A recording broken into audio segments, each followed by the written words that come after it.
Good morning, everyone, and welcome to the regular meeting of the Kentucky Board of Education. This is our August meeting, and we are conducting the meeting virtually, but welcome to those of you who are viewing as well as our members who are with us today. This meeting must comply with the requirements of the Open Meetings Act. Therefore, Kentucky Board of Education members participating remotely must ensure that their video is streaming and that they can be seen throughout the duration of the meeting. Looks like you guys are in. It looks good. As members participate remotely, please mute your mic when you are not talking. However, remember that all discussions must be broadcast to the public. Therefore, be sure your microphone is not on mute when you speak, and we'll take the time. I know sometimes it's slow to unmute, but don't rush. We will get there. Every time you speak during the meeting, please unmute your mic, state your name, and take a short pause. This will give the software time to recognize you. It seems like that's running much more smoothly these days, so it's not as big an issue. And then lastly, for any items that do require a vote, we will take a roll call necessarily to record the vote of each board member. At that time, just respond on camera with I vote yes or I vote no. And as a reminder, please turn off any electronic devices that may make noise and cause a disruption to the sound feed. Thank you so much for yesterday, everyone, for your participation in the retreat, for a quick pivot. A special thanks this morning to Meredith and Andy and Megan and Logan and Stacy and Elizabeth and the entire team who put together an excellent retreat setting for us and really provided us the time and environment that we needed to have important conversations yesterday. So many thanks to the team for all of that hard work. And now we will get started for the regular meeting. So Meredith, would you please call the roll? Joanne Adams. Joanne Adams, I'm here. Claire Batt. Holly Bloodworth. This is Holly Bloodworth. I'm here. Jamie Bowling. This is Jamie Bowling, and I am present. Alvis Johnson. Cody Polly Johnson. Patrice McCrary. This is Patrice McCrary. I'm here. Randy Poe. Randy Poe, I'm here. Sharon Robinson. Sharon Robinson, I am here. Lee Todd. Lou Young. Lou Young, present. Lieutenant Governor Jacqueline Coleman. Jacqueline Coleman, present. CPE President Aaron Thompson. Aaron Thompson here. Soliana Mesfin. Soliana Mesfin here. Allison Sloan. Allison Sloan, and I'm present. Hey, Chair, you do have a quorum. Excellent. Thank you, Meredith. And I did just hear from Ms. Batt. She's having some technical difficulties logging in, but she is working on it, and we should have, oh, she's waiting in the lobby now. So as soon as we have her admitted, yes, there she is. And so I will recognize that Claire Batt has now joined the meeting. Thank you so much, Ms. Batt, for the extra effort to get in this morning. Remotely. There she is. Okay, the first order of internal board business today is the approval of summary minutes. The minutes for the June 2nd, 2021 regular meeting and the July 29th, 2021 awards committee meeting were distributed to you in advance. Are there any corrections to any of these minutes?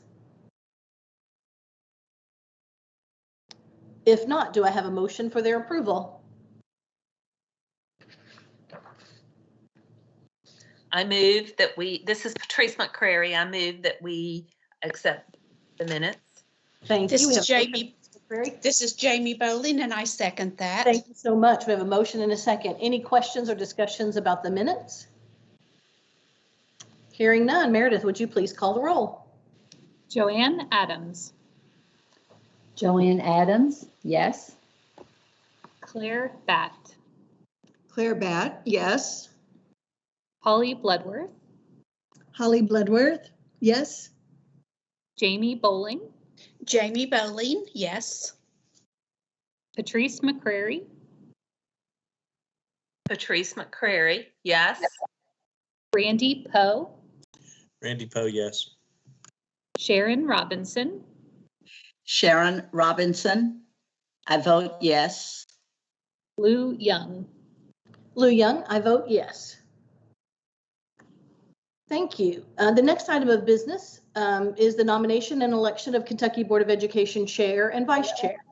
Per KRS 156.029, the Kentucky Board of Education shall elect a chairperson at the first regular meeting of each fiscal year. Therefore, at this time, we will take nominations from the floor and proceed with the election of a new Kentucky Board of Education Chair and Vice Chair. This is Holly Bloodworth. I would like to nominate Lou Young as chair. I feel like she's done a fabulous job, and I'd like to see us be able to continue our good work under her leadership. Thank you so much, Holly. Thank you, and I would appreciate that nomination.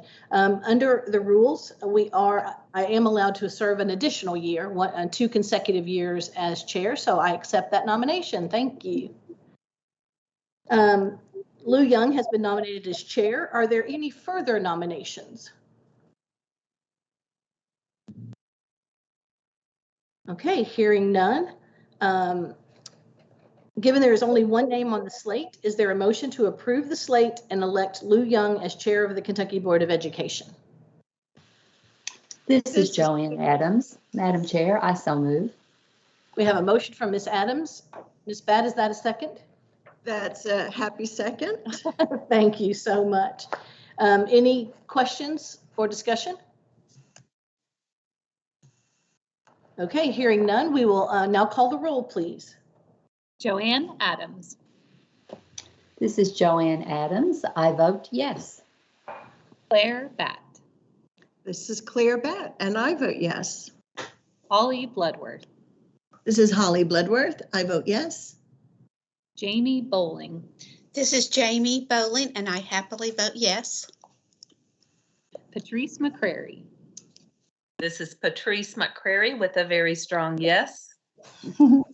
Randy Poe, Randy Poe, yes. Sharon Robinson, Sharon Robinson. I vote yes. Lou Young. Lou Young, I vote yes. And just a moment of privilege. Thank you so much. It has been an honor and one of the top honors of my career to serve alongside you guys, and the time that we have that I've been able to spend as chair has been extremely valuable. I feel that you stretch and grow me, and I look forward to serving in this role one last year. Thank you so much for your support. Sorry, just getting to my notes here. At this point, we are ready to move forward with a nomination for vice chair. And I would like to jump in and nominate my colleague Sharon Porter Robinson to serve again as vice chair. She has been an amazing partner for me and a focused, tenacious leader whose heart is really all about the children and families that we serve. So I would like to make that nomination. I second that. Okay. Get to a motion in a minute. We do have one nomination on the floor, Dr. Sharon Porter Robinson. Do we have another nomination? All right, hearing none. I am open to a motion to approve Sharon Porter Robinson as vice chair. Was that Ms. I'd Glover? like to make that motion. This is Jamie Bowling. All right, Ms. Bowling, thank you so much. And I will second that motion. Thank you so much. And a second from Ms. Bloodworth. Any discussion? Hearing none. Meredith, would you please call the roll? Joanne Adams, This is Joanne Adams. I vote yes. Claire Batt, This is Claire Batt. I vote yes. Holly Bloodworth, This is Holly Bloodworth. Yes. Jamie Bowling, Jamie Bowling, I vote yes. Patrice McCrary, This is Patrice McCrary. I'm pleased to add my yes vote. Randy Poe, Randy Poe, yes. Sharon Robinson, Sharon Robinson. I vote yes. Lou Young. This is Lou Young. I vote yes. Thank you and congratulations, Vice Chair. Oh, why, thank you. I would love to just add my sincere note of appreciation to the opportunity to serve alongside you. And I look forward to our continued good work. Thank you. Excellent. Thank you so much. Thanks for your service. Okay, I think the next item, my script is just a little off here, but the next item is a review of KBE policy manual and possible amendment. Just catch up with myself here. Good morning, board members, and thank you, Chair Young. This item is before you to conduct an annual review of the board's policy manual, and those materials should be loaded in your portal for review. We have conducted an annual review of the board's policies and highlighted for you in those documents changes that we recommend, and I'll just walk you through those quickly. So first, on page 4, you will notice that we are striking the words district board member from the statute regarding the board's authority to remove school officials from their office. During the last legislative session, the General Assembly updated that statute and provided that the state board no longer has the authority to remove a local board member from his or her office because of immorality, misconduct in office, incompetency, willful neglect of duty, or nonfeasance. So that is just an update to your policies to reflect the change in statute. On page 5, we've just updated the date, assuming that you will approve changes to your policies today. On page 6, we have added in that the calendar approval for board meetings would be approved either at the retreat or the first regular meeting of each fiscal year, just to give the board a little bit more flexibility about when they do that, if they want to concentrate on other matters during the retreat and handle the calendar as an action item during their regular meeting, which is similar to what we're doing today. Further down on page number 6, we have changed 5 to 2 voting members of the board. That's actually provided in statute that 2 voting members of the board can confer with the board chair and call a special meeting. So putting 5 in there is more restrictive than is provided in statute. And then the larger piece regarding a change begins on page 11. And that's related to the outside employment authorization form. The Executive Branch Ethics Commission recently clarified for us that state board members should be completing and getting authorization for outside employment. I think that was a little bit confusing up until this point because that's always been communicated as employees of the Commonwealth, state employees getting authorization to engage in outside employment. And state board members aren't necessarily employees of the board, but the Ethics Commission did clarify for us that that applies to all public servants and state board members, voting members, that is, does meet the definition of a public servant. So we should be getting outside employment authorization. So this is to update your policies to provide notice to all board members that they should complete the outside employment form and submit it for approval. And it also sets forth the approval process. The form would be approved by the board itself. So you would review the requests of your colleagues on the board, confer, and make a decision as to whether or not to approve that outside employment. The outside employment form is designed to avoid any conflicts of interest. We handle those rather frequently for KDE staff internally who want to seek outside employment to ensure that there's no conflict of interest between their state duties as a public servant for the department and the outside employment that they're engaging in. And the same would apply in this situation with board members. So I will pause there and see if there are any questions regarding the proposed amendments to the policies. So Todd, so for Holly and me who work at the university, we would fill out a form about our teaching and roles at the university. And when would that happen now that we're all getting started on this? So we would have you fill out the form immediately. Okay. And it would go through a process. There's a process on the form where the ethics officer reviews it to provide a recommendation to the appointing authority, which in this situation is the board. So I would review it to ensure that there aren't any conflicts that would cause a legal issue, and then send it on to the board for your all's action. So it would be on your next agenda as an item for you to review and approve. And Allison, as a teacher member, non-voting, she would do the same. Allison, as a non-voting teacher member, would not have to fill out the form. Okay. So those ex officio members that we have, Allison, the lieutenant governor, Dr. Thompson, they are all appointed pursuant to the position that they hold, the actual outside employment that they hold, and their nature as a non-voting member would not require them to seek authorization. Excellent.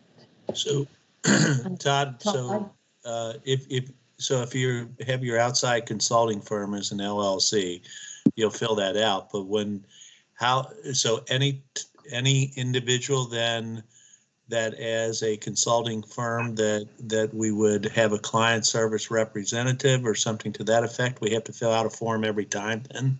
No, you wouldn't have to fill out a form every time. So you could fill out the form if you're essentially working for yourself. Your outside employer is maybe an LLC that's a consulting firm. You would fill it out for that LLC and describe the nature of the business that you conduct for that LLC. Now, if there are specific instances when you took on a specific client that would create some additional conflict of interest, then that may be a situation where you may need to recuse yourself from any action regarding that matter if it came before the board, or seek further clarity from me or the ethics commission in that situation. You shouldn't have to fill one out every single time. Okay, so basically, as we do now, if something was coming and you knew it was on the board, you would consult with you and recuse yourself from that particular voting, correct? That's right. Okay, thank you. And will you all send out the form, or do we have to? We will send it out to you. Okay. Excellent. Any other questions for Todd about this item or any of the other policy recommendations? Well, I know it's a chore to keep up with all of those things, so I really appreciate you, Todd, and Meredith, and everyone else who keeps those policies reviewed and going. Oh, yes, Dr. Robinson. I was just going to offer a motion to approve these amendments to the policy manual. Excellent. We have a motion. Do we have a second? This is Joanne Adams. I second. Thank you so much. Any further discussion? Meredith, would you please call the roll? Joanne Adams. This is Joanne Adams. I vote yes. Claire Batt. This is Claire Batt. Yes. Holly Bloodworth. This is Holly Bloodworth. Yes. Jamie Bowling. This is Jamie Bowling. I vote yes. Alvis Johnson. Oh, sorry, he's absent. Patrice McCrary. This is Patrice McCrary. I vote yes. Randy Poe. Randy Poe, I vote yes. Sharon Robinson. Sharon Robinson. I vote yes. Lou Young. Lou Young, I vote yes. Thank you so much, Todd. And as he just mentioned, it is August and time for us to consider the meeting schedule. The proposed calendar with meeting dates for 2024 and 2 meeting dates changed for this coming year, October 2021 and April 2022, were distributed to you in advance. You've had a chance to take a look at those. Any questions about the calendar? You saw a change related to moving from 2 days in October to 1, and moving the date in April and the location to Lexington to align with the Student Technology Leadership Program convening. Thank you. Do we have a motion to approve the new calendar? This is Jamie Bowling. I vote yes to move the calendar. We have a motion for Approved. to approve the calendar. Perfect. Do we have a second? This is Patrice McCrary. I second. Thank you. Any discussion? Meredith, please call the roll. Joanne Adams, This is Joanne Adams. I vote yes. Claire Batt, Claire Batt, I vote yes. Holly Bloodworth, This is Holly Bloodworth, I vote yes. Jamie Bowling, Jamie Bowling, and I vote yes. Patrice McCrary, This is Patrice McCrary. I vote yes.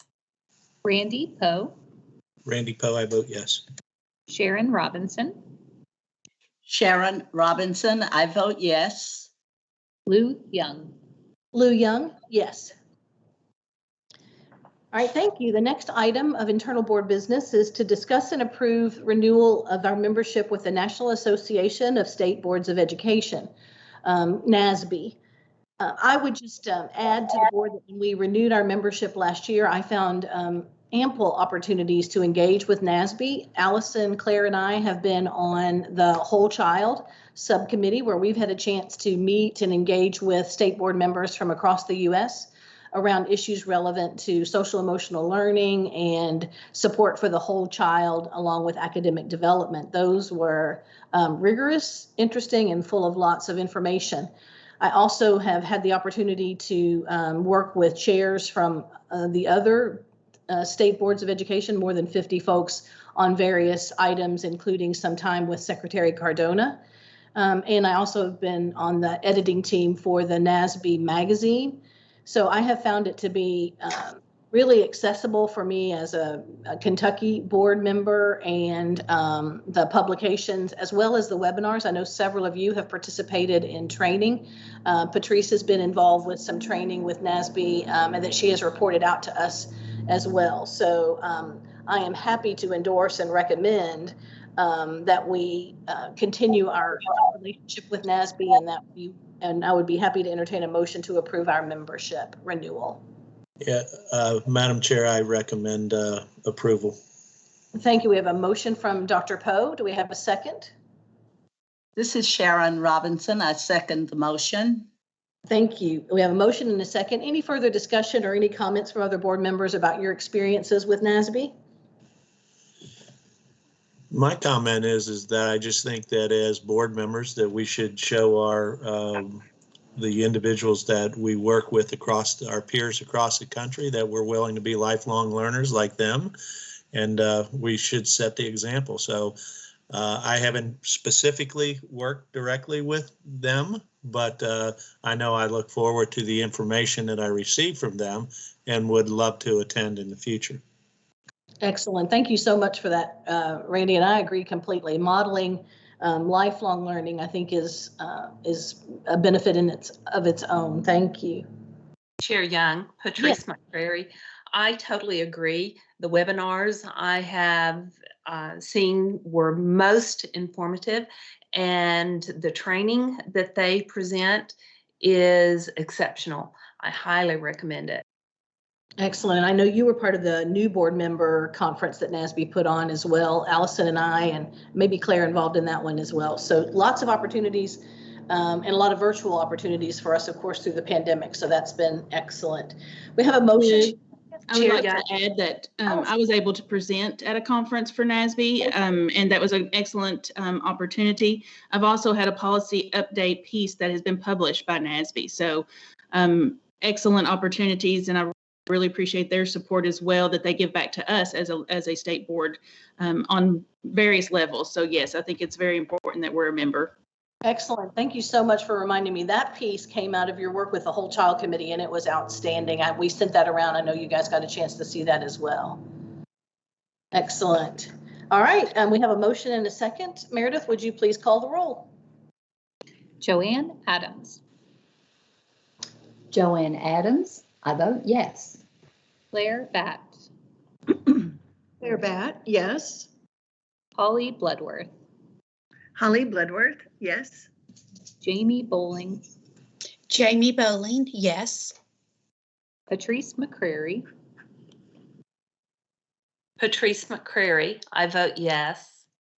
Randy Poe, Randy Poe, I vote yes. Sharon Robinson, Sharon Robinson, I vote yes. Lou Young. Lou Young, I vote yes.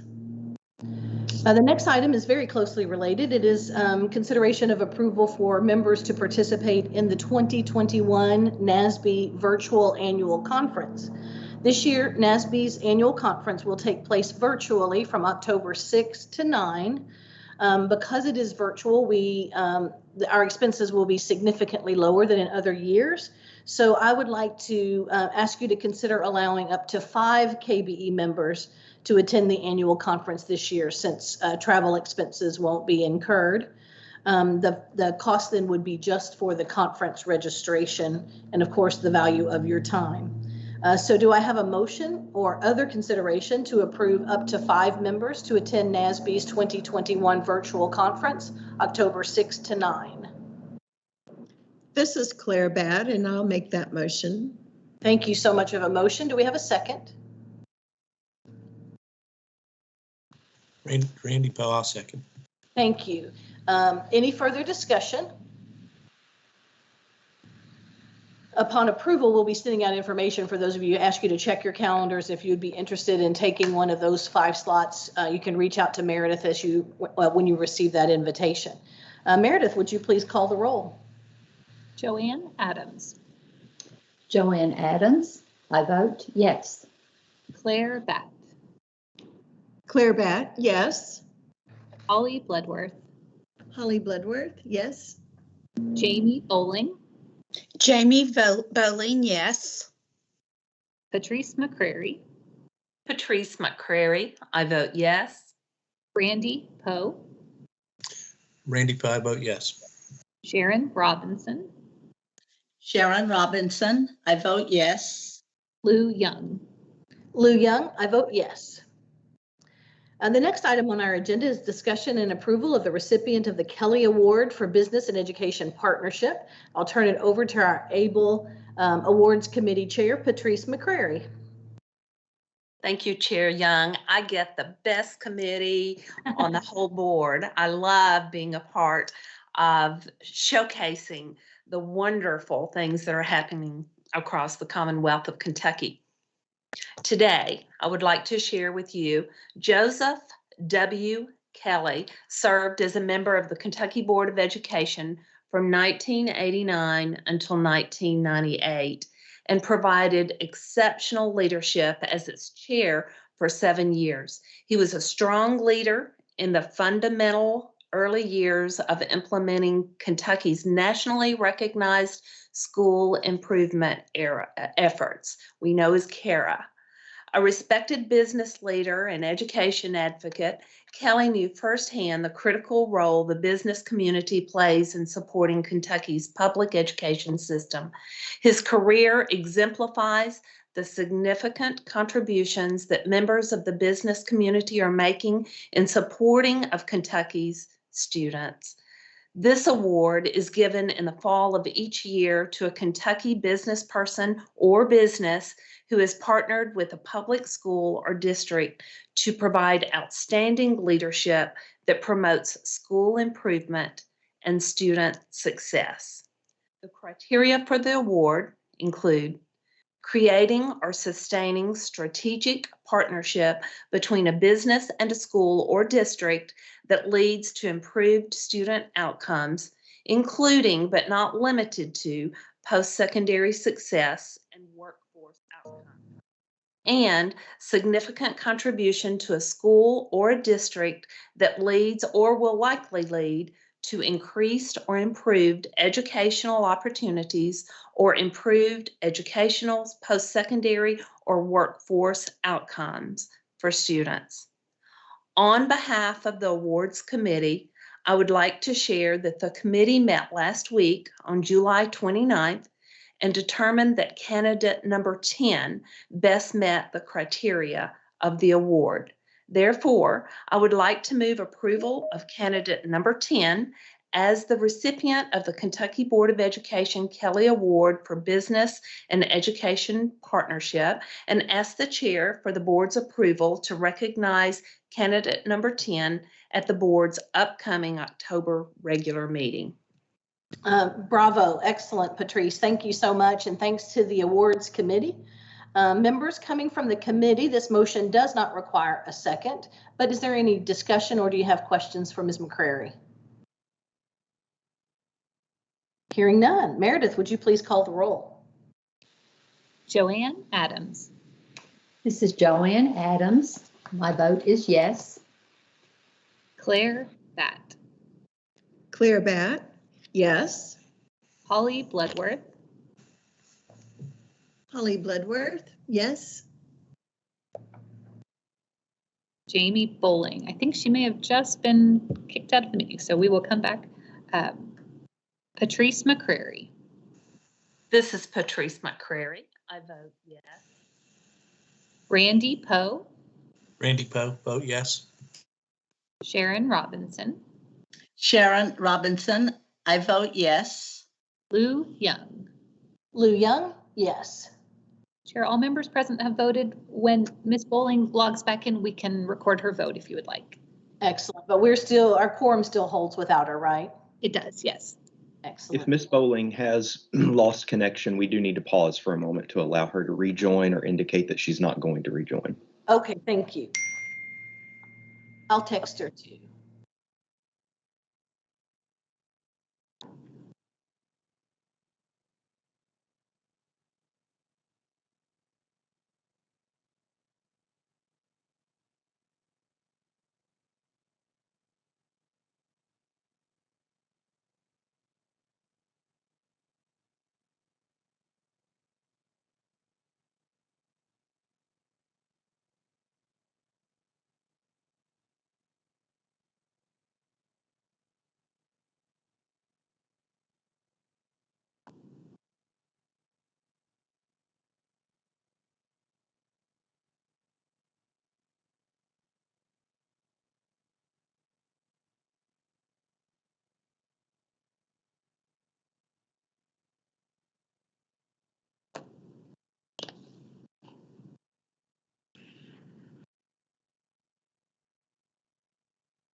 Let's take a few minutes to recess. Megan, if you would, post a break sign, and I'm going to try to give Ms. Bowling a call.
All right, Chair Young, you're good to go. Thank you. We have returned from a brief break and coming back at a great time. This is when we get to share some good news items. And the first of those, I'll let Meredith have a chance to get the slide deck up. The first of those comes from Dr. Robinson. Unmute. Great.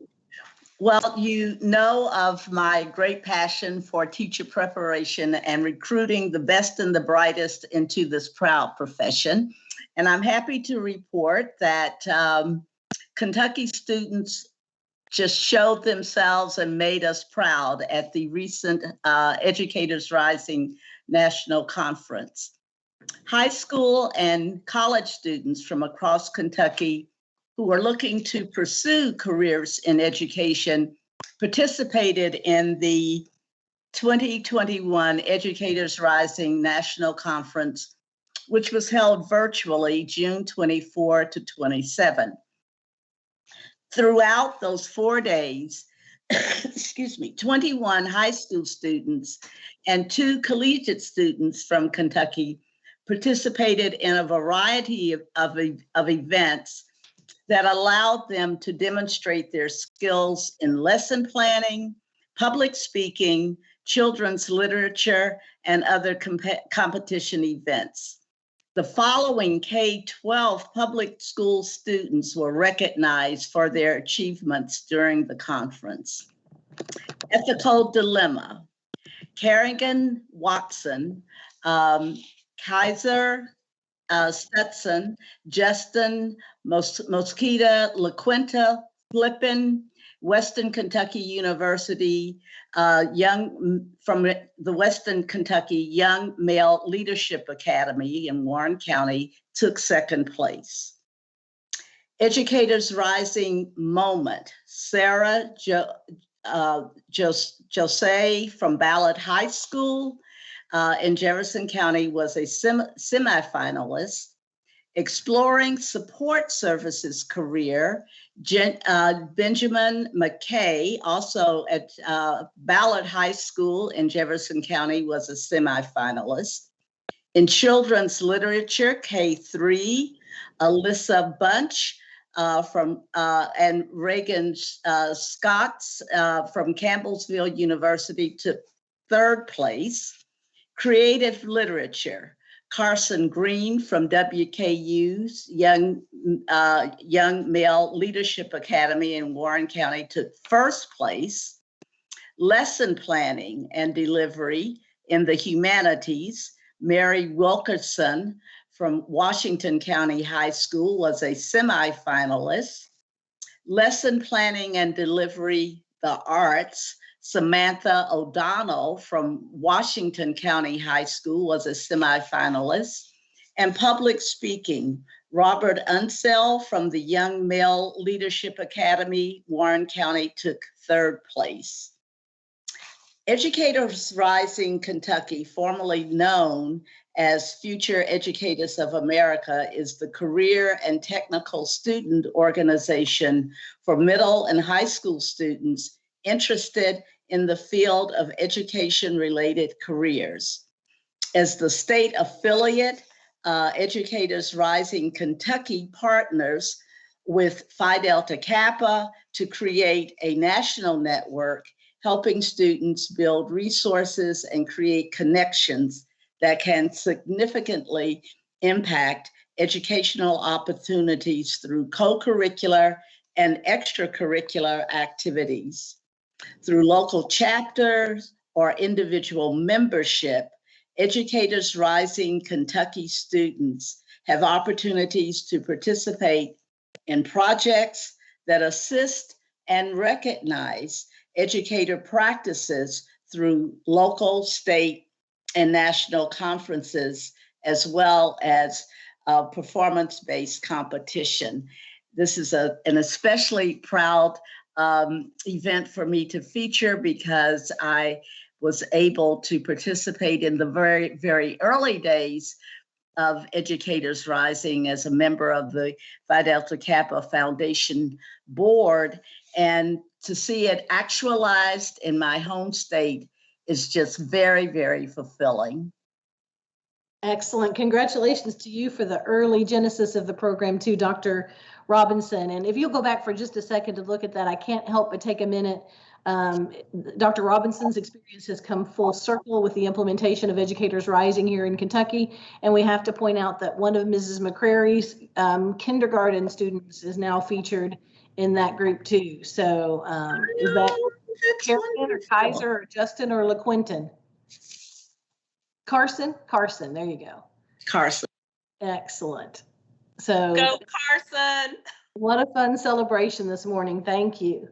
The next one happens to be a fun one too, I think. You know, those of you who know me know that I'm a former Spanish teacher. So you'll see here in this slide that this summer, our KDE Office of Continuous Improvement and Support ran a pilot program to provide Spanish language instruction to 54 educators across Kentucky. Those 54 educators participated in 80 hours of instruction get this, with a private tutor living in a Latin American country. So they were learning from native speakers of the language. The program, called Grammarless, is provided by Baselang Language School and focus on the rapid development of daily vocabulary use in Spanish. While some cohorts are still in progress, the initial cohort sat for a standardized oral language proficiency interview just to see how capable they were in Spanish language use after their initial instruction. Of that initial cohort, they demonstrated the ability to participate in routine, formulaic conversations and to use rote phrases to complete common daily tasks in Spanish, which is the right level we would want them to be after that amount of instruction, ready to learn more, but also ready to get out and use their oral language skills. In addition to their new language skills, the interviews with the cohort participants suggest that the participants experienced an increase in their broad multicultural competencies, an increase in their empathy for English learner students, and greater self-efficacy for leadership tasks. Also amazing outcomes. The department is in the process of publishing a formal case study to document the experiences of the original cohort. And as this work scales up across the state, the department is partnering with the Kentucky Education Association through a grant from the National Education Association to expand this program to 3 additional cohorts this fall. Felicitaciones a todos for this great experience, and I hope you're using those language skills every day on behalf of the children and families who are Spanish speaking in your community.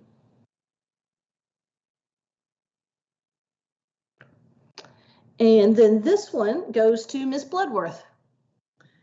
Yes, this is one of my favorite times of the year, Kentucky Teacher of the Year time. So the Kentucky Department of Education and Valvoline have selected 24 outstanding Kentucky educators as the recipients of the 2022 Valvoline Teacher Achievement Awards. These teachers qualified to compete for the 2022 Teacher of the Year Award, which will be announced in September. I'd like to share Commissioner Glass's quote from the story that ran in the Kentucky Teacher, that's KDE's online publication. Teachers across Kentucky have done a tremendous job keeping learning going for our students now more than ever. Their work is hard, humbling, exhilarating, and challenging. Every day they step up to the plate to make a difference in the lives of our children. All 24 teachers will be honored during a virtual event on September 9. At this time, the Kentucky Elementary, Middle, and High School Teacher of the Year will be announced. From this group of three finalists, the Teacher of the Year will be named and will represent the state in the National Teacher of the Year competition. Valvoline will provide the 24 recipients with cash awards. In addition, the 3 Kentucky Teachers of the Year will receive custom designed glassware commemorating their honor. As a former Kentucky Teacher of the Year, I want to send my congratulations to these 24 outstanding educators. They've done a tremendous job representing their schools, their districts, and their communities, and all of us on the Kentucky Board of Education could not be more proud of their accomplishments. So recently, the 10 semifinalists for this 2022 Kentucky Teacher of the Year Award have been named. So there are 4 elementary, 3 middle, and 4 high school. They were announced as semifinalists for the 2022 Kentucky Teacher of the Year.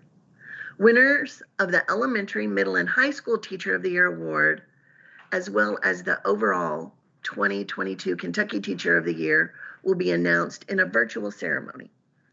The semifinalists with the highest cumulative score will be named as the 2022 Teacher of the Year for Kentucky.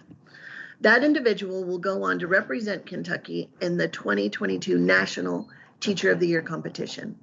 So congratulations to the semifinalists, Candy Dawson from Murray Elementary, Cindy Hundley from Guttermouth Elementary, Miranda Newland from Campbell Elementary, Ashley Ritchie from Beechwood Elementary, Hallie Booth from Ballyshannon Middle, Jason Han from Stewart Academy, Morgan Preston from Corbin Middle, Jody Carnes from Lynn Camp High School, Willie Edward Taylor Carver Jr. from Montgomery County High School, and Jennifer Sims from Hart County High School. Excellent. Congratulations to all the finalists and semifinalists, and we look forward to watching the awards as they're presented to us on September 9th. Thank you so much, Ms. Bloodworth. The next item on our agenda is one we always look forward to, hearing from the President of the Council on Post-Secondary Education, who's with us this morning, Dr. Aaron Thompson. Welcome. Thank you, Chair Young. Good morning, board colleagues. It's good to see everyone. I was hoping to get to see you in person, but it's great to see your face on my screen. And Chair Young, Vice Chair, where's Robinson? I lost her on the screen. There you are. Congratulations to both of you. Good leadership always rewards a second term. That is the way that I see it. I have to tell you, I almost put my name in, but I thought I don't need another job, so I decided not to. Of course, you all know what's going on in Kentucky. We're happy that we are able to go back into this fall term. We're going back in with the idea that we're going to take precautions. Tomorrow, you'll see something released from the presidents and myself talking about we'll be requiring masks, and we're going to be pushing hard for folk to get vaccinated. This has to happen for us to really get back to any sense of normalcy. So we're going to be pushing that hard. But we were hoping to be able to go back in a way that that didn't require this. But as you all know, this is where we're at. So post-secondary will be in full swing. Enrollment's looking pretty good, and so we're happy about that. A couple of things, Chair Young, I do want to share, I think, that are important to this group. This week, you may have read, or you will be reading, if you didn't see it come up today, that CPE released its second report on the effects of high school dual credit on post-secondary outcomes. You may remember the first report was done on our four-year institutions, and it really showed that students of color, low-income students, were achieving at a really nice rate in post-secondary if they had a dual credit course. But we need to be pushing more to get more of those students in dual credit. I mean, this is the lacking we have, but we're seeing the outcomes that were huge there. Well, we just did the community and technical colleges and looked at what the outcomes were, and we were happy once again to see that in both the academic and technical pathways, students had a very positive outcome, both on college GPA as well as a credential completed. So this once again shows the power of dual credit. We'll be coming up in the next few months, you'll see that we'll look at we'll break this down by demographics. We're going to look at race, gender, and income to see what those outcomes are. And we're going to look at the intensity, the duration of the dual credit course and see how that leads to the learning outcomes. So we're going to get into some of these quality elements too, not just the quantitative pieces. But we're also going to look at the idea of how ready they are for the workforce and the earnings that they make once they have been in such a course. I will take this personal time to say this week I had a chance to talk with the faculty and staff at Ludlow schools in northern Kentucky, and they're doing some good stuff up in that neck of the woods. Randy, your guys are doing a really good job. As a matter of fact, 50% of his seniors graduating has had at least 24 hours of dual credit. So just to let you know that we used to talk about whether the senior year was important or not. Well, this dual credit is, as their teachers were telling me, has had a huge impact on the outcomes of their institutions, their high schools. So we're happy that you all are doing such a good job, Randy, in that neck of the woods. We also, working with the Lieutenant Governor and Workforce Cabinet, allowed us to have $500,000 in competitive grants to help our educator preparation programs to increase the number of P-12 teachers from underrepresented groups. As you all know, we need to actually increase this momentum in this area, and I appreciate the Cabinet and Lieutenant Governor for working with us to make sure that happens. We're going to be distributing several of these grants to many of our public institutions to do exactly that. And we'll be keeping you informed on how well that's going. CPE also has created positions, as you well have seen, around student success. We were able to partner with James Graham Brown and start a Student Success Collaborative that will be looking at innovation, how we can increase the likelihood that we can have more fidelity in our post-secondary institutions, as well as our P20 pipeline, to make sure that our students are getting the level of knowledge and so they don't fall through the cracks. We're obviously heavily focusing on gaps. We're focusing, though, on increasing the outcomes for all of our students. We're not just measuring how well one student group is doing against the other. We're measuring how all groups are doing against the high goal that we have of 60% attainment by 2030.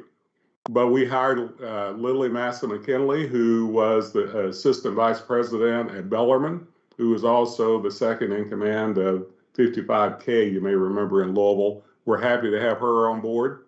We also, as you know, reorganized CPE when I came on board to really focus heavily on these workforce connections. So we're happy, and we hired Rick Smith, who was the CEO president of United Way of Chillicothe. Used to be a vice president for me when I was at KSU. He's on board now leading these connections between post-secondary and higher education and the workforce, whether or not we're doing enough of internships, what we're doing with our career focus, getting employers engaged on the front end of this discussion and not the back end. He'll be working heavily with the workforce cabinet, chambers of commerce, and a variety of folk around the state. So we're happy to have Rick on board. In September 14th, 15th, we'll have the Governor's Post-Secondary Education Trusteeship Conference. We are still planning on doing that. We'll see what happens with COVID. But as of now, we're still planning on having that in Louisville in person. So keep your fingers crossed. A luncheon plenary will be by our own Governor Beshear, and we'll have Paul Frigga, who's a clinical associate professor of strategy and entrepreneurship at University of North Carolina, that will be talking a lot about what it means to have innovation in higher education.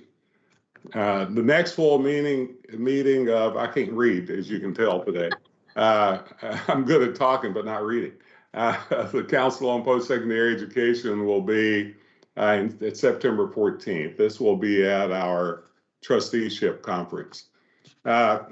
Chair Young, before I stop, I guess I will say that the commissioner and I have been working closely together to look at how we can start creating even a more seamless way of students in P12 to think about post-secondary.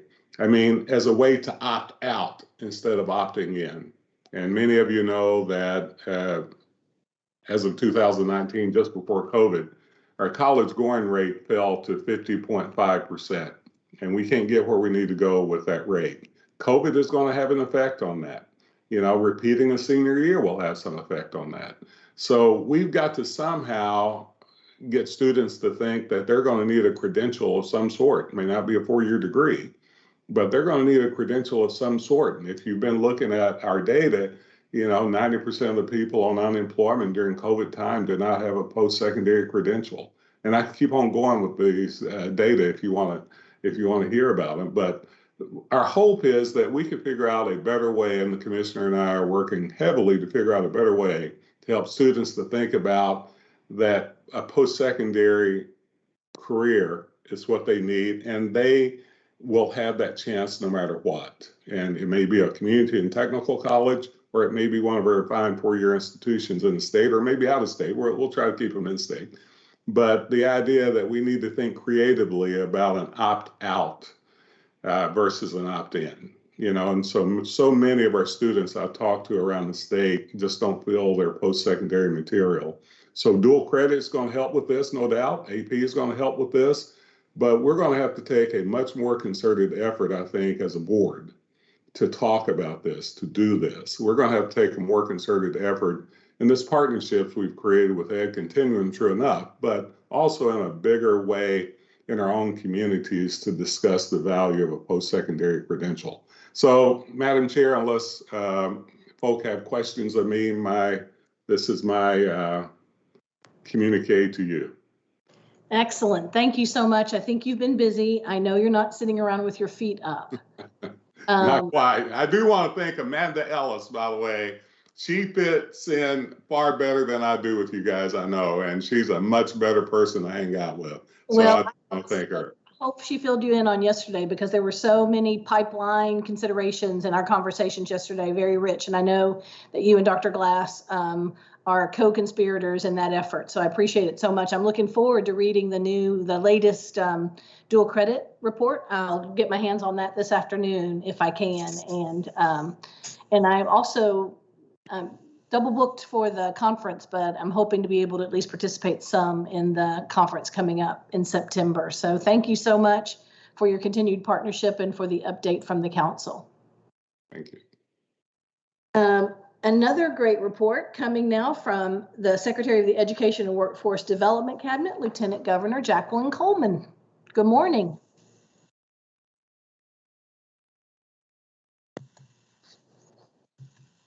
Probably should unmute first, right? Good morning, everybody. And I had my notes pulled up and something just went crazy and they disappeared. So I'm going to do the best I can to, oh, here they are. Okay, here we are. Okay. So first of all, I have to say to my counterparts in Commissioner Glass and President Thompson, they make such great partners. And one of the, I think one of the most successful things that we have been able to push forward together has been the Commonwealth Education Continuum. So you'll hear a lot of advancements coming out of there around the three, I think, big pillars we chose to pursue this year, which is dual credit, post-secondary transitions, and diversifying the teacher pipeline.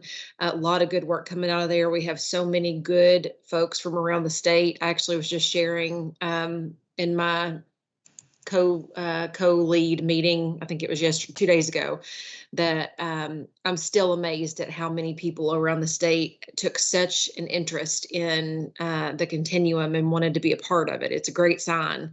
And anytime people want to be involved in education, of course, we all get very excited about that. So we have great partners doing great work, and there's going to be a lot more good stuff coming out of that. So to piggyback on what President Thompson just said, the governor and I have said all along that regardless of what your post-secondary path looks like, our stance is we need more of everything. And so I think for a long time, kids were told you have to go to college or you don't have, you have to go to a 4-year college or you don't have a chance. And then we got into the push and pull between, well, do you need to go to, should they go to college or should they just go to the workforce, straight into the workforce and not worry about anything else? And so our stance on that is we need more of everything. And to point back to President Thompson again, he says that every kid can go to college. It just might look differently for different kids. And so we definitely support that. So a few things that are going on in the workforce and education cabinet are, the first thing is we are seeing the GEAR funding come to fruition. The governor had a little bit more than $19 million of discretionary funds he could utilize in any way possible. And so when he and I met about how to best do that, my recommendation to him was we're going to have all kinds of dollars pouring into the state for teaching and learning and for instruction and curriculum and things of that nature. We need to remember the whole child. And so every bit of the GEAR funding went towards some combination of mental health in schools, social and emotional well-being in schools, support for childcare, which we know in early childhood education, which we know is critical, not just for the future of Kentucky, but also for today's workforce, particularly women in Kentucky. And then we also partnered with CPE on creating summer bridge programs. And the importance of that is we know that for every kid that was not in a school building this year, the ones who are marginalized the most are the ones who are likely to have the least support for transitioning from high school to whatever their post-secondary career may look like. And so we're partnering between our high school counselors and our post-secondary admissions folks and creating summer bridge programs to make sure that we support those kids in need in transitioning onto post-secondary life, and to also make sure that they have support in staying there. So often those are the kids that need that time with their high school counselors more than anything, and certainly missed out on that, at least in person last year. So that's what that support is there for. And so we're starting to see a lot of that come to fruition. We had far more applications from our Friskies than we had dollars for, which shows that the need was great. But I will say that our Friskies have been great partners in this, and our dollars are flowing through them for all of these programs. And a lot of the proposals that came from local school districts were creative and innovative, and certainly fit their community because they were proposing things that they needed for those dollars. And so that was really I think the best that we could have hoped would have come out of that. So $19 million going to essentially mental health, childcare, early childhood education, and summer bridge programs for kids in need. That's a great use of those dollars, in my opinion, and will certainly support all of the funding that we'll see coming in from the federal government for support for academics as well. We all heard an update on Kate yesterday, the Kentucky Academy for Equity in Teaching.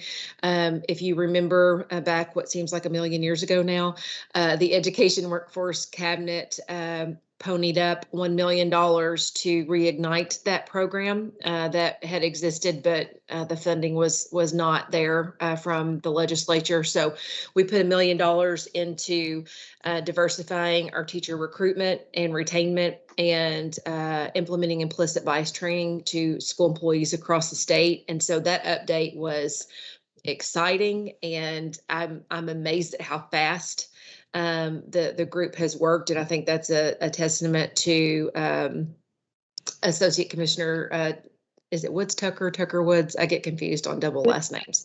And their team, they've done such a great job under the direction of Commissioner at pushing that forward. And so I'm really happy to see that.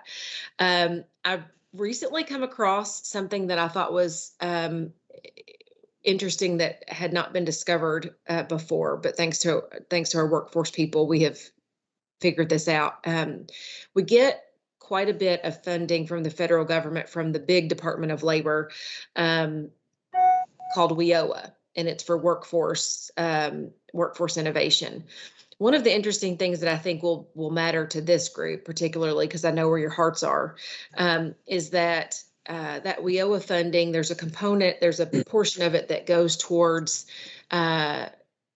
supporting displaced youth, is what is the name for it, displaced youth. So kids that have maybe been lost in the transient movement of their family, that are not enrolled in school, that are, chronically absent, those sorts of things.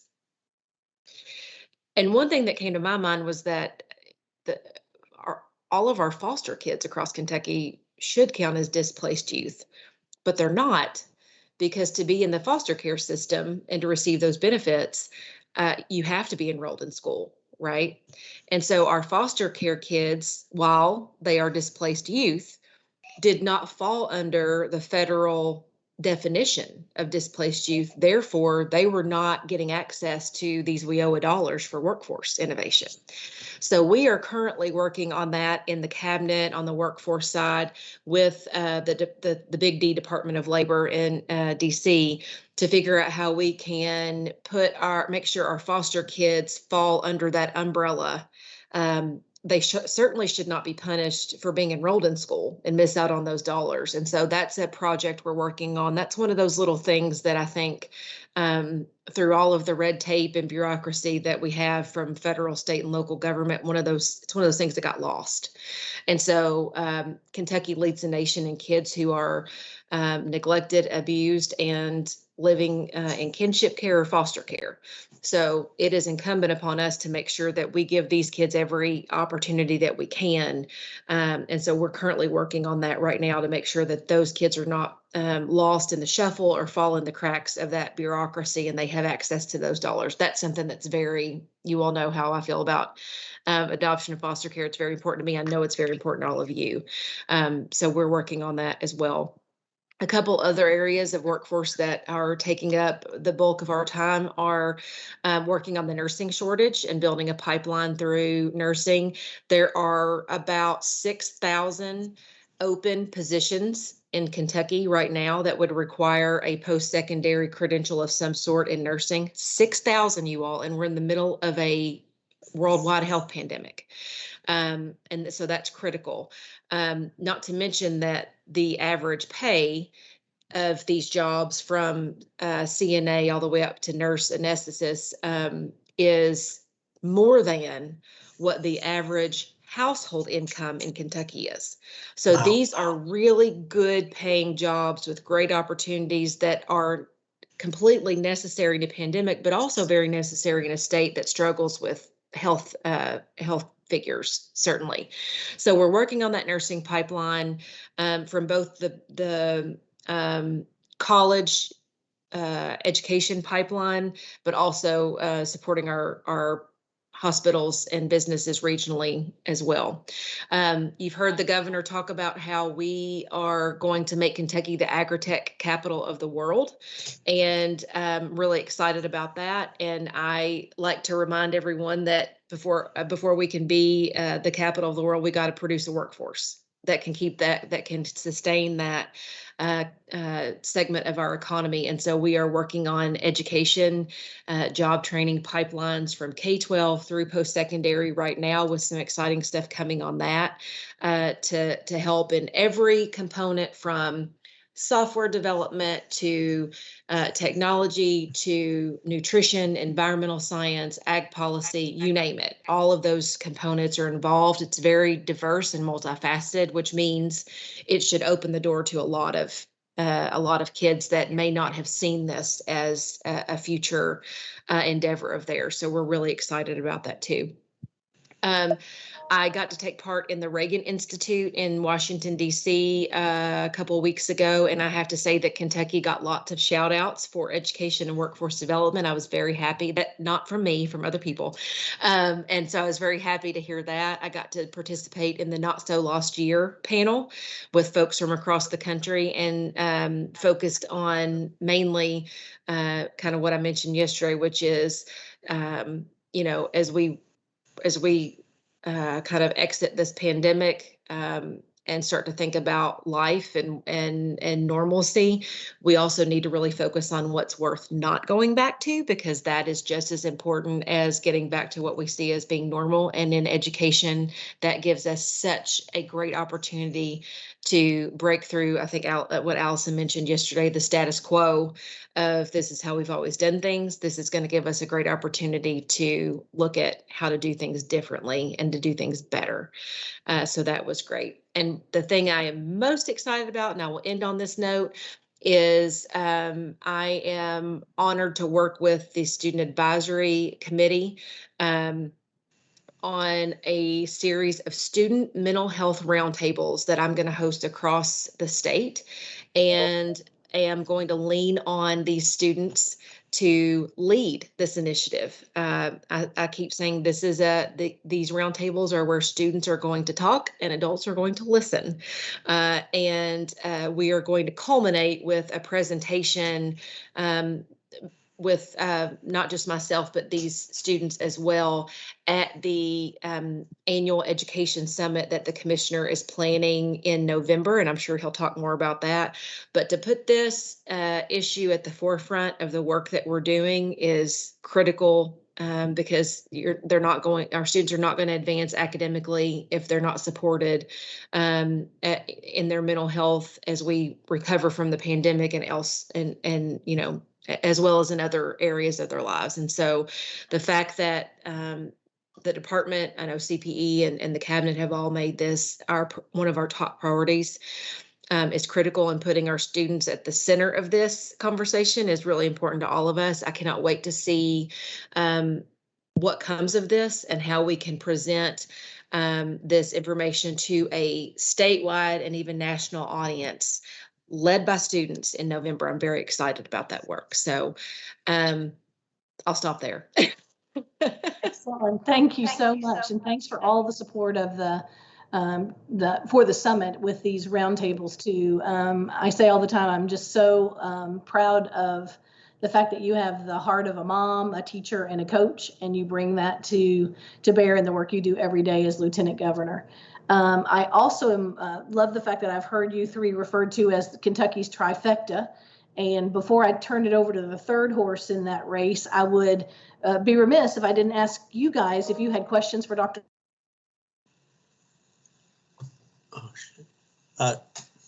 Chair Young, I didn't give you a chance to ask any questions, so my apologies. Do you have questions for President Thompson or Lieutenant Governor Coleman?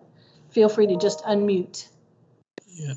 Lou, I don't have a question, but an additional statement, and I want to thank Lieutenant Governor for their particular work in workforce development. Just as a reminder, there was a House bill passed, and I know working with Dr. Horstman, they're trying to renovate the ATC centers with that pot of money that's sitting there. So as a reminder, I think those are due within about 8 or 9 days. So anybody out there listening that's working in an ATC, you heard a great report from the past two people. So make sure you get your applications in for your counties to do a continued transformation, because when the workforce development, when you were saying, for example, the nurses is a higher percentage of vacancies of 6,000 places, that is higher than the average salary.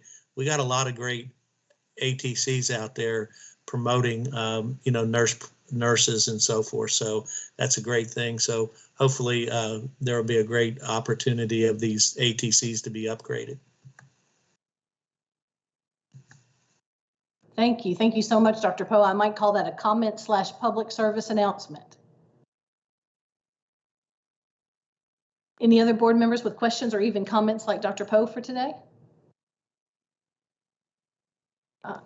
Chair I don't have a question. I guess I would be remiss if I didn't congratulate the Lieutenant Governor on two things. One is, of course, all the great things she's doing. But the second one is that as we approach what to me is really an opportunity in Kentucky to do something innovative, whenever we've talked to her, she's excited about listening to that. She is a person that figures out how we can work something in to do something good. It's refreshing to see sometimes folk in these positions thinking that way versus thinking about how we spend our money on operational things that we have to do because it's in front of our face, rather than strategic things we need to do to get us out of doing those operational things over and over again. So I guess I won't personally thank her in front of everybody, but that's the kind of working relationship that I know I have with her, and I'm sure that the commissioner has with her also. Excellent. Thank you, Dr. Thompson. That is the nicest way of calling me hard-headed that I can imagine, so I appreciate that. I'm going to go back and review that script in case I need it. And we also have hands from Soliana, followed by Dr. Robinson. Yes. Firstly, thank you to the Lieutenant Governor for the work that she's doing and prioritizing education. It's so great. And I would like to kind of expand on the mental health roundtables as well and the student council. I think I can speak on behalf of them on saying just how in tune they are with this. I think one of the first meetings we had with Lieutenant Governor and her team, we really grilled them respectfully, but we had a lot of questions.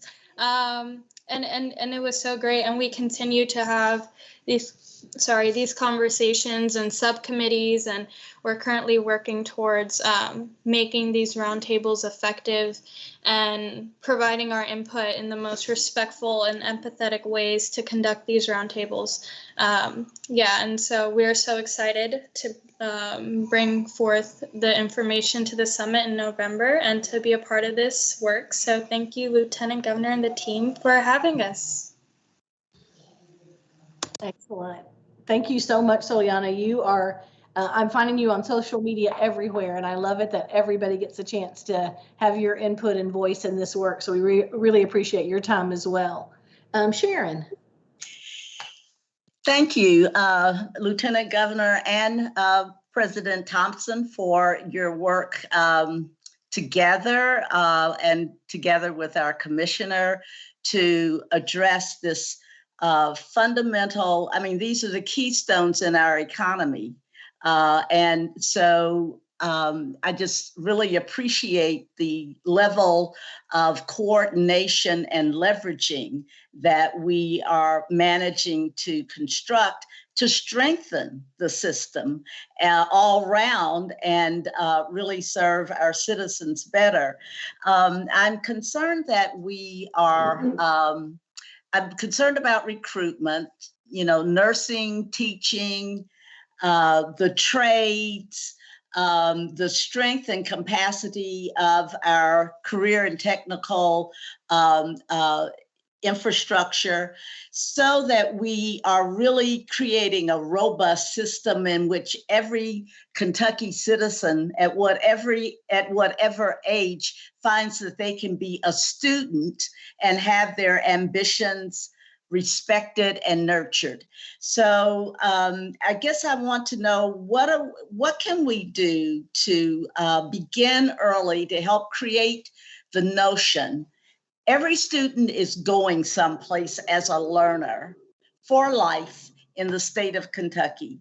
And I really feel that that message is one that we have to instantiate very early, particularly in students who might not have seen a whole lot of folks go someplace, and where we may also need to develop, see economic development opportunities come into different communities in order to give students a broader vision of where they might, the goals that they might establish for themselves and the opportunities that may exist. So I think fundamentally we're on the right track. I guess I want to say maybe we need to get this message of learners are going someplace established very, very early, particularly in communities where we know we need to inspire students to dream big, and they know that those dreams can come true in this Commonwealth. Chair Young, can I respond to Vice Chair Robinson quickly? Yes, please. Yeah, when we look at our Gear Up schools, where they're operating at exactly the level you're talking about, we see much greater outcomes from population groups that normally don't have it, that exceeds population groups that normally have it.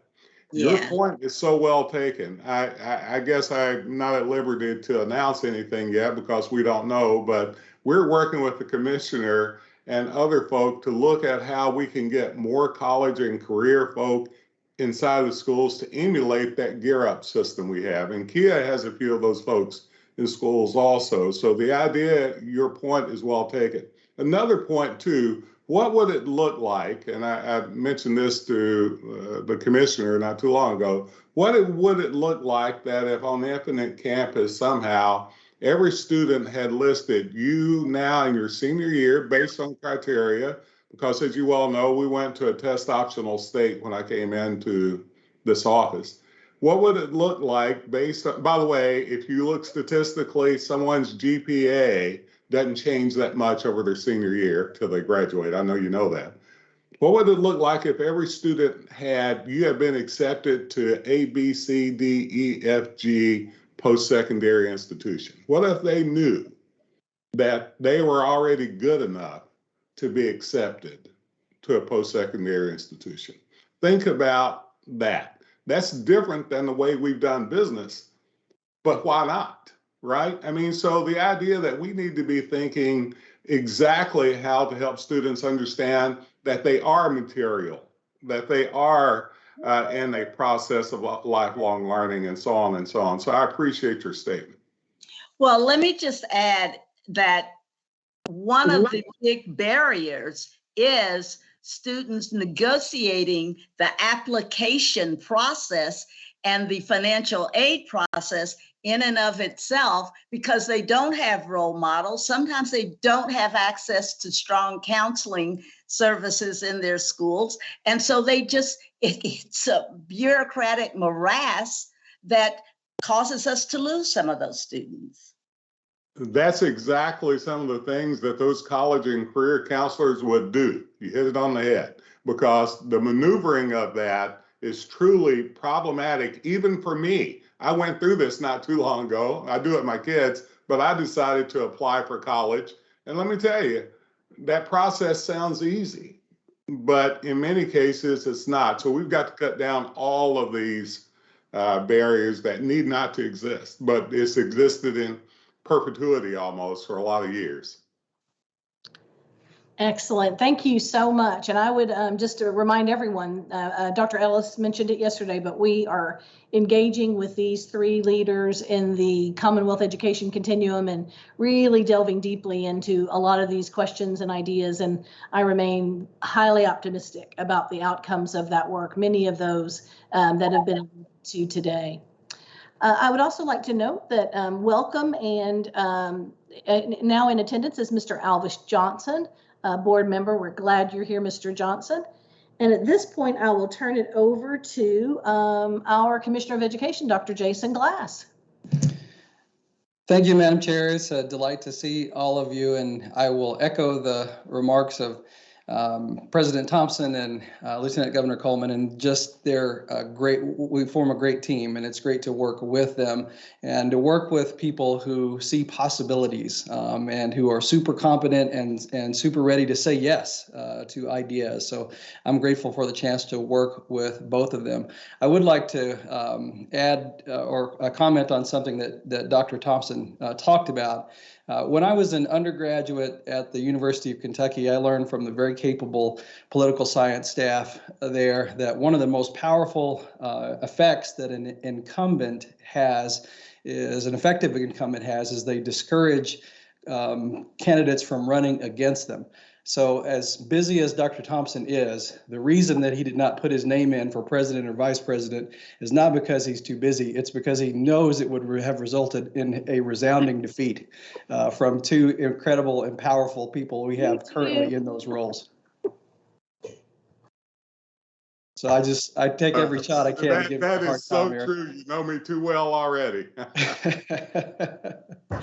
Right. All right. Well, shifting gears, I had to rib him some whenever I can get the chance. So a couple of things to update you on. Of course, we have schools restarting this week and next week and all throughout the month of August and into September. We're excited about that, excited about kids being back in school. Of course, this fall does present some challenges again. That we hoped we would not be having to navigate. We've got this unwelcome visitor of COVID back again. We were hopeful this summer as we saw the exponential decline in the number of cases, hospitalizations, and deaths. This would not be something that we'd have to contend with, but we're in a different situation. And one of the things that we've learned throughout this pandemic is we have to remain aware, dynamic, and be able to shift and adapt as conditions shift and adapt. And so we're into a new level or a next chapter in battling this virus and keeping our schools open. I do expect our schools to be open for in-person learning. I think that's universally accepted across the state, really across the world, as the way to go. And we have proven this past year that with the right combination of mitigation practices, we can offer in-person learning safely for Kentucky's kids. So we have, our schools know what to do. They know the procedures to put in place. We also have alignment from the Centers for Disease Control, the American Academy of Pediatrics, and our own Department of Public Health around what those set of mitigation procedures should look like. We support them from the Kentucky Department of Education and are urging districts to follow those recommendations. Presently, the set of mitigation procedures that a district puts in place is a local determination. I know that there's some different feelings about how that should be handled, but in order for there to be some kind of statewide mandate, it would involve this board promulgating an emergency regulation, which would then have to be approved by the governor or the governor's executive action. So those are the two most ready ways that a mandate would come into place. But currently, without those elements in place, it is a local determination. But we are unambiguous from KBE in recommending that districts follow all of the mitigation procedures that they've proven were effective this past spring and that continue to be recommended by CDC, AAP, and our own Department of Public Health. That includes the programs and schools that the Kentucky Department of Education operates. Our area technology centers, Kentucky School for the Deaf and Kentucky School for the Blind will all follow with integrity the recommendations that DPH, CDC, and AAP have put forth. So we wish to model what we'd like to see across the state, and again, to be unambiguous, that we know what to do, we know what's proven effective, and we have the expertise of public health all in alignment around what procedures we should put in place. So that's what we will work on. But we will need to remain adaptive. We'll need to continue to monitor and observe and see what's happening with this new Delta variant and how cases change, and then adapt our own practices and procedures and what we do in response to that. I know everyone is tired of COVID and would like to have this behind us, but that's going to depend some on the choices and behaviors that we make as individuals and as schools and as an entire state and nation, and how we continue to respond to this virus. Our schools have worked really hard this summer at mitigating learning loss over the past year. We have seen some initial studies come out that try and quantify that learning loss. Not unexpectedly, we see wide achievement gaps that were present before that are wider after the pandemic, and an overall depression in student learning as measured by standardized assessments. Again, that's not surprising. It wasn't as deep as some had predicted based on previous studies where learning in school had been disrupted. I think one possible reason for that I would hypothesize is learning didn't just stop. We shifted to hybrid and virtual options to try and keep learning going. So I think as expected, we see dips, we see widening achievement gaps, but none of that as deep as possibly it could have been had we just thrown up our hands and said we have to just turn off school for this past year. So hats off and kudos to all of our educators and the work that they did, that they will now continue forward. We saw lots of districts across the state of Kentucky put in place summer programs and supports for our students, and we commend that. We know that we're going to have funding for 3 full years going forward of those continued supports to work on that learning loss. And the emphasis that I continue to make with our superintendents is to focus on not just quote unquote lost learning, but to recognize that students had all sorts of experiences over this pandemic. Some were positive, many were negative. But we should be thinking about how we can create meaningful and lasting learning experiences going forward. So how can we have students students look back on this pandemic and say that was really terrible. That was an awful experience, but I know that my community, my school did all they could for me. But the next 3 years that we had after that, those were the 3 greatest years of my life as a learner. That will be a great goal for us to all work toward, and we have resources in place in our schools to help make that happen. Shifting gears a little bit. We've got, as Lieutenant Governor mentioned, the Kentucky Education Summit scheduled for November 1st and 2nd in Louisville. We have applications or registrations out for that, so please go ahead and register for your spot in that. In just a few days that we've had the registration open, we have about 150 people that have already signed up to attend. We're shooting for 1,000, and we have room for 4,000. So we'd love to have everyone that can possibly go. So mark your calendars. That will be an in-person event. We hope we get to an in-person event, possibly with some mitigation strategies and possibly not, but we'll have to be adaptive on that as well. But mark your calendars for November 1st and 2nd. We have a dynamic and wonderful set of speakers, both nationally and from within Kentucky, that are going to be present at that event, either in person or virtually, and talk about the future of education. I would like to introduce some new staff to you. We have a number of new staff who have joined that you haven't had the chance to meet.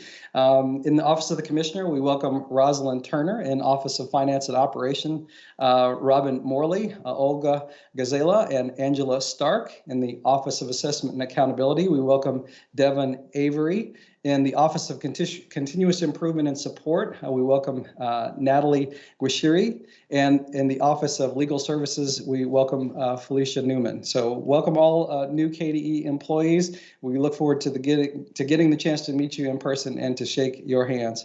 As Lieutenant Governor mentioned, we are proud to support her efforts toward these student-led mental health forums. We're excited to partner with her on that. The forums will take place mostly in September, with one event held in each of the educational co-op regions.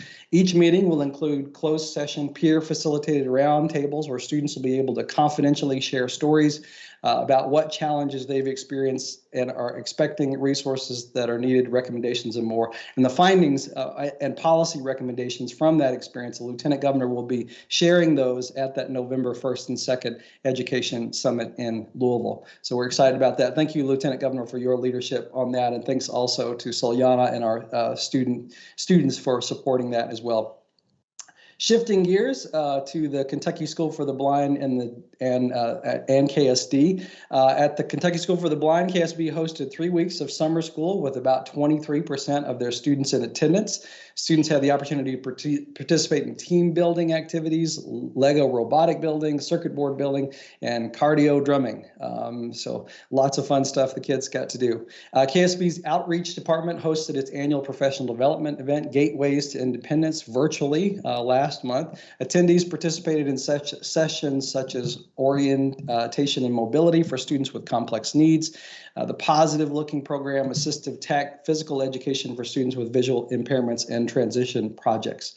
And shifting to an update on KSD, KSD held summer school in June with approximately 45% of their students attending. The theme was Back to the Wild, and students were able to experience a menagerie of animals, reptiles, insects, when a mobile zoo visited the campus for a day. The final week was complete with 2 field trips to the Salado Wildlife Reserve and the Louisville Zoo.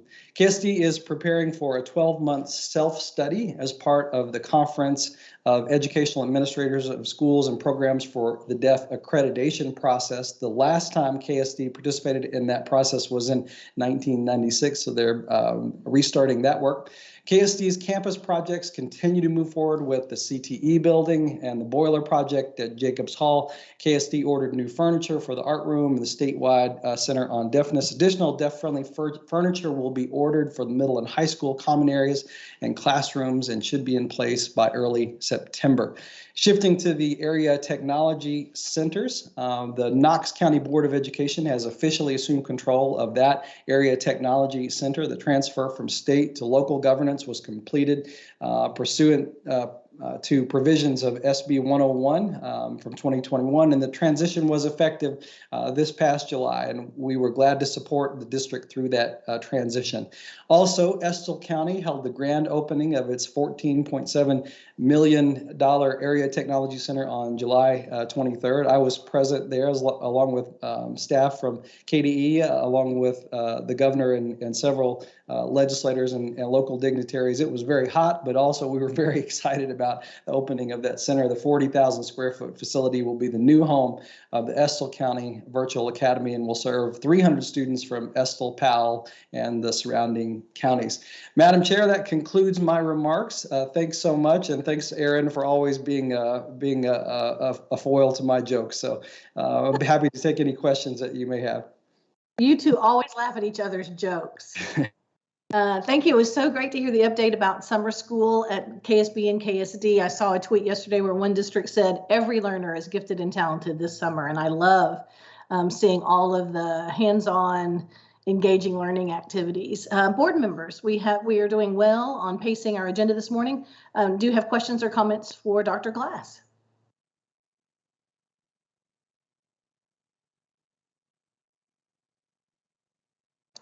All right. Oh, Dr. Rob. Thank you. Thank you. Commissioner, I want to commend you as well for being a part of what I'm going to call the triumvirate with President Thompson and Lieutenant Governor Coleman to really bring us all together around important strategic, and I'm going to say it's of the mind and strategy, but to get at our heart's desires of supporting all of these learners. And so based on our conversation yesterday around the social justice dimensions in our communities that have to impact our students, we know that sometimes this impact reaches the level of trauma. It ranges from curiosity to downright trauma for a range of students. But we've got to build community in order to go forward as a strong economy and a strong democracy. So could you just share a few observations about that condition? It's not deniable. It's a part of the context, just like COVID. Well, thank you, Vice Chair Porter Robinson. I think all of us have experienced some level of disruption, discomfort, or trauma over this past year, from COVID to the events of last summer with George Floyd's murder and Breonna Taylor's killing and all of the unrest that resulted from that. So we've got a lot to process through as a nation, as communities, and as a state in Kentucky and within communities. Part of the work that we have to do as educators is supporting and taking care of each other as we navigate through that, and recognizing that our students are going to come back to us over this after this summer with a variety of different challenges and experience, and that has to inform our practice. And one of the things that I've tried to stress with every group of educators that I can connect with is to put care before content, to make sure that we're checking in and seeing how students are doing and thinking about what they need as one of the first things that we make an intentional effort to do as students return back to our schools this fall. And also to put relationships before rigor. We know that we've got lots of work to do to catch up on learning loss and academics and content that may have been missed out on. And we will get to that, and that will take time for us to work our way out of that. But the best way, the fastest way that we'll be able to do that is to make sure that our students understand that they have caring staff members in our schools and in our communities who care about them and support them and their future, and will do anything that we can to make them successful. So those are consistent messages that I have been delivering, and thank you for raising it. And I think it has to be a high priority in our minds as we think about educational services and pedagogy and supports as we return this fall. Excellent, thank you. Other board members?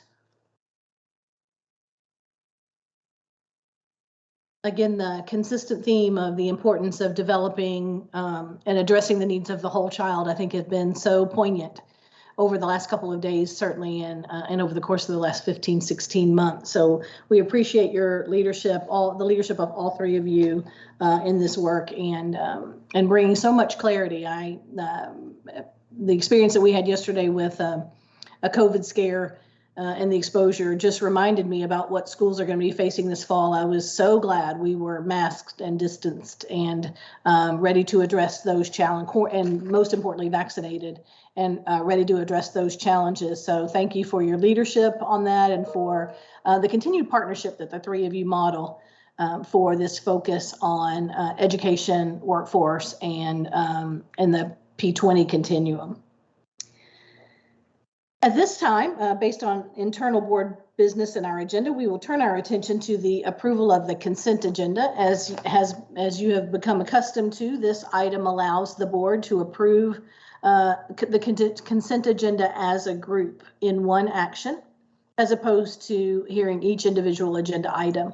Our KBE staff members have identified these items as those that are non-controversial and routine in nature. You do have details on all three of the consent agenda items in the portal for more detailed consideration. At this time, unless a board member would want to pull an item from the agenda, I would entertain a motion to approve the consent agenda item as presented. This is Sharon Robinson. I move approval of the consent agenda. Thank you. We have a motion from Dr. Robinson. Do we have a second? This is J.B. Bowling. I will second that. Thank you. And a second from Mrs. Bowling. Any questions or further discussion on consent? Hearing none. Meredith, would you please call the roll? Joanne Adams. Joanne Adams votes yes. Claire Batt. Claire Batt, yes. Holly Bloodworth. This is Holly Bloodworth. I vote yes. This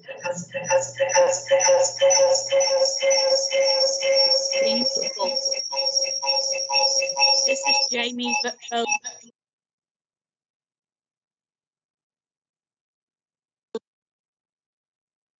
This is J.B. Bowling, and I vote yes. Perfect. Thank you. Alvis Johnson. Alvis Johnson. I vote yes.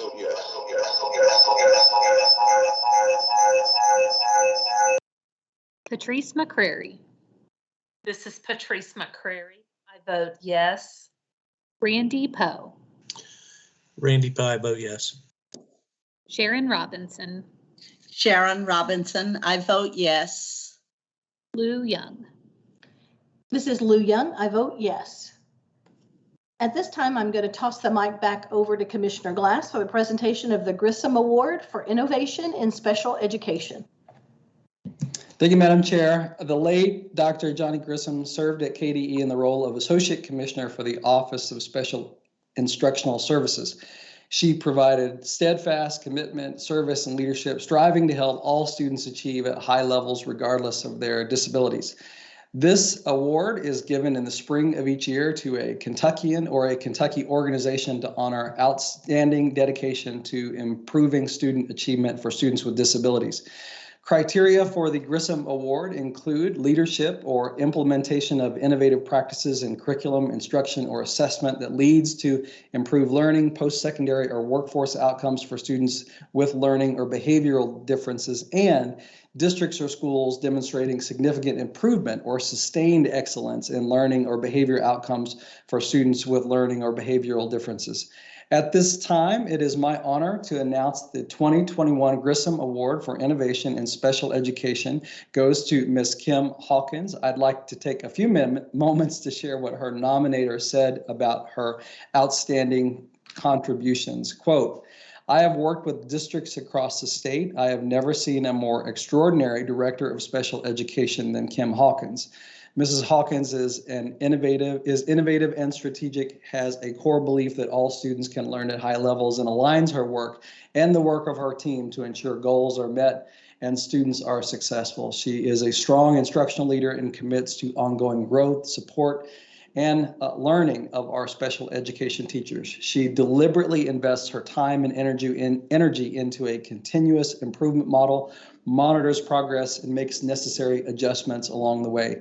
She's a master at connecting with multiple services to better support the whole child, including academic, behavior, social, emotional, and mental health supports. She engages families, communities, and partners on a daily basis to ensure services are seamless. Kim is a tremendous model and mentor for other directors of special education. She never turns away an opportunity to help others and positively impact the lives of our most at-risk students. No one deserves this award more than Kim. So congratulations, Ms. Kim Hawkins. And I think we have Kim on and her nominator, Ms. Melissa Biggerstaff. We'd welcome both of you on, Ms. Hawkins and Ms. Biggerstaff, to express a few words. Thank you. And yes, you are exactly right, Dr. Glass. In that nomination, I meant every single word of the nomination. Kim is amazing in every way.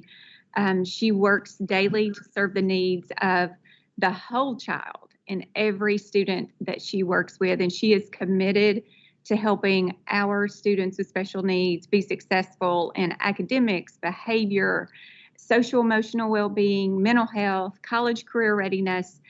She is absolutely fabulous. So it is an honor for her to receive this award, and Kim is actually here with us today.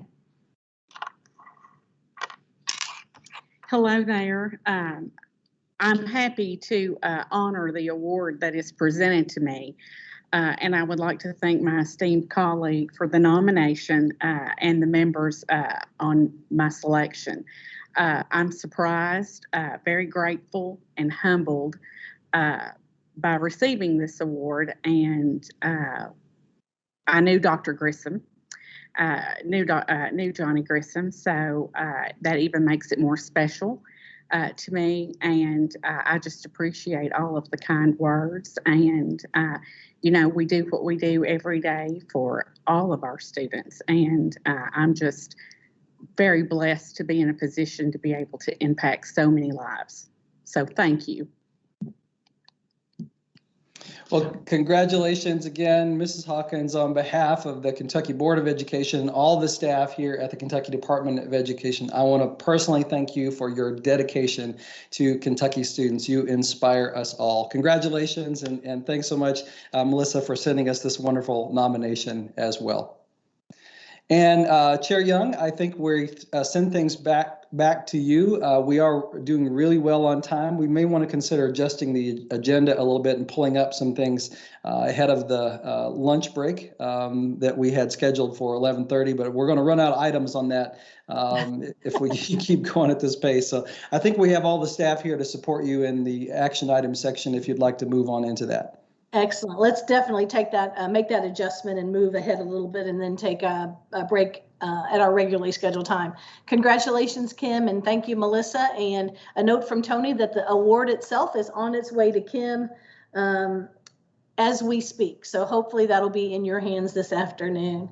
Love the award section, and thanks again to the committee on the selection of the Grissom Award. I know that Johnny would have been really proud that a director of special ed was recognized this year.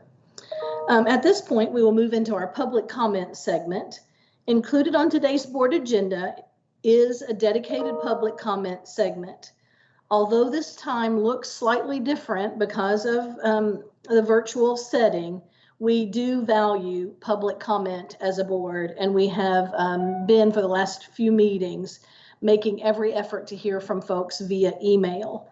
The board will only review information virtually and in person about matters listed on the board's agenda. So please note that public expression is not a question and answer time, but instead an opportunity for the public to share information directly with our board. Today, the board has received one public comment via email. The comment came in on August the 2nd from a Kentucky public school educator, Mr. Adani Wilkerson. Many thanks to Donnie for being a faithful contributor of comments and feedback to the Board of Education. And also thanks to Mr. Wilkerson for his participation in the new Kentucky Coalition for Advancing Education. His voice has been invaluable. The comment was sent to KBE members in advance, so you've had the opportunity to read that. And it is also posted on the KBE portal for public viewing. So please avail yourself of Mr. Wilkerson's thoughts and comments there. Again, thank you to Mr. Wilkerson for taking the time to share his feedback with the board. And as always, the KBE appreciates the opportunity to hear from constituents, either in this email process now or hopefully very soon in person for public comment. Moving on, the next section of items includes action items, the first of which is approval of 701 KAR 5:160, selection and appointment of non-voting Kentucky Board of Education members. And with us today to detail this action recommendation is Director of Government Relations, Chuck Truesdale, who will provide an overview and be available to answer any questions that you may have. Welcome, Chuck.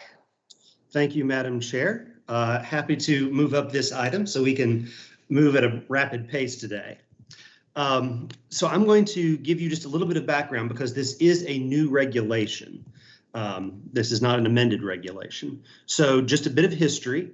Governor Beshear issued an executive order previously to place non-voting teacher and student members on the Board of Education, and those were appointed by the governor, although the student member did have a process where the Department of Education made a recommendation to the governor on that one. That executive order had to be confirmed by the General Assembly during the 2021 session, and in large part that was done through House Bill 178. There were some key provisions in that made some adjustments to the selection process. So just to reiterate, the teacher and student members are non-voting members. They will have one-year terms under the terms of the statute, and those members will be rotated among the congressional districts and have to be from different congressional districts each year, such that the teacher and the student can't be from the same geographic area. The student member must be a junior at the time of the appointment under statute. And the key part here is that the statute said that the Board of Education must promulgate an administrative regulation for that appointment process. So that brings us to today. So the proposed reg 701 KAR 5:160 delineates that those new terms, the student and teacher terms, would begin on July 1st, 2022. So our current members, Soliana and Allison, will continue until April 14th, and then we will have that very brief period until the new members take their seats. Because Soliana currently lives in the 3rd Congressional District, the new student member would be from the 4th Congressional District and would follow from there. Because Allison is from the 5th Congressional District, the next teacher member would be from the 6th Congressional District and rotate from there. The process is going to work like this. The Student Advisory Council and the Teacher Advisory Council, respectively, would accept applications for those candidates who would qualify. The application opening period would be no later than March 1st, and applications would be due to those respective councils by April 1st. The councils would then, whether it's the full council of each or a subgroup, sort of like the awards committee operates here at the Board of Education, would then go through those applications and make their recommendations. They would choose 3 each, so 3 teachers and 3 students would be a recommendation to the State Board of Education. Those would be due to the board by May 1st. And then the board would select from each of those 3 groups, or each of those 2 groups of 3, they would select one at its, what we assume would be the June meeting. It would be the last meeting of the fiscal year. So that the selection that is made and would take their seat on July 1st, the beginning of the new fiscal year. Now the board is not, it's not prescribed in the reg how the board would do that. The board could either do that in a full meeting, or they could do it similar to the way the awards committee operates, where a subgroup of the board makes a recommendation. So that would be up to the board on how you want to do that. But the full board would have to vote on those non-voting teacher and student members. That is the long and the short of it. If there are any vacancies, you would essentially go back to the 2 remaining recommendations and choose from between those. So you wouldn't have to go through that entire process again.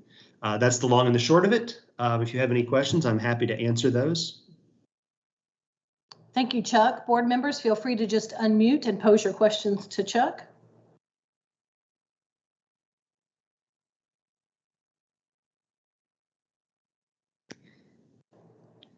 Dr. Robinson. I really was just giving a thumbs up. I think Chuck has presented a very nice, comprehensive, straightforward package that hits all the notes that we are required to recognize in the legislation. So thanks. Sounds like a good process. Thank you.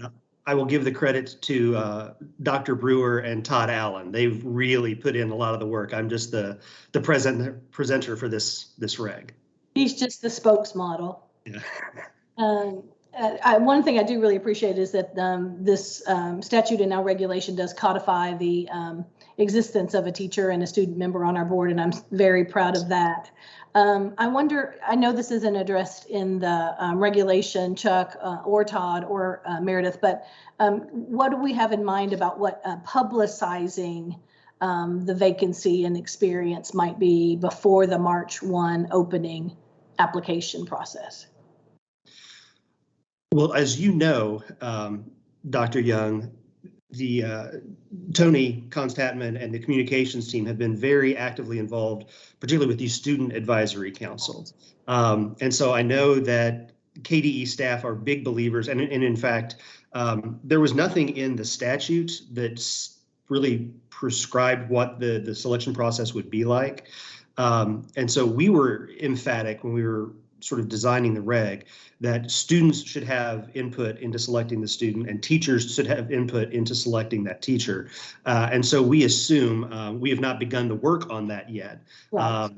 But you know, Tony is going to be very involved in marketing and making sure that people are aware. And I would point out that there was some concern that only members of the Student Advisory Council or only members of the Teachers Advisory Council would be eligible, and that is not the case. They will make sure that that is broadly advertised. And so I do not think we have a plan or a strategy yet for getting the word out there, but I know Tony is going to put in the work to make sure that that is marketed and that all students across the Commonwealth and all teachers across the Commonwealth are aware of that opportunity. Sure, it is early, and I know all of us will activate our networks among students and educators to make sure that we get that word out as well. Yeah. Board members, at this time, unless you have other questions, again, feel free to. Oh, yes, Claire. Chair, I have a small question that I'd like to ask. Considering the prescription about the composition of the board that was recently passed by the legislator, do these positions fall outside those requirements and will not affect it in any way? No, those are the requirements for gender balance and political partisan balance and minority representation only apply to the 11 voting members. So these, the teacher and student non-voting members will be completely outside of those balance requirements. That is obviously something that the board or the student or teacher advisory councils could take into account when they're going through that, but that is not a formal part or a legal requirement in the process. Excellent, thank you. Randy.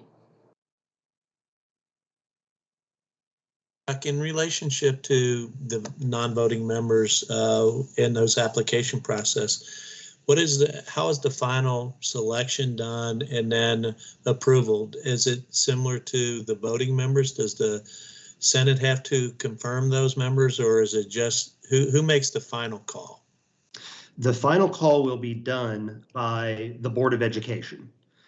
The 11 voting members will get to select the one teacher among the 3 recommendations from the Teacher Advisory Council and one of the 3 students recommended by the Student Advisory Council.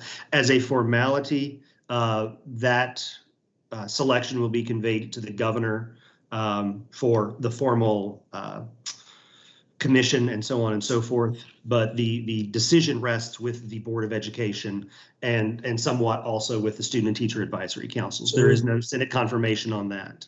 Right. So is there like in this process is there going to be a committee that narrows that selection down, or are all the applications presented to the full board, or what is the final call there? So, because I know that this was a controversy within the legislature and passing and so forth. So want to make sure that it's an open process and people aren't saying that we're hand selecting somebody for that position before the applications are even submitted.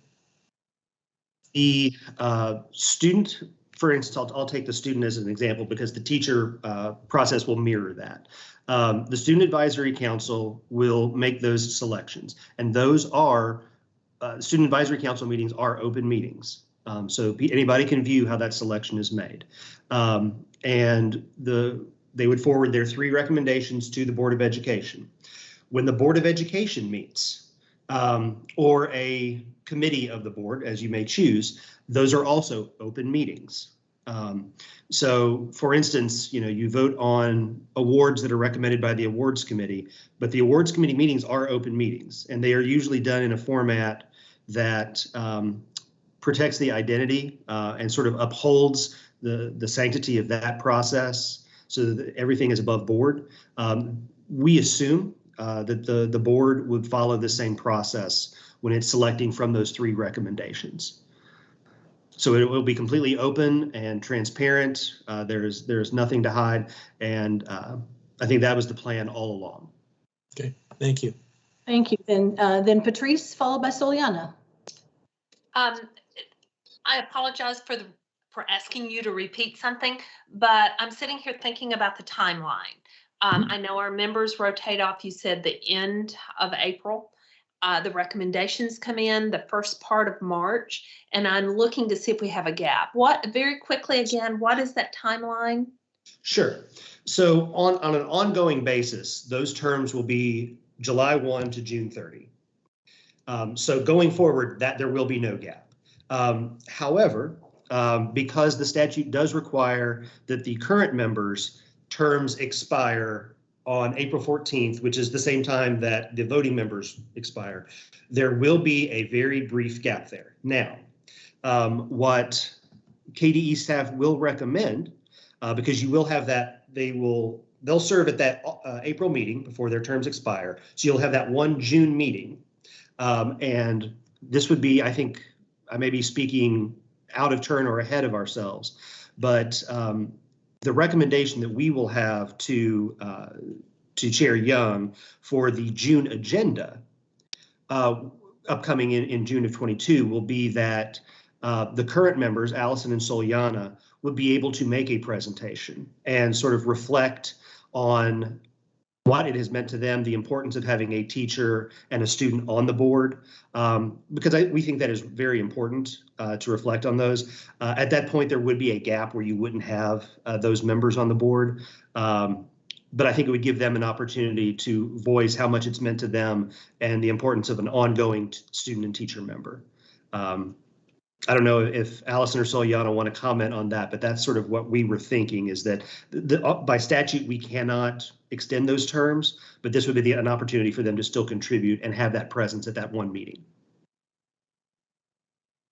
Thank you. And Soliana. Yeah, I was just wondering what the application will entail and who will design that application, and if KBE could provide kind of a framework in which, like, what they're looking for in a student or a teacher, or we could seek other perspectives as well before the application is designed. Sure. Well, in terms of what you're looking for, I think a lot of that will be handled by the respective advisory councils. So students will have their own views of what they're looking for, and teachers will have their own view of what they're looking for. And so that will sort of serve as an initial screen, I think, before those 3 recommendations go to the full Board of Education.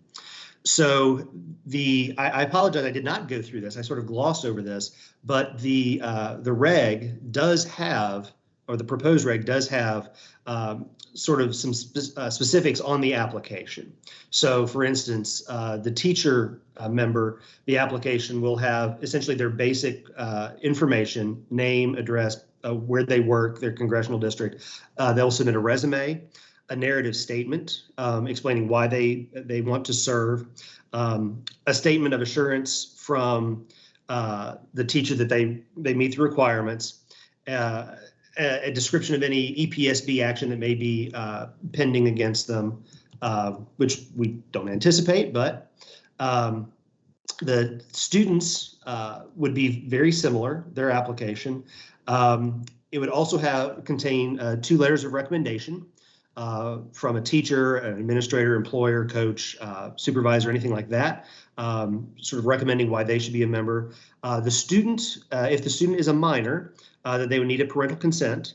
And I do anticipate that the students, almost every applicant will be a minor because they will be applying when they are sophomores, because they would take their seat on July 1st when they would be going into their junior year.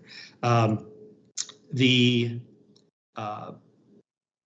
commissioner and KDE staff will be able to come up with that application. I would anticipate that would be one thing that the Student Advisory Council and the Teacher Advisory Council will take some interest in. So it would not surprise me at all if they have some input into what that application form looks like as well. Thank you. And Holly. Just to clarify, Chuck, you said like in the next round, example for the teacher position, the person has to be from the 6th congressional district. Correct. So we would only accept applications from people that are from that congressional district. Correct. And that is part of the reg, that they have to state that they do live in the appropriate congressional district. Okay. And the differing congressional districts in a rotation is required by statute. Right. Thank you. Yes, ma'am. And from Ms. Sloan. I was just curious if there was any way that Soyana and I could have some input or have a moment to even speak to those advisory counselors, or would that be like a conflict of interest, just to kind of put our 2 cents on what our experience has been like, and kind of the characteristics or things that we think that they may need moving forward, just so to give them an idea as they come up with their things they're looking for in the teacher and the student. I can't help but imagine that those advisory councils would probably readily invite you in to do that. Okay, great. I think I would definitely be interested in that, as I'm sure Soyana's already there, so I'm sure she'll have input as well. Yeah. And I mean, I don't know that it would be a conflict of interest, simply because unless you move congressional districts between now and next year, you wouldn't be eligible for the position. So I can't imagine it would be a conflict. And I think they would, like Dr. Young said, I think they would welcome that input and that advice. Chair Young and I'd be happy to work with both Allison and Soyana to help incorporate some of their experiences in the marketing as well. Super. Thank you, Tony. Board members, any other questions or discussion?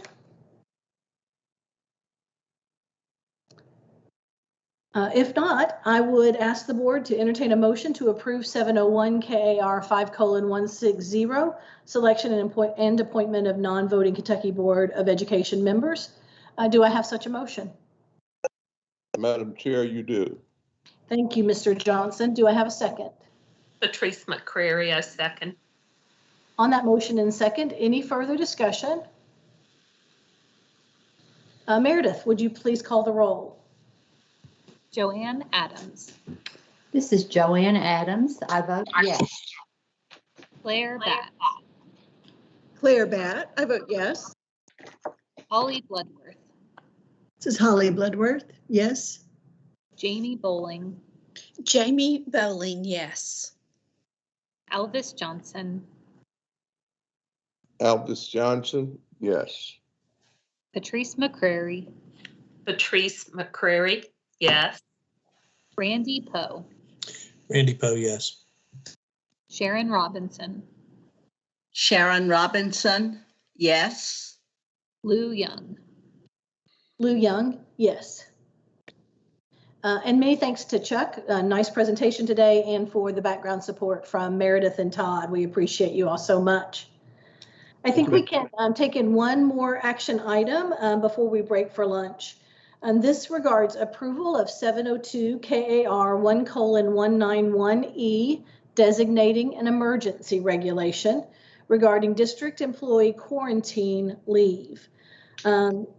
We know that because of the emergency nature of this regulation that you have only had a couple of days to sit with this information in the portal. So we have invited KDE Associate Commissioner Robin Kinney, along with KDE Executive Advisor Matt Ross, to provide an overview of the proposed regulation and as much detail as you may need, given, again, the short turnaround time on this consideration.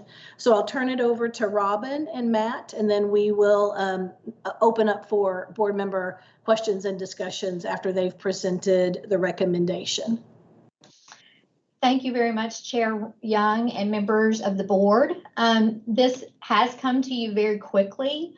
And the reason it's come to you quickly is we really started hearing this bubble from our local school districts about a need to really address this issue relating to a leave, another leave type for our staff at local school districts.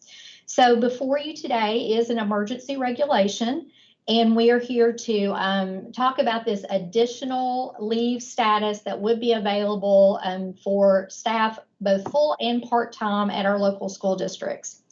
To give you a little bit of background and as a reminder, back in August of 2020, this board adopted an emergency regulation at that time, allowing our districts to provide unlimited emergency leave to school district employees. However, that was only available for the last school year, and it expired even before the end of the last year. House Bill 208, then adopted by the General Assembly, got us through the rest of the school year, but both of those have now since expired. So that is why we're back in front of you with another request for an emergency regulation to kind of fill that gap. Also, as our top-notch legal office doing research on this issue as we look forward, they identified an existing statute on the books, that is KRS 156.160, and it really requires the Kentucky Board of Education to promulgate administrative regulations for the pay of teachers during absence because of sickness or quarantine. So we had that in place last year. So here's another statutory reference that says the Kentucky Board of Education should adopt this for quarantine situations. So the first regulation that we have in front of you is an emergency regulation, and it's just going to be for this school year. If I can reference us to page 3 of the regulation, and I hope that is up before you right now. Can somebody tell me if you can see that page 3 of the regulation where we can actually walk through the wording? Robin, let me get that pulled up. Okay, thank you. I think it'd be easier for us to kind of unpackage this if we have the regulation, the proposed regulation in front of us. And we'll walk through the pieces and parts. We're looking at page 3 of the proposed regulation, starting with section 1. And I will share with you that we did take this in front of the local superintendent's advisory committee earlier this week, and they gave us some good feedback and thoughts. And as I walk through the proposed regulation, I'll point out some recommendations that they made that we have incorporated into the proposal. So we're almost there. If we can get to page 3. Thank you so much. Okay, I'm just going to kind of walk us through, again, the short nature that you all have had opportunity to review this. Want to make sure that we walk through it. And I'll just kind of go section by section, line by line, not exactly line by line, but pointing out sort of our thinking behind it. So it starts at the top with section 1. And again, this is only for the 2021-2022 school year. We'll address the regular regulation next, and that will look us a little more forward past this time. Each district board of education shall provide each eligible person, and we'll get into who is eligible a little later in the reg. It does apply to full or part-time employees. And it does require paid leave. During the period the employee is placed in quarantine due to exposure to COVID-19. LSAC asked us to include this next sentence, which was a good catch. Exposure to COVID-19 shall include exposure to any variant of COVID-19. So just wanted to make it very clear any of the variants that we are seeing either now or we hope not, but if other variants could come in the future, that would cover this. This leave shall be in addition to any other leave provided by statute or board policy. So it's in addition to existing sick leave, emergency leave, or personal leave. Paragraph 2, in order to be eligible for the leave under this section, the employee shall be placed in quarantine by one of 4 entities: a treating medical professional, a public health department, the Department for Public Health, or the school district for which the employee works. And the reason that that was included is we still have lots of our school districts that local health departments are informing or someone else is informing them of a positive COVID diagnosis, and then they are helping with the contact tracing and identifying those that may need to be quarantined. So it does allow the school district to help with in that regard. The next part, B, in order continuing to be eligible and have received a COVID-19 vaccination prior to the quarantine period, or you're prevented from doing that because of a disability or your sincerely held religious beliefs. So you must be vaccinated already or qualify under one of those 2 preventions from being vaccinated. If the school district, if they are the entity that determines that the employee needs to be quarantined, then they must provide that employee with written documentation supporting their determination of that need. You know, our goal really is to continue in-person instruction to the greatest extent we absolutely can, but we want to be safe at the same time. So this provides that if the district is the one placing that employee on leave, they're going to provide that written documentation. A school district, kind of in the reverse, if the employee says that they need to be quarantined under this leave provision, then a school district may require that employee to provide written documentation from one of those other 3 entities that have designated that they need to be quarantined. And then finally, in paragraph 6, a school district at its discretion may determine quarantine leave is unnecessary when that employee can fulfill his or her job or duties remotely during the quarantine. So, you know, our school districts have greatly improved in that delivery of a remote instruction. And we also have certain employees that might be at central office that could still perform their job responsibilities from a remote location. So the school district may determine that those job responsibilities can be fulfilled in a remote capacity. If that case, then no leave is exhausted. That employee is continuously working. The last paragraph 7, well, next to last, let me say that. LSAC also suggested a recommendation, which we have included at this time, that in order to shorten the quarantine period, because of course, again, in-person instruction is our goal, or in-person fulfillment of your responsibilities is our goal, the school district may require an employee on quarantine leave to undergo a COVID test at the district expense and provide the results to the district. So that should still be under the dates recommended by the Centers for Disease Control and the Department for Public Health quarantine guidelines. So right now, that testing recommendation is no sooner than 3 to 5 days after exposure. So a district couldn't do anything sooner than what is required by our CDC or the Department for Public Health. But that would encourage that testing to be done and getting our staff back to in person. And then a district may require the employee testing negative to return to work if they do test negative. And I think lots of our staff are very anxious to be in the building in person, and many of them will go ahead and do that testing accordingly.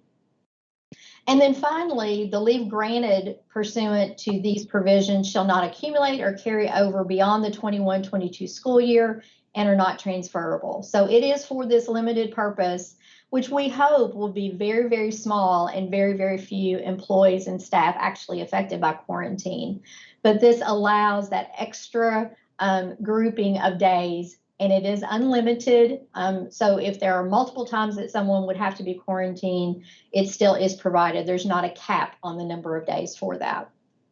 Let me stop here after walking through and just see what kind of questions that board members may have about the recommended e-regulation.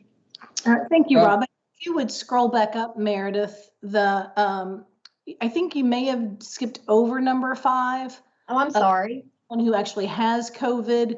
I think I understand that statement. I think it means that they would then activate their sick leave and other available leave. That's correct. Thank you, Chair Young. And I'm sorry I skipped right over that. You are correct. Quarantine leave will not be used if you have an active COVID-19 infection. You would instead use sick days for that. Of course, our local school districts must grant a minimum of 10 sick days, but they can grant additional sick days to accommodate if it needs to be longer than that. Thank you. And then we have a question from Ms. Sloan, followed by Ms. McCrary. Thank you. I know last year, I think with this regulation, it was, we provided this, but then it was up to the local districts to decide if they would provide those extra sick days or not. And I'm curious because this regulation seems to use the word shall instead of may. So does that mean the local districts have a decision to use this regulation, or is this basically saying they have to provide these? The provision of these days, they do have to provide these days for the quarantine situation. So it is not at the district discretion. Paid leave shall be required for the 2021-22 school year in a quarantine status. Thank you. And Mrs. McCrary.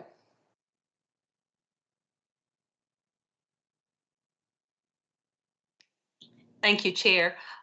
She actually answered my question, so I am fine. Oh, thank you. Dr. Poe. Yes, I got a couple questions. That was one of them, so thank you for that clarification. The one, it said sincerely held religious beliefs. How do you determine sincerely held religious beliefs? How do you have? I'm gonna let Todd Allen, our legal counsel, jump on here and talk about determinations of religious beliefs.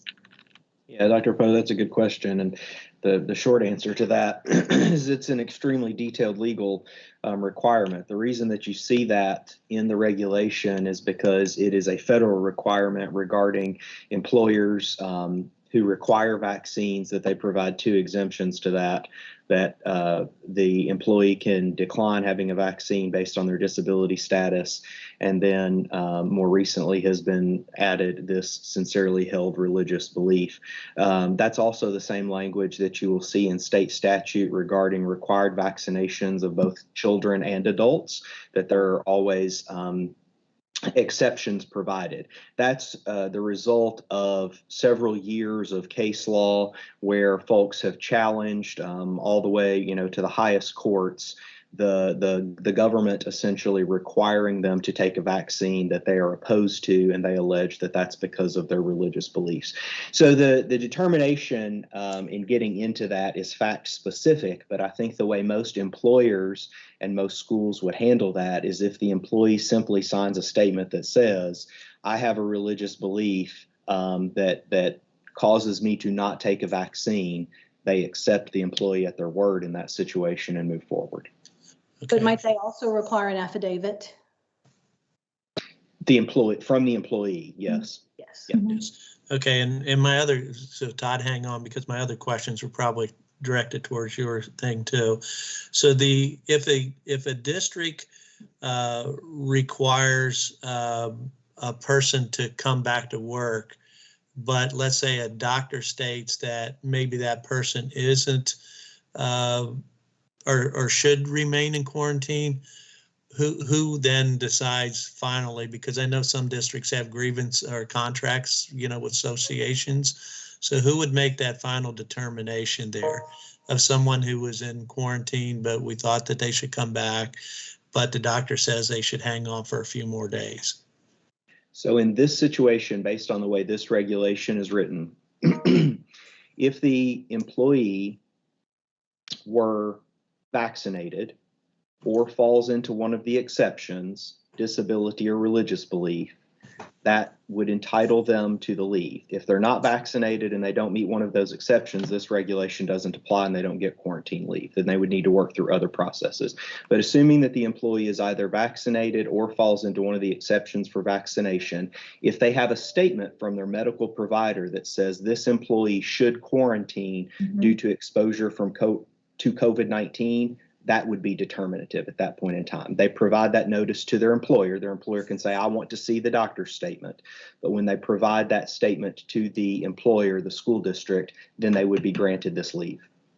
Okay, and on that, so if I'm reading this correctly, then this leave only is for individuals that are being quarantined, but if the quarantine becomes an active case, then they have to take their sick leave. Then they switch over to sick leave or other medical leave. Yes. Okay. Right. And because of the thing, I noticed in there it said the cost indeterminate, and we know that we don't know who's going to get it or not. But and I know that in that note it said that LSAC was, you work with LSAC and so forth. Were there any other particular K groups or whatever consulted because of the cost of this? I know that in the past, or let me rephrase it this way. Districts cannot just give out COVID quarantine days like they did on the first round of this that caused other districts problems when they weren't giving COVID days out, at the end of the year or that type of thing, correct? So you can't come up to the end of the year and say, well, I'm going to give everybody 5 quarantine days like they did when this thing first came out that created lots of controversy. No. Yeah. So I think first of all, I think there are a few questions in there that I'll try to address, Dr. Poe. Number one, you're correct. I think the way this is more anticipated is granting the leave more on an as-needed basis. So when the employee comes to you and says, I'm subject to quarantine, then you put them in this leave status, but they're not granted a block of that at the beginning of the year, as you indicated. Also, you had a question about the impact. And when you initially look at the regulation, I do think it's easy to say this could have a very large impact. But something else to keep in mind that I think mitigates some of that impact is right now, based on CDC guidelines, if an individual is vaccinated, they are not required to quarantine unless there's some other circumstances. So we have a large portion of our school staff throughout the state who are vaccinated, and they're not going to be placed on that quarantine order unless there are other extenuating circumstances, at which time then this would kick in to provide that level of leave. But I don't think that we're going to see, this is some speculation, and this is also based on guidance right now that we have from CDC and the Department for Public Health. But we have a lot of people who are vaccinated, and even if they are exposed, they're not going to be quarantined based on the guidance right now. Okay, great. Thank you, guys. Appreciate the clarification. And so questions in this order: Dr. Glass, Mrs. McCrary, and Mrs. Adams. Thank you, Madam Chair. And just following on to Todd's statement and Dr. Poe's question around the other K groups, I did make all of them aware that this was coming via email as soon as we started to develop it. And I received some feedback and questions from KASS that we worked to address. I received a note of support from KEA and didn't receive any other responses from the other groups, although they may have worked through the LSAC members to have any concerns that they had addressed. So that's the outreach that we did at the very beginning of this. 2 points I want to make, or really 1 point and 2 issues related to that. The emergency regulation process in Kentucky after the board finishes with this requires the signature of the governor. And so the governor's office is a significant player and partner in this process, and we advise them immediately once this started through the lieutenant governor. And again, commend the lieutenant governor for acting quickly and making sure that the governor was aware and tracking this, and that they were watching it. We received 2 pieces of feedback from the governor's office on this regulation. One was that we include language around that in order to access this leave, you had to have a vaccination. So we thought that was a positive addition. So we have included that in the regulation that is before you. I think it was a strong addition from the governor. A second recommendation that came forward was that we require masking to be in place as a condition of receiving this leave. We considered that, but have not included it in the version that's before you. Not that we don't support masking, we certainly do. And want all of our schools to have masking requirements and procedures in place. But the enforcement of that and how often you have to wear the mask and if you might take it down under certain conditions seemed problematic to us, and that it would create a great deal of variability and questions around who qualifies for the leave and who doesn't. And we know that we may have variability in our school districts around what the masking requirements are at the local policy level. So for those reasons, we have not included that recommendation. But we did receive those 2 suggestions from the governor's office. We have included and incorporated one. We have not included the other, but I wanted you to make you aware of those 2. And in the case of the unvaccinated, specifically the unvaccinated who meet the 3 stipulations, and my greatest concern would be for those who are, for safety and health reasons, unable to take the vaccination. How will a district work with that subset of folks who cannot take the vaccine but might need to quarantine? I'm going to defer to Todd. Yeah, so if they have a medical statement indicating that they're exempt from taking the vaccine based on their health condition, then they would be eligible for this leave. Excellent, thank you. Mrs. McCrary and then Ms. Adams. I know previously we discussed care for a family member who is having to quarantine as well. Does any of this cover that, or is it strictly just the employee? This emergency regulation does not cover and provide additional quarantine leave days for family members. This is directly for the staff member. The statute that directs KBE to adopt a regulation talks about teachers specifically, and we have expanded that to all local school district employees, but it does not cover if you have like a child that has to be quarantined, you would rely upon your regular leave. And may I ask kind of a follow-up?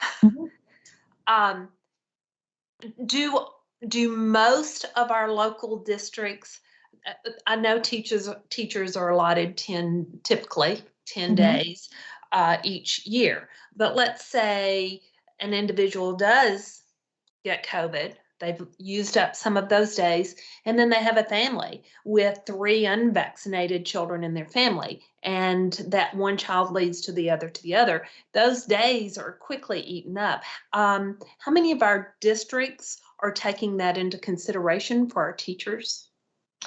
I really don't know the answer to that question. We might be able to kind of poll districts or find out what that looks like. But at this time, we don't keep records here at the state level of which districts are exercising that. Another good resource would probably be the Kentucky School Board Association to advise us on what they know about additional leave granted by local school districts. And we can certainly reach out to them. And Joanne? I just want to clarify a couple of things. As I understand it now, if a teacher has been vaccinated and they are exposed, they aren't required to quarantine. Is that correct?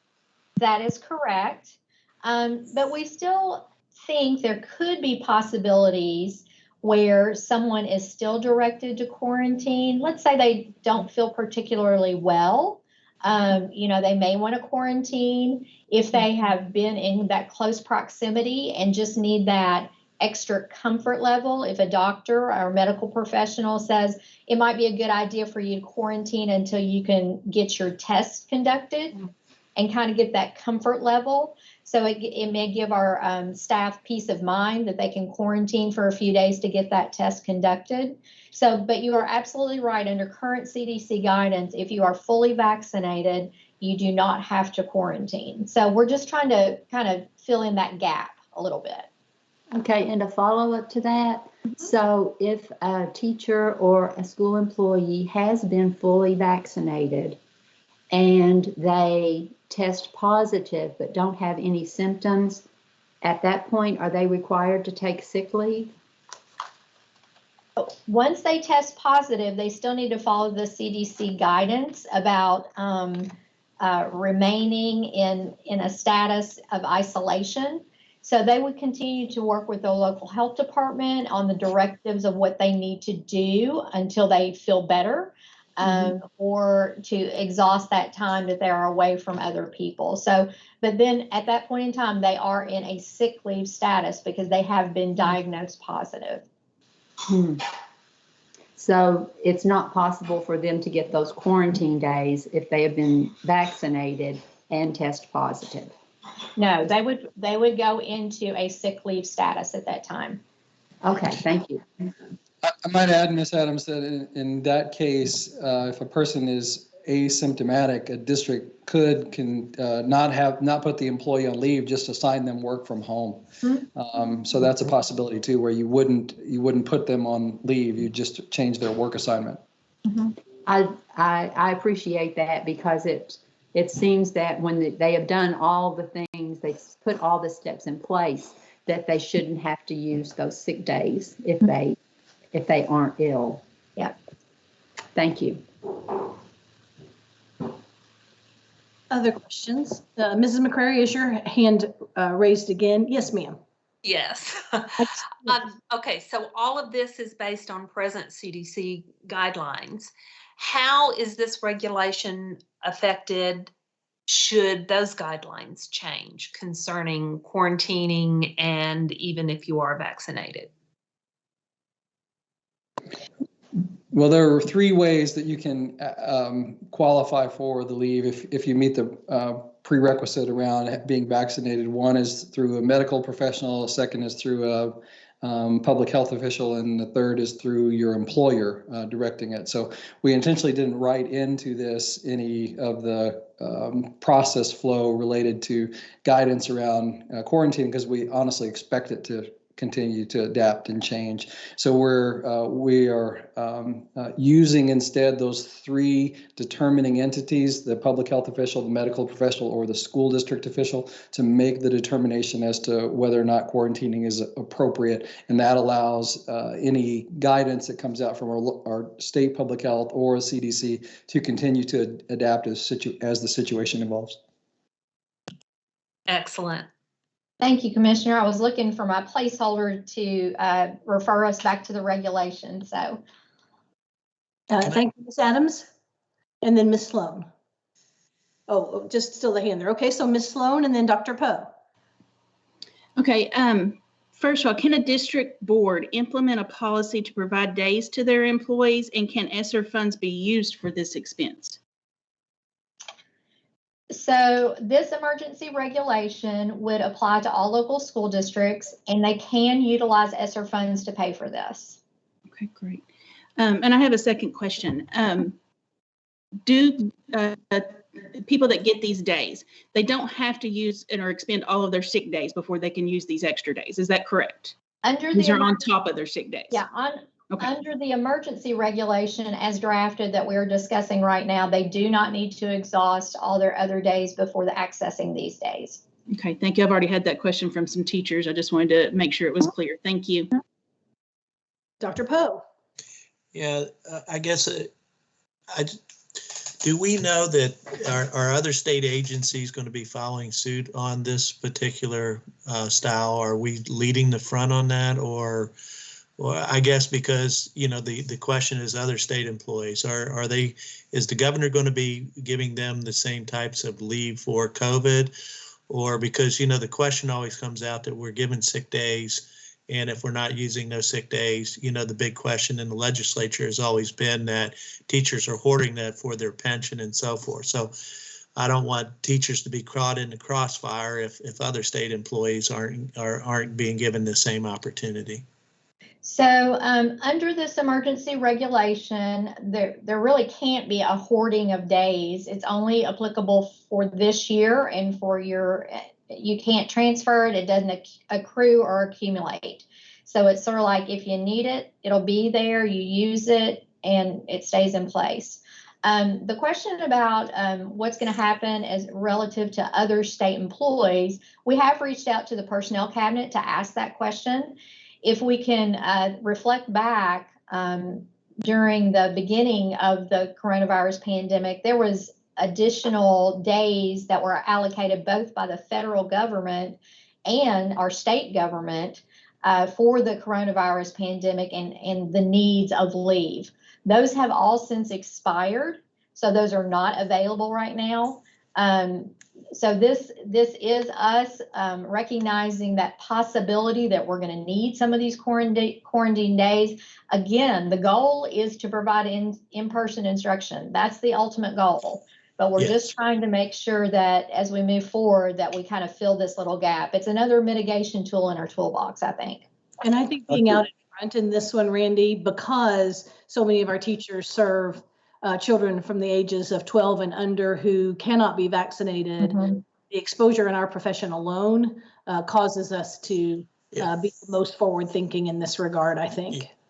Well, I'm all for it. Don't get me wrong. I'm all for this 100%. I just want to make sure that our teachers and our staffs aren't criticized in the same format too, because I mean, I think we took my personal opinion, I think we took a beating from the general public about the number of sick days and or a number of days people got off and districts doing different things. I just wanted to make sure that across the board that we're carrying this out and that our staff aren't going to be unfairly criticized for something.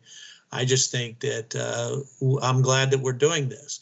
I just wish that the governor would probably stepped out in front instead of just one group, because if we're the only state agency, if early childhood is not getting the same particular option and so forth, we're going to be criticized that we're being treated differently, and that's the way some people see this.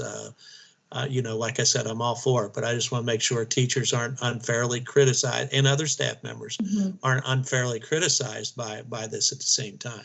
I just think this should be a larger effort, and maybe that's what we should also acknowledge to the executive branch, that early childhood providers that are our partners should be getting the same treatment that our teachers or our preschool teachers are getting at the same time. Just my thoughts. All right, thank you. And Ms. Sloan.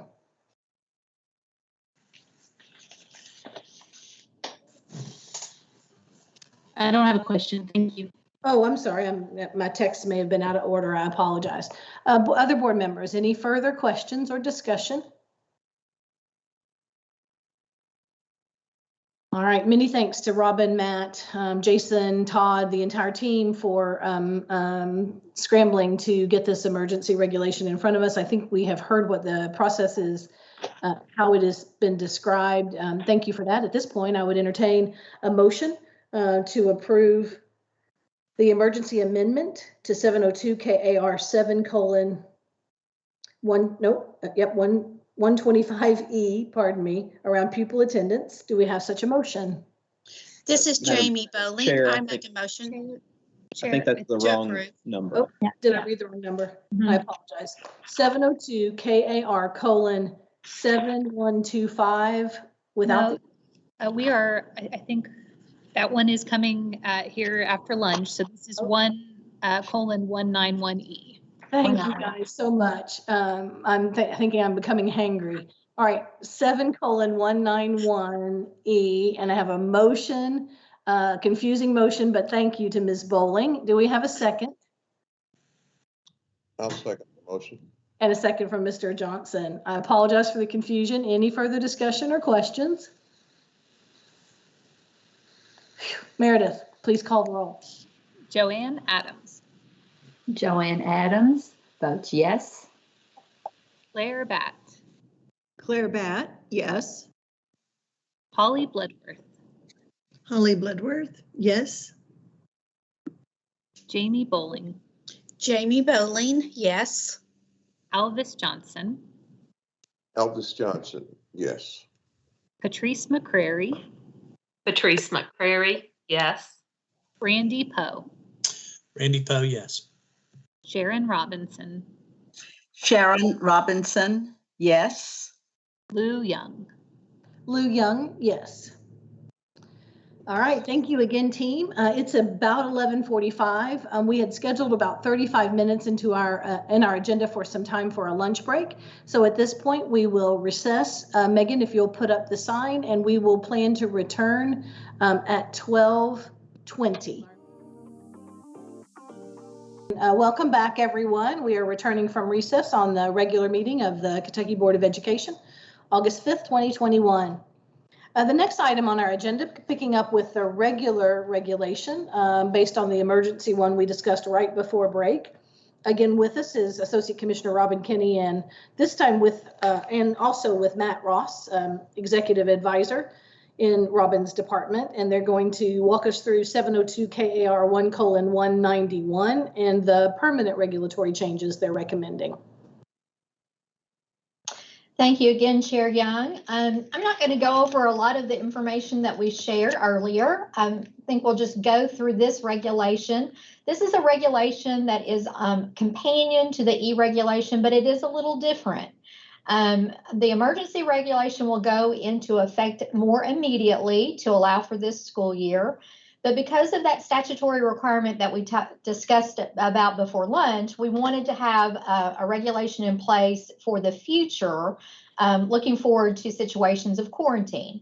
I'll preface our discussion on the regular regulation that we are trying to be really optimistic that we're going to go back to a more normal course as it relates to any type of quarantine that would impact our students or our staff. So you'll see that reflected in the regular regulation. And if I could ask Meredith, if she is on, to move us to section 1 of the regulation, if we could also have that up on the screen so we can look at it as we talk through the regulation. Also, as a reminder, for regular regulations, they do take a long time to get put in place. There is likely between 7 to 9 months to get a regular regulation all the way through the formal process, through the public comment periods, through the legislative review. And so there will be adequate and ample opportunity for comment to the regular regulation. So Robin, I am working to do that. It appears that in the portal, I inadvertently replaced the one that was in there with the updated one for the emergency. So I do apologize to the board members for that, but I will get the correct one pulled up here momentarily. Okay. I can quickly talk about the differences, and then we can, reflecting back on our earlier discussion about what we've already talked about. So you'll see in the regular regulation, we have removed those specific references to COVID or COVID variants. So because this is to really cover quarantines of any kind. Thank you, Meredith. It looks like you're rolling right along there. If I can ask you to scroll down just a little further to section 1. There it is at the bottom of page 1. Thank you so much. And Meredith, I believe the one in the portal that we have is the correct one. I'm looking at now, so. Okay. Oh, good. Okay, well, maybe I'm just clicking on the wrong one. That's good news. Okay, good news on that front. So section 1 under quarantine leave, you'll still see some of the provisions that we saw in the emergency regulation, but we are shifting to where each district board of education is going to adopt policies around quarantine for infectious or contagious diseases. So you see that we've taken out the reference to COVID-19, and it is applicable to every eligible full or part-time employee, again, in the school district, and does provide for paid leave during the period the employee is ordered to quarantine. This leave also shall be in addition to any other leave provided by statute or board policy. Meredith, if you can continue to scroll down just a little bit, and we'll go to the next, right there. So in order to be eligible for leave under this section, you'll see, again, very familiar language we saw from the last regulation, emergency regulation, but let me call out a difference in 2A. So here we say, be ordered to quarantine due to infectious or contagious disease exposure by a treating medical professional, a public health department, or the Department for Public Health. All those were in the emergency regulation, but you'll see we've taken out the school district determining that quarantine in this regulation. And the thought around that, we really want to get back to those medical professionals when we get back to a normal state, making those determinations, get our school districts out of the business of contact tracing and all that.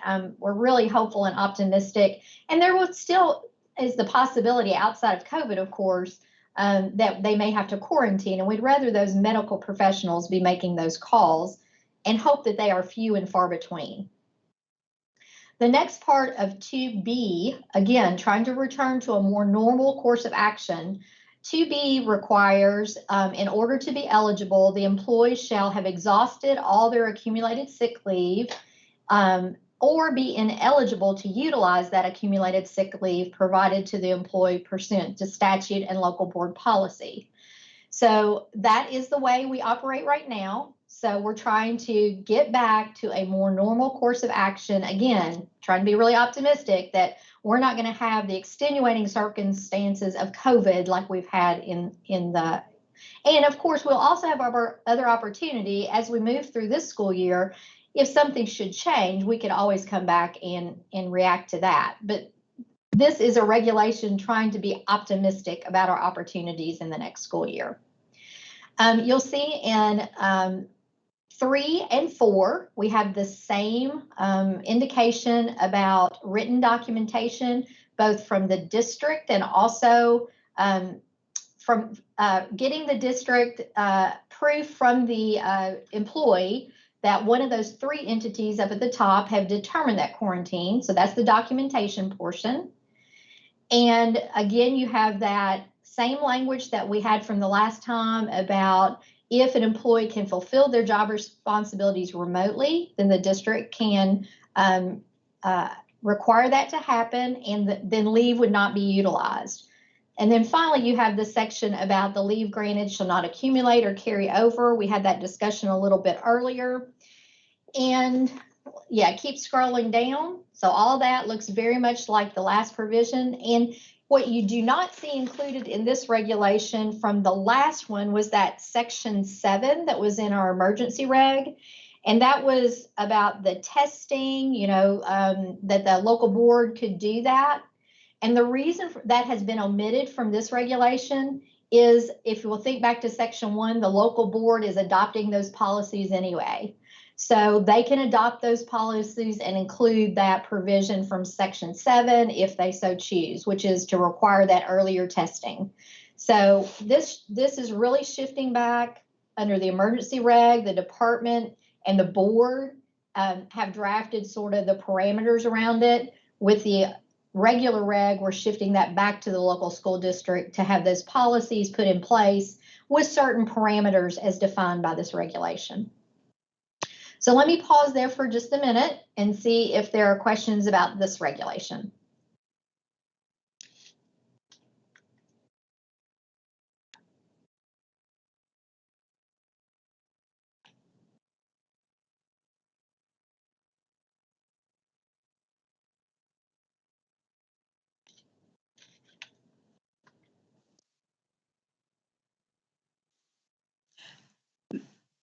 Madam Chair, I move approval of this regulation.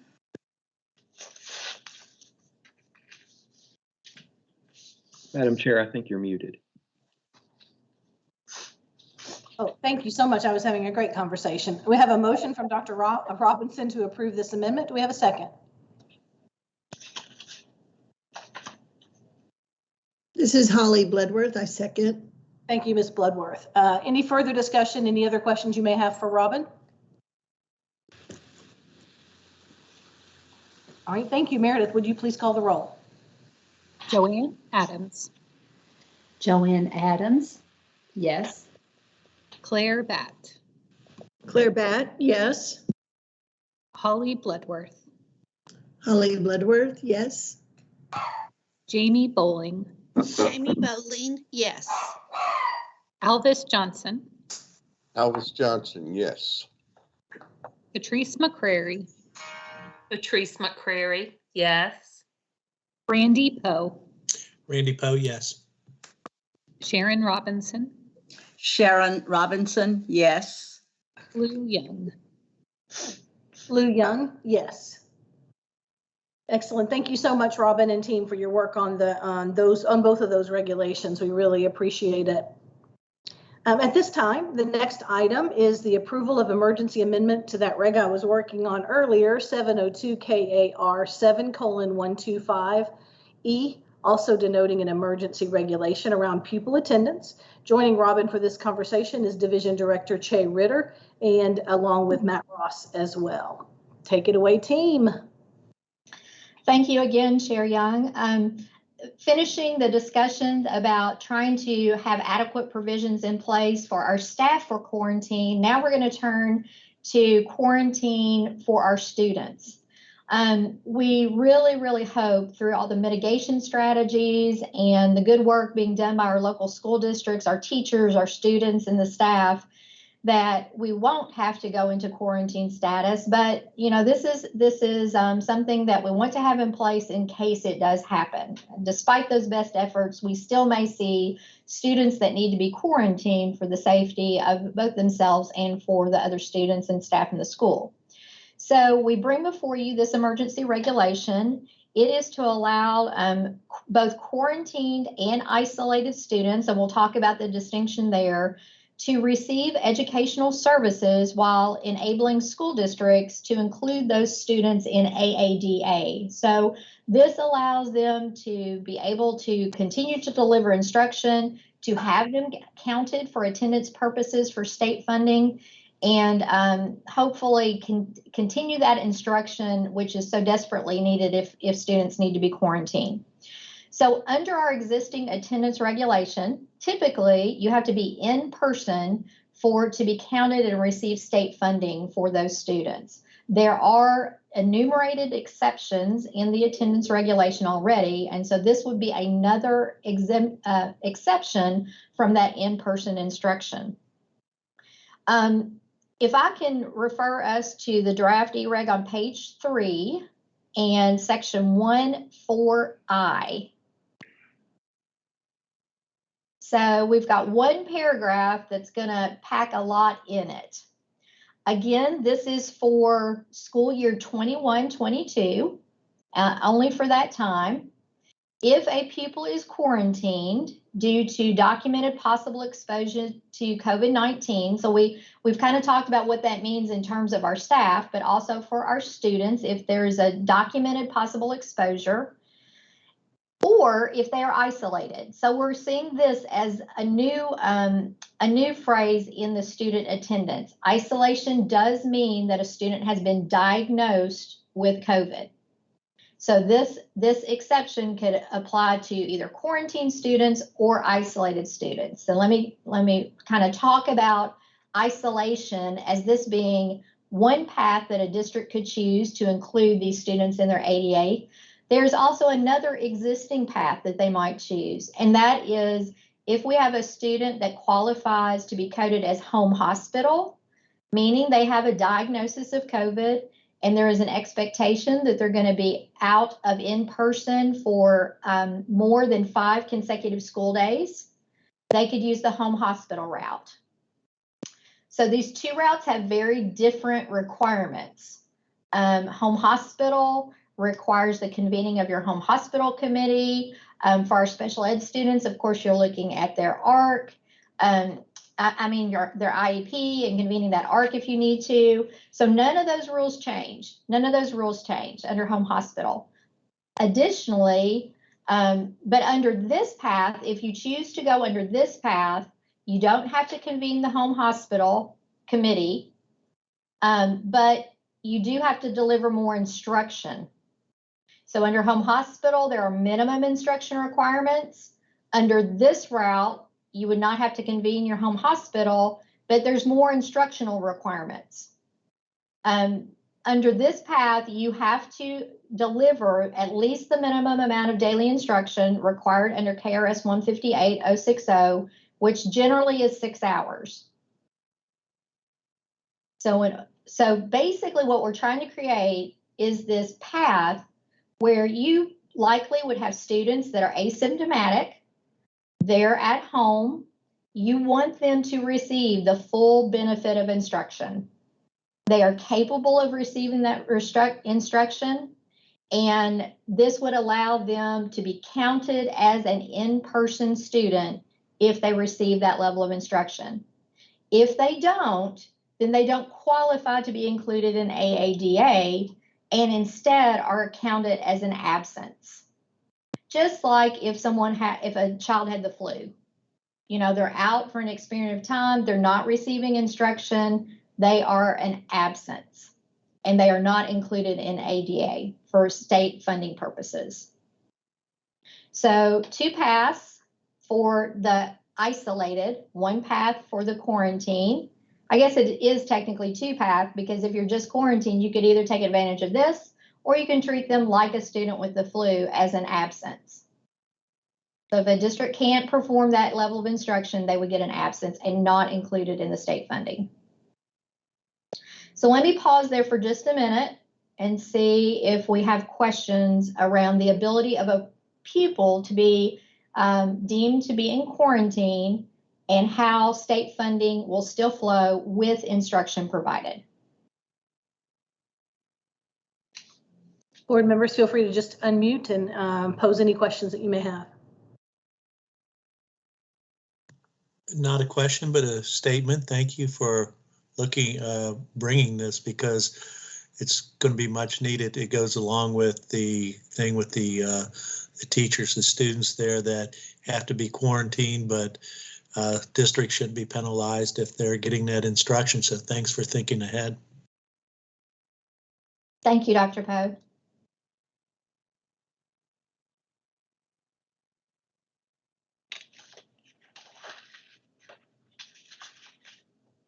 Any questions?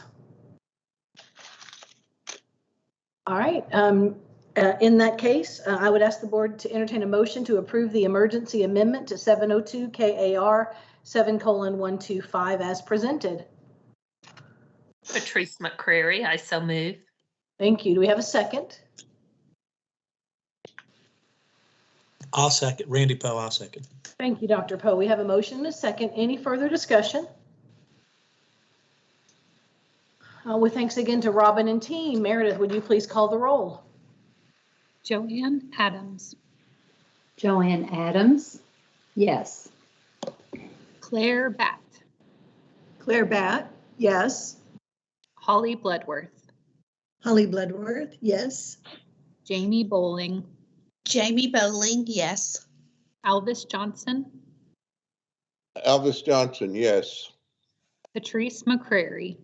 Patrice McCrary, yes. Randy Poe. Randy Poe, yes. Sharon Robinson.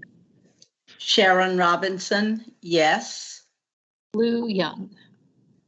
Lou Young, yes. Thank you all. And now to the companion regulation around pupil attendance. Back to Robin. Thank you, Chair. This one is very easy. It is identical to the emergency regulation we just looked at, except we have also made 2 minor technical conforming amendments. You'll see the first one on the first page there. You can see where the strike through. And then it is also in section 8.2 where we've renumbered. So those are the only changes. The language from the emergency reg is included. It should be coming up on page 3. There it is right there.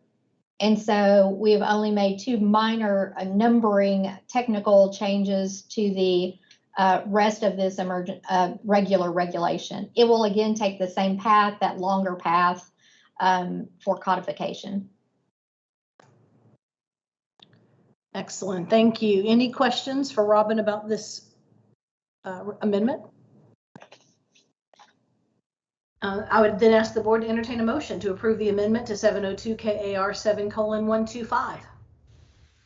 Madam Chair, this is Joanne Adams. I so move. Thank you, Ms. Adams. Do we have a second? This is Holly Bloodworth. I second. Thank you, Ms. Bloodworth. Board members, any further questions or discussion? Meredith, please call the roll. Joanne Adams. Joanne Adams, yes. Claire Batt. Claire Batt, yes. Holly Bloodworth. Holly Bloodworth, yes. Jamie Bowling. Jamie Bowling, yes. Alvis Johnson.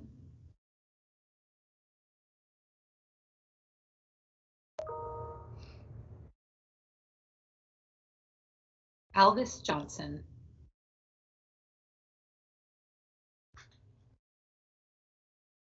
Mr. Johnson.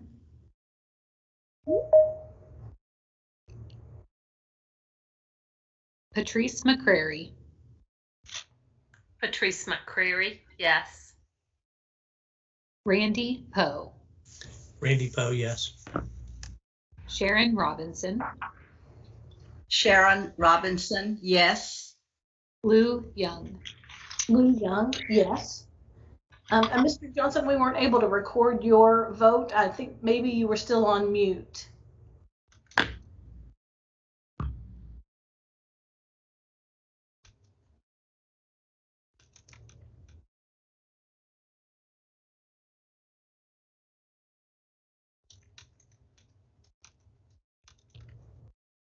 All right, we'll reach out to Mr. Johnson and see if we can support any technical issues he may be having. Todd, may we move ahead to the next item? I just saw Mr. Johnson pop up on camera, and it looks like he's now unmuted. Oh, okay. Mr. Johnson, we were unable to record your vote on that last item. Are you able to vote? Yes, I did.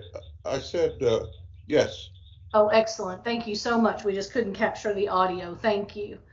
All right, the next item on our agenda is we will turn our attention to the approval of the Kentucky Educational Technology System, KETS, operational plan for school year 2021-22. And with us to present the plan is KBE Associate Commissioner David Couch, Division Director Mike Lettingham, and KBE Chief Digital Officer Marty Park, who will provide an overview of the KETS operational plan. I'll turn it over to you, David. Well, thank you very much. I just want to open up to say over the past 18 months have been the proudest of my entire working career. Mainly because it's very rarely you get to be in a chair nearly 30 years and see the result of your work play out in such a meaningful way and an important way with the bright lights upon it. It's kind of like these Olympians that are in Olympics now. They had to train for all these years. Now the lights are upon them and performing very well. We were far from 100% perfect, but we provided a viable option when we were 100% virtual and then even a hybrid. The Department of Education was the first state government agency to go to 100% virtual. I would say in comparison to the other 49 states, if we were not the first, we were one of the very first to be able to go to 100% virtual and provide a hybrid option. And it's a lot because of the work we've been doing and all those folks that have been involved, past and present, for that. So I do want to give all those folks high five. I'm greatly appreciative of it, of what we put in place. And part of this is we've presented to the board on this topic every year since 1992, as required by law. It does allow us a way to bring up to speed at least one time a year what we're doing in education technology. So all the documentation you have is our KETS timeline since 1992, which we're very proud of, and added quite a few things during the pandemic that are pretty historic, just not for the pandemic, but they are also well prepare us for the future. You don't like to have a pandemic that caused you to accelerate some things, but there have been some really positive things in the world of education technology that have been in go for a while that have been accelerated. So we're very proud of those, along with a current infographic that we have in place. We also make you aware of all the technology funding needs. You don't have to prove those. We just make you aware of it. Our CATS master plan, our 2018 to 2024, lays out the details of that funding. It's about $366 million per year. That's a big dollar amount, but in comparison to the other public and private sector industries, typically 4 to 6% of your overall budget goes toward technology. So if you take a look at the $366 million, it's about 4% of all the different funding sources that are available to K-12. So we're in the bottom half of that, but we're in line with it. And the good news is we've identified $356 million from a variety of funding sources to go toward that $366 million. In my close to 30 years with the Department of Education, this is the closest we've ever gotten to the need of having funding to address that need. So I'm appreciative of that, but also one of the reasons we're able to do that is because of the CARES funding, which is temporary funding.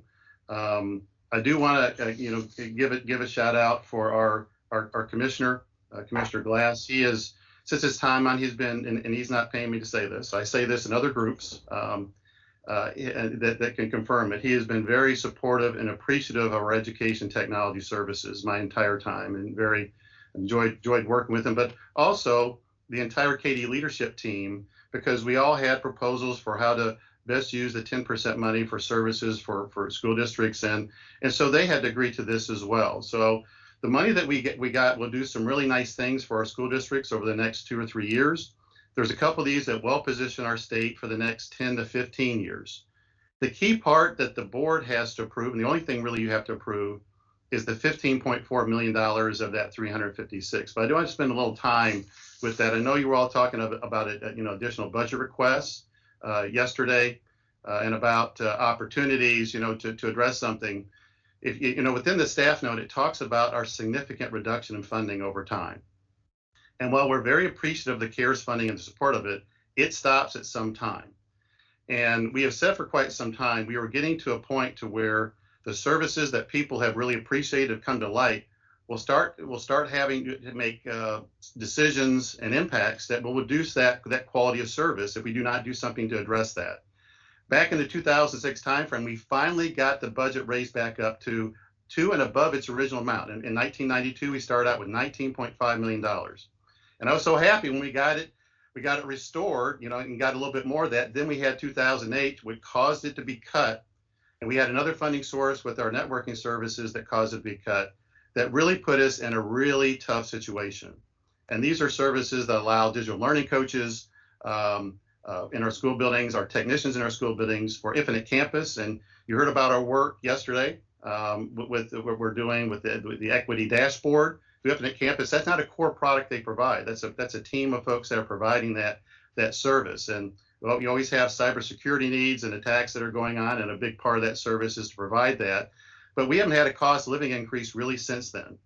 And so all these services over time say there's X% more money. So we are reaching a point of really big problems if we do not get that reestablished. And it's not a huge amount of money to reestablish that, but just well positions our program to keep on doing great things for kids when this money ends. And so I go through this cycle probably every 8 years when we reach this really critical stage. And the plus side is, during my course 30 years, our board and our legislature and our governor's office has responded in getting that funding that was needed to keep us going forward, as we've kind of shown that timeline over the period of time. So I do want, I know you're all discussing that. I wanted to give a strong, plug for that. Is we are at the best we've ever been, but we know that is very short, and it doesn't address, that additional funding doesn't address some of the shortfalls we have now, with lack of a cost of living increase. For example, our financial management system that we've used, and it's very successful in all districts across the state. But there's always a cost of living increase with that every year that comes along with this. So that, once again, we have a good partner with that, but all these require that, and we've not addressed that. So I want that to stay on the radar screen of all these services, technology related, that folks have become so dependent on. If we don't have something that addresses this at some time, and we're very frugal with our funds, we will start sliding backward very quickly. So I just want to put that on your radar screen. So the main thing you all are approving is the $15.4 million. And a good chunk of that money are the services and the staff that provide these services to school districts. A good part of that chunk is also buying something at the state level as a shared service across the state. You saw Munis, our financial management system, is one of those. And we also provide a KETS offer of assistance, a financial officers districts to districts out of that. And we have other pots of money that we're using that as well. But that's the main item that you all have to approve. But I really wanted to use this comes before a committee meeting. So I'm really happy that this opportunity is a full board to give it a plug. But this is really time for you all to kind of ask any kind of questions you have. We have, Mike Lettingham, who's been with us for a very, very long time. You probably should get 5 stars for dealing with me all these years. Mike was one of our original folks that deployed the technology, and Kentucky became the first state in the country to have high-speed internet access to all of our school districts back in the 1995. And Mike Lettingham led that effort for us, and he eventually has become one of our division directors in charge of a budget. And of course, Marty Part, our dynamic part, Marty Part is our chief digital officer, is involved with anything digital. So we are basically, as I explained to anyone, like I do my mom, anything that involves technology in any kind of way, if it plugs into the wall, if it's got internet, if the word digital, if it's got data, voice, and video going back and forth, we're involved with it some kind of way and want to be involved with it, make sure it's a good experience. And so I think we, like I say, we're far from perfect, but our track record is pretty good about putting things in place in very large scale that make a good experience for our students and teachers and staff. So I'll pause there for any kind of questions you may have or comments. Excellent. Thank you so much. Board members, please feel free to unmute. You're getting some love for the glasses in the chat, David, just saying. I buy direct. Yep.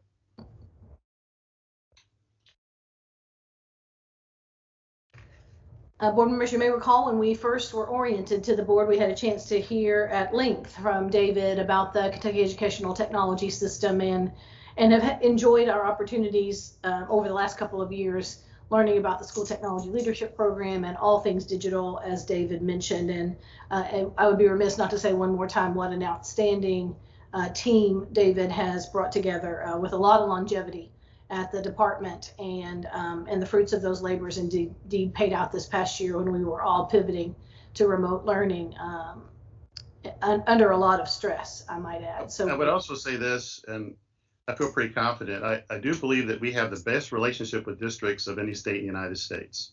Now, some of that has to do with longevity, some of that has to do we've walked the talk, but our success over the past 18 months has just not been KBE agency. It's been our school district folks working hand with hand, and we've had some outstanding vendor teammates and partners that all understood the spotlight was on. We needed a reliable service as best as we can do it under these conditions, and they came through in a big way. So that's why I want to spend a little bit of time on the 18 months of being the proudest. But also we got another 12 to 18 months in front of us that has a lot of good work and things that we want to do as well. So, and we identified those in the master plans as well. But there's a cause for celebration, but also my word of caution about this funding source that has done wonderful things, that we have been incredibly frugal with it.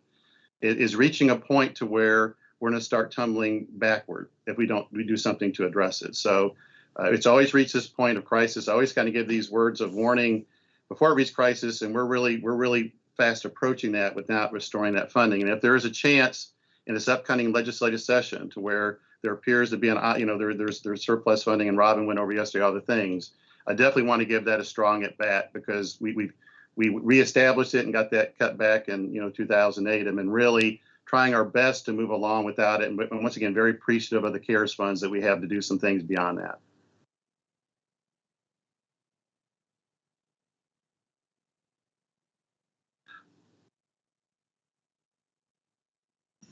You're muted, Doc Young. And Terry, you're muted on that. Man, as David mentioned earlier, where there is a master plan for technology, a 6-year master plan under which we are operating now, but specifically today, we're considering approval of the operational plan for school year 2021-22. You see the pared down plan in your portal, along with the infographic that David mentioned earlier. Unless there are further questions. I see some hands raised. So before I call for a motion, Mrs. McCreary and then Dr. Poe. Okay. I just wanted to say, I believe it was 2004, 2005, I served on the commissioners Technology Advisory Committee. And I listened to you build a dream back that far ago, that long ago. Never, ever in my wildest dreams or thoughts did I think that what your dream you had then would lead to our success during a pandemic. So thank you for being a visionary. So I wanted to get that out there for you. He's thought about this for a long time. Yeah. Lovely. Thank you. Visionary and the glasses. Dr. Poe. Yes, same thing, David. I've been with you from the beginning, so awesome work. The question that I have on this, and I agree with you on the funding, because lots of districts spend millions of dollars out of their general fund to be where we are today too. So even with all that, they're going to be cycling through that in the next 4 years. But my big question to you is that I've been asked by a lot is the issue of cybersecurity in relationship to districts out there and what they should be doing. So can you address that a little bit within the plan of where we are with, what's happening? I know that we had a couple attacks on a few district systems, and that spurred a lot of people to go out and purchase cybersecurity insurance and things like that. Can you kind of update us what districts should be looking at in that, or not looking in that, of either spending hundreds of thousands of dollars or no dollars based on what the state is doing in relationship to the master plan with this? I think there's two things. There was a law passed several years ago about once a year, every board, including to you all, providing kind of cybersecurity health check report. So we are close to finishing that and providing the commissioner so you can provide it to you all to take a look at. It gives you kind of a health check where we're at and details across the state that I think will be helpful to you. I would tell you during the pandemic, we usually get 4 billion attempted attacks on Kentucky K-12 every year. It's constant, and it's been increasing in tremendous magnitude of trying to make these services reliable during a pandemic, obviously, and such a dependence upon the virtual world. I would tell you the things that we've done over the past 30 years. While we're far from 100% perfect, prepared us pretty well and helped prevent a lot of cyber attacks. Us going to product standards, where we have product standards across the state you're familiar with, the same financial management system, school information system, high-speed network. In comparison to other states, it's tough enough to make one of those work and be protected. Our move to cloud-based, we are the national leader, and just not K-12, but in government, I would even say in the private sector, of moving to cloud-based, which also provides an additional level of security, because you're working with some partners that can deal with this 24/7 versus just in a school district and organization, just there 8x4. But I would tell you the big part of this. In 2018, I presented to Congress, and I can share you the part of that presentation. And they chose Kentucky as an example to present to them. And mainly we can put a lot of technology things in place, and we need to do that. But our number one best prevention is working on the people side of it, educating them how to be more savvy. Especially in K-12, we want to be helpful. We're more trusting. And so I don't want you to turn into a jaded person or anybody, but a little bit more, cautious about things you see. If it's too good to be true, don't believe it, and just how to become more savvy with it. That's our number one best way, is an increase of folks becoming savvy. And, we have something called, this can happen to you, but don't let it. It's a document we found that we see it happens to other districts around the United States that we share with districts, not to expose their misery, because we pretty much keep it, who that happened, but to also make sure it doesn't happen to them as well. So a big part of prevention is working on the people side versus just the pure technical side, although we have the technical side in place and that works to an extent. But the cyber criminals have found difficulty getting through the technical side. And I don't want to motivate any cyber criminals here, so I'm always kind of a balance of that. Yeah. But I do think one of our best defenses is on the people side, and we work continuously with districts. We have, I think, the best cybersecurity officer in K-12 in the United States, Bob Hackworth. I've told him that. We're very fortunate to have him. He's been a former Kentucky teacher. He's played various roles. He was with our Kentucky Virtual High Schools, one of our field staff. And tremendous perspective. I think he helps us protect our state. And actually, when I went to Washington, D.C., Bob was with me in part of that, helped prepare me for that presentation. So I think that would be helpful to you to send, if you ever present to Congress, you got to read out everything. which I always say, well, why didn't you just let me send it to you? So you got to read it. So I think it'd be helpful for you to read what I sent, because it still applies today as what we're doing with cybersecurity. Yeah, excellent. Please do.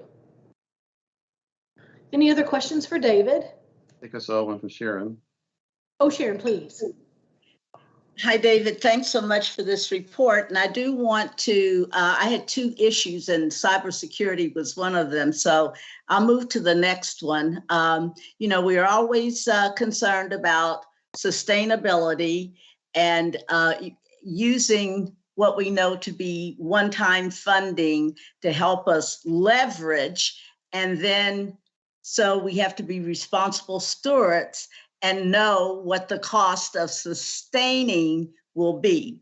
So can you, will be preparing and approving our legislative ask and a budget. So as we go through this process, I'm just going to urge you to stay at the table and know that, you know, our stewardship responsibility will be actualized through wanting to know that those benefits that we achieved through this, you know, the funding, I'm not going to say it's a gift.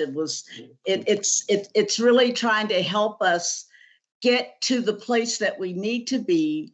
And with that, how do we sustain it? So you certainly have piqued my interest and support as we go forward into this next, into the fiscal functions of the work that we must do with the department. So thank you so much for your leadership. You've helped us be even prouder of our Kentucky Department of Education. Yes, ma'am. You know, I'm mainly known as Mrs. Couch's son versus David, where I grew up, because my mom's a beloved teacher. So I always try to take a look at the world through that perspective. And my, you know, daughter's teachers and my sons are teachers. So I get constant feedback on how to make things back, whether I want it or not, at any kind of gathering, and try to stay in touch with making this a good experience for folks. And you're exactly right, is, you know, the long-term part of the big benefit, one of the big benefits of this pandemic, there's a position that we've always had that we wanted to show love for and appreciate. It's our digital learning coaches. And we always knew that digital learning coach can really show folks how to maximize that investment instructionally, administratively within a district. And so what this has brought to light is the importance of digital learning coaches. And I do think we've had, you know, in my time of 30 years, a much higher percent of our teachers that are getting a good run and go on how to maximize this investment in their instruction for our students. Excellent. All right, team, thank you so much. I would now ask for a motion to approve the Kentucky Educational Technology System Operations Plan for school year 2021-22. This is Sharon. I so move.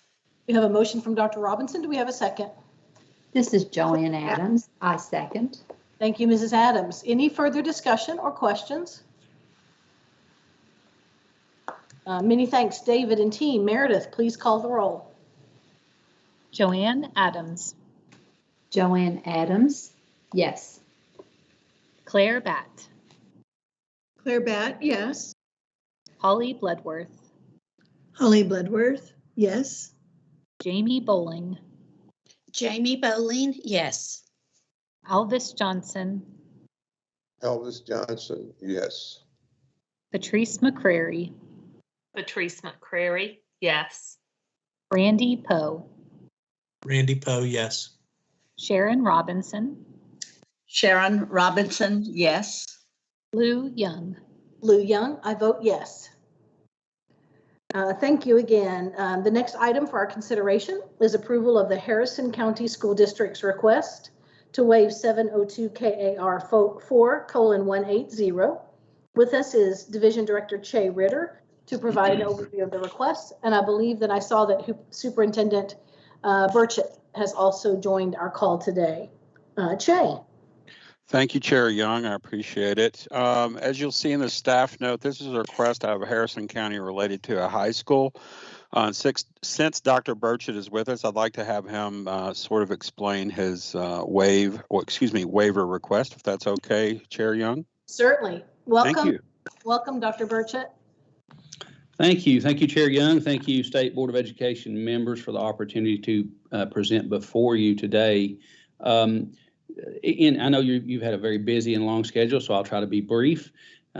In short, as our community was working on our current district facilities plan, we recognized that the data that was being utilized at the division was the 2016 University of Louisville data as far as projections for our current community population. And it wasn't reflective of really what is occurring here in this community today. We knew that based on what we were seeing here. And so our LPC and our board both voted unanimously to dig into that deeper and present a DFP that actually aligns with what is going on in this community. We did some research locally from PVA's office, planning and zoning, building permits, those things, and found that U of L's data from 2016, and it's not that they were wrong, they were doing projections based on the information they had available to them from 2010. So we're operating on 10-year-old data already, and we learned that some of those projections were very underestimated, especially in relation to new home construction and people moving to the area. Of course, if you're familiar with Harrison County, we are adjacent to Scott County. It's about 20 minutes from here to Toyota, and just north of Bourbon County on US 27, running north and south through the state of Kentucky. And so we were really recognizing that our community is growing, and we verified that with outreach to the University of Louisville, Dr. Ruther, who does the population estimates, and we received new data, and I shared that with Mr. Ritter and Ms. Kinney. And of course, after we saw the new data, it certainly supported what we were doing, and now everyone is in agreement. And we just want to formally request from the state board a waiver of the regulation for our planning purposes. Excellent. Thank you, Dr. Burchett. He and I had a chance to talk last week, and I just want to commend him and his team for paying such close attention to the data and realizing that the data weren't actually accurate or reflective of Harrison County's current reality. So I think that works well. You will see in your staff notes that you do have a recommendation for approval. Che, is there anything you'd like to add before we consider a motion? No, ma'am. It sounds like Dr. Burchett covered everything. Thank you. Excellent. Thank you. Board members, any questions for Che or for Dr. Burchett? Chair Young, I would like to add one more thing if I could. On May 27th, our board adopted a nickel facilities tax to support this plan. It was fully enacted on July the 12th after the 45-day window had passed, and I'll tell you, it demonstrates the community support for the plan and that they recognize this is the right move, because there was no, and I say zero, opposition in the local community. And I think that's probably fairly unheard of in this day and time. Bravo. Again, more kudos. That portends really well for your entire community. So thank you for that as well. Unless there are further questions, I would ask the board to entertain a motion to approve the Harrison County School District's request to waive 702 KAR 4:180. Do we have? This is Randy Poe. I make the recommendation. Thank you, Dr. Poe. We have a motion. We have a second. This is Jamie Bowling. I second. I think she beat you, Jamie. So a second from Mrs. McCrary. Any further discussion? Chair Young? Yes. This is Robin Kenny. I hate to interrupt. No. If I could ask, I think we need both the waiver approved and also the approval of the DFP itself. Oh, okay. So Todd, is that can that occur as a second motion today, even though the agenda doesn't specifically stipulate? Yes, since this is a regular meeting, you can take action on the matter. So if the member who made the motion wants to amend their motion, and then we'll have another second on it, or you can do it by two separate motions and votes. This is Randy. I will make the amendment to my original motion based on Dr. Kenny's statement. Excellent. So the motion as it has been amended is to approve the waiver request and the district facility plan for Harrison County Schools. Do we have a second? And I will second that. And a second from Mrs. McCrary. Thank you so much for the clarification, Robin and Todd. Any further discussion? All right, hearing none. Meredith, please call the roll. Joanne Adams, excuse me, Joanne Adams. Joanne Adams, yes. Claire Batt. Claire Batt, yes. Holly Bloodworth. Holly Bloodworth, yes. Jamie Bowling. Jamie Bowling, yes. Alvis Johnson. Alvis Johnson, yes. Patrice McCrary. Patrice McCrary, yes. Randy Poe. Randy Poe, yes. Sharon Robinson. Sharon Robinson, yes. Lou Young. Lou Young, I vote yes. All right, thank you again, Harry. Thanks, Che. We appreciate your time and attention. Thank you, board members. And I do want to say, Mr. Ritter and Ms. Kinney were very instrumental in helping us work through this situation. So thank you. Excellent. Thank you, Dr. so Burchett. much. Thank you. All right, board members, the next item for our consideration, a set of review items, the first of which is an update on our Commissioner's Strategic Dashboard from KDE Chief Performance Officer, Karen Dodd. Good afternoon. All right, let me pull up the dashboard here, and I will walk through this with you. All right, Chair, are you seeing that? We are, thank you. Okay, great. All right, so this is, as you know, one of Commissioner Glass's goals for the year is to put in place this dashboard for the purpose of transparency. So what we have for you today is still under development. I did share the link with Meredith. I don't know if you all received that, but you're welcome to look at it. It is not complete. I know already, as I've been preparing, that there are some errors on there. So please know that it is in development still, and we're very open to your feedback. Anything that you may want changed as well, we can do that before this ever goes live. So what you're looking at right now is the home page, and this is going to show kind of the story of each one of these measures. That's the intention there. Then you can get to more details about any of these by clicking on more, or at the top, you'll see that there are tabs across the top for each one of the measures, just to make it easy. On the left-hand side in the blue are all the academic measures, and on the right in the yellow are all the non-academic measures. And at the very bottom, you'll see that we have a few that say coming soon. So these are things that we haven't typically measured, and we're still working on figuring out exactly how we're going to do that. So once we get the dashboard up and running, we'll turn our focus back to those that we don't have measurements for currently. And please feel free to stop me anytime. I'm going to go on to the NAEP tab. All right. So on here, you can see that we are currently ranked. We look at 4th grade reading. So you can change by grade and subject, or you can even change by year, however you want to look at this. We did denote Kentucky, you'll always see in blue, our surrounding states in green, and then all of the other states in gray.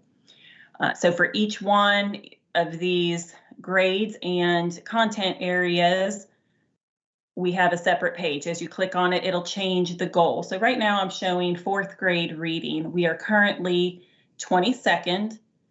And so we set a goal on this one to move to 20th over 5 years. And I know that doesn't seem very ambitious, but what I want to show you is if we scroll down, you see the trend that we have here.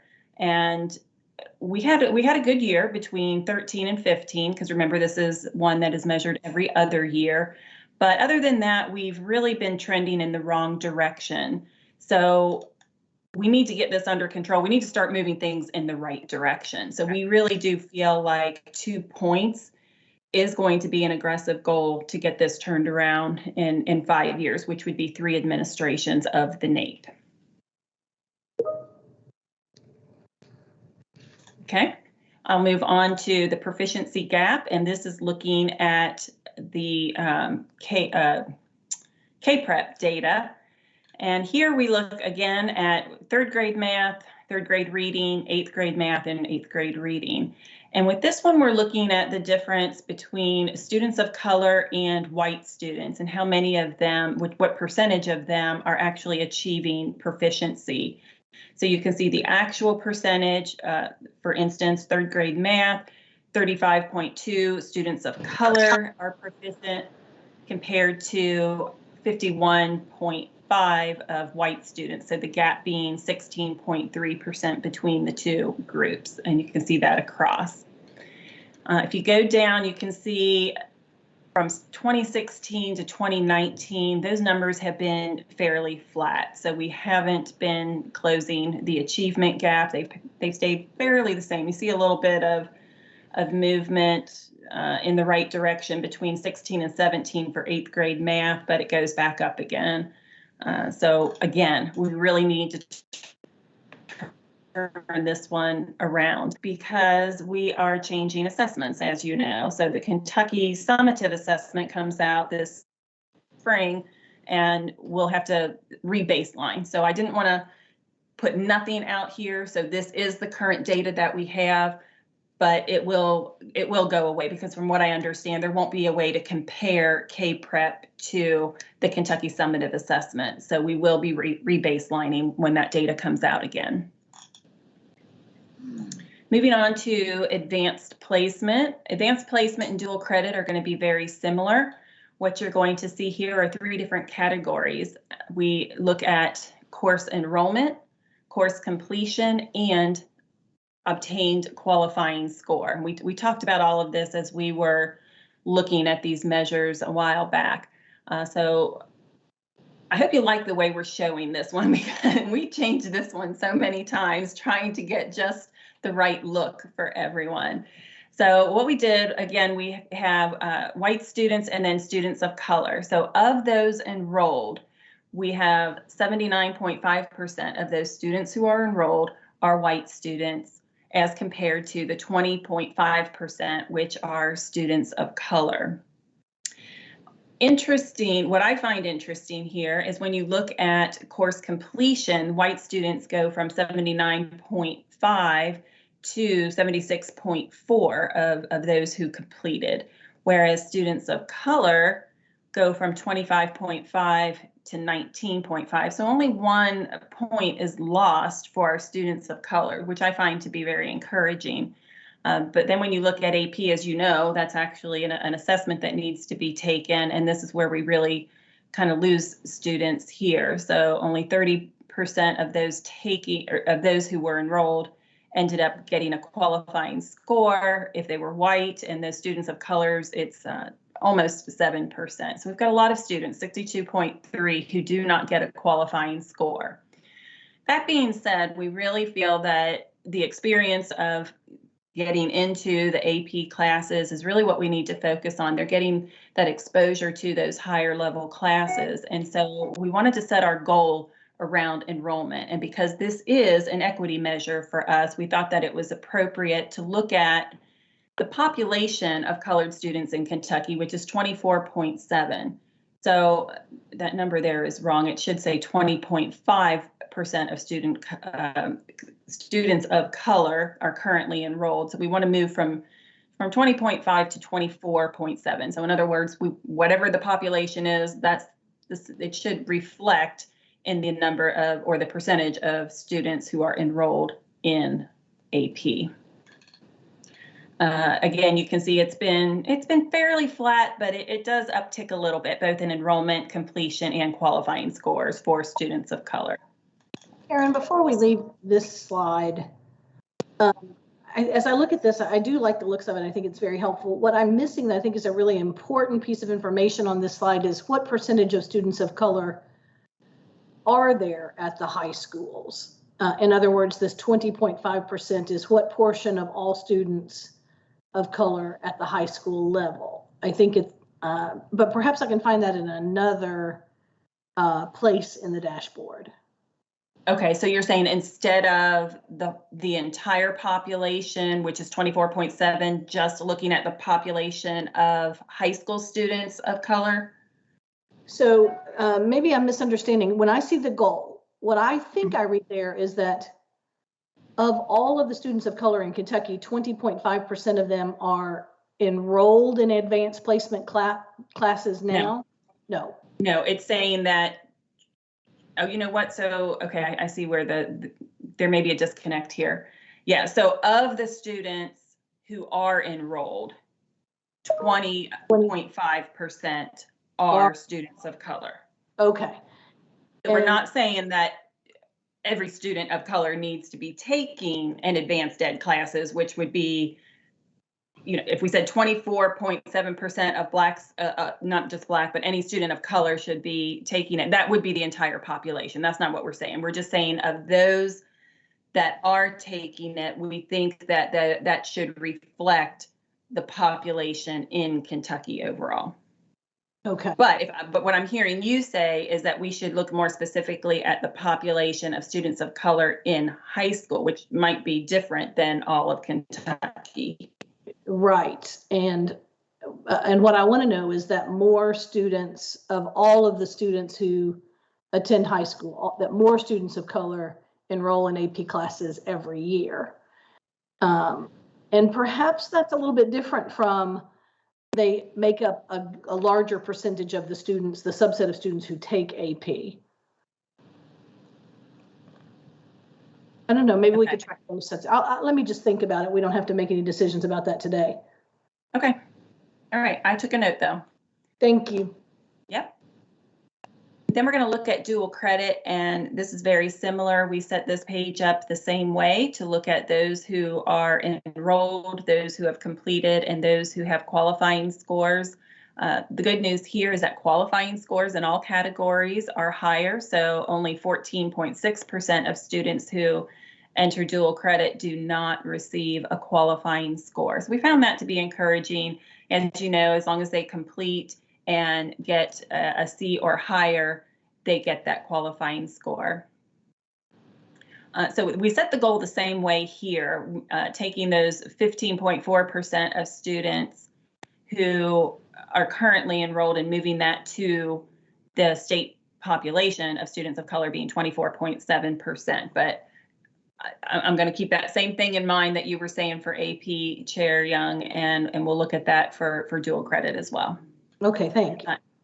Absolutely. And here you'll see when we look at the trend, we do have more of an uptick. And here again, we are just looking at students of color in these trend lines, but it is going up even a little bit more steeply than we did for AP. So it looks like more kids are starting to take dual credit.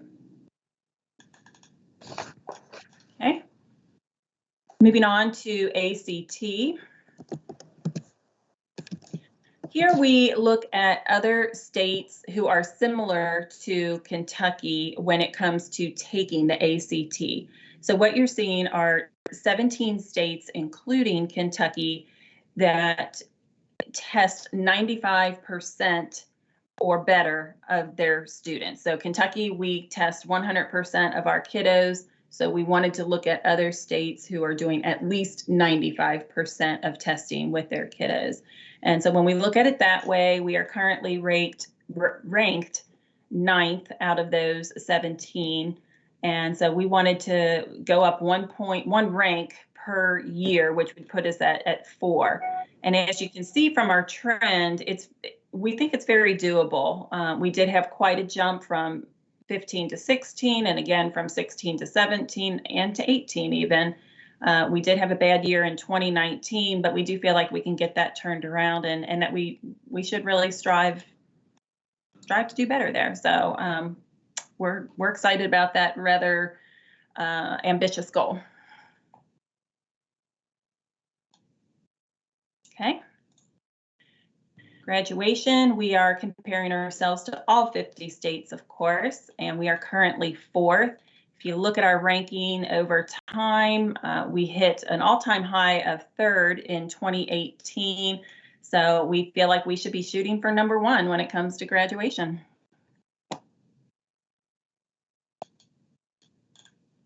Absolutely. All right, moving on to educator engagement. This is one we talked a lot about with all of you, and we decided to go ahead and look at Impact Kentucky survey data. So we've pulled out 3 of the domains: school climate, school leadership, and staff leadership relationships. And in order to come up with an index, what we did was combine the 3 of those and came up with an average. So you can see each of them separately here. They all have, I don't know, somewhere between 8 and 15 questions that are asked as part of that survey. And so by putting those together, and they are all very strongly correlated. That was something that we looked at, did some factor analysis on that. So these are all very strongly coordinated. And so we felt like using an index of these 3 domains would be a good way to go to gauge educator engagement. So currently that's at 68%. This was the first one, so of course there's no trend data here yet, and we'll have to wait. We said that a goal would be coming in 2022. That's when we would have the second scores coming in. May even want to wait until 2024 until we actually have the trend line before we set that goal, but want to share with you what we have so far. Then we looked at teacher characteristics. And for teacher characteristics, we are looking at 2 things: the teacher inexperience, so how many teachers have 0 to 3 years of classroom experience, and then also teachers of color. With the first one, with inexperience, we broke that out between Title I and non-Title I eligible. And as you can see, for Title I, 19.2% of teachers are inexperienced, and it's 15.5 in those non-Title I schools. Then looking at students of color, it's pretty, we didn't break this one out. It was very similar, so we didn't really see a point. It might have been off by 0.1 or 0.2. There wasn't much difference. So we just wanted to look at that trend over time. It's been very consistent from 4.8, 4.8, 4.9. So again, I have not talked to Dr. Woods Tucker about this one. I think that we need to have a conversation, but this again is around equity. So our thinking is that we need to put a goal in place to increase the number of teachers of color in all of our schools. So it doesn't matter if they're Title I eligible or not. The number is so low, we really need to focus on that in all schools.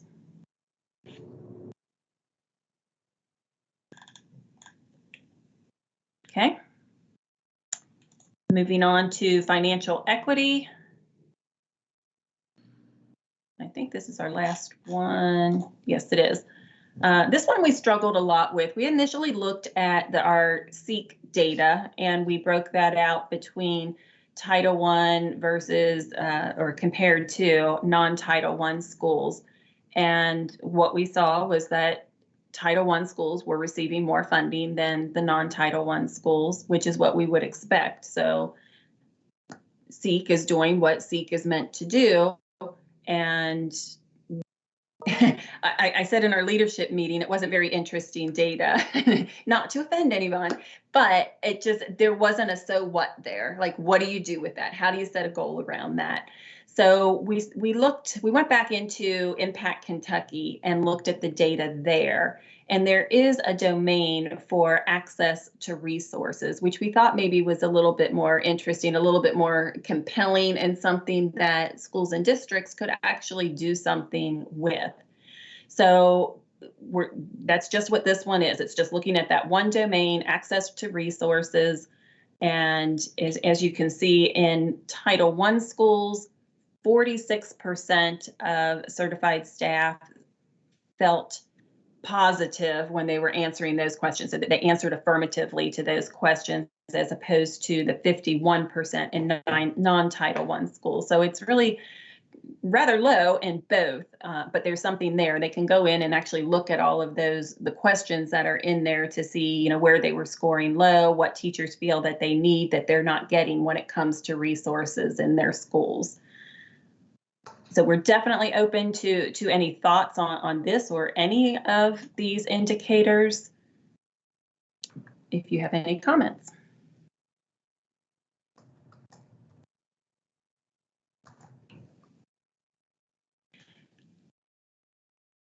I see the comment from Mrs. McCrary about are all schools required to offer AP? And as Amanda said, the answer is no there. And that is part of the discussion that we've been having. There is inequity just in the fact of which, some schools are able to offer AP and dual credit. The same is true with dual credit. And with dual credit, we're discussing about the gatekeepers for getting into dual credit. That can also be different by the school that they're trying to get into, the college that they're trying to take that dual credit through. And that could be a challenge for any kid. My daughter recently was challenged with that, and she's an A student. So it's interesting. And before we open for questions, Jason, anything you would like to add about where we are with the strategic dashboard? Is it growing up, shaping up as you had imagined? I think so, and it's based on the goal that the board set out for me in establishing this dashboard. And of course, we've brought these indicators to you a few times to get your feedback on them, but now you can start to see it really taking shape and start to be populated with some data. So appreciation to Karen and to KY Stats for the work that they've done and putting a template together for us to take a look at. And I think what we're seeking now is what input do you have on sort of as we continue to develop and sharpen this, very much a draft version that's a first shot at this dashboard that you're seeing now, but what changes would you like to see to it going forward?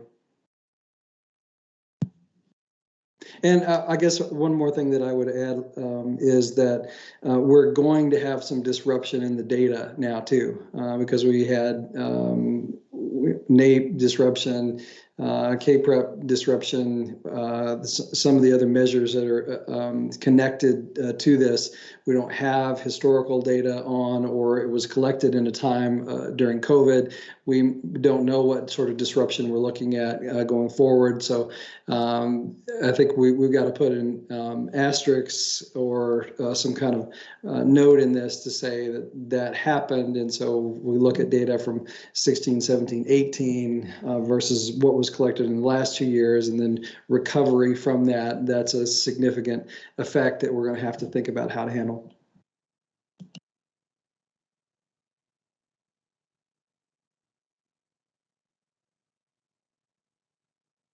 Board members, any questions or comments or feedback?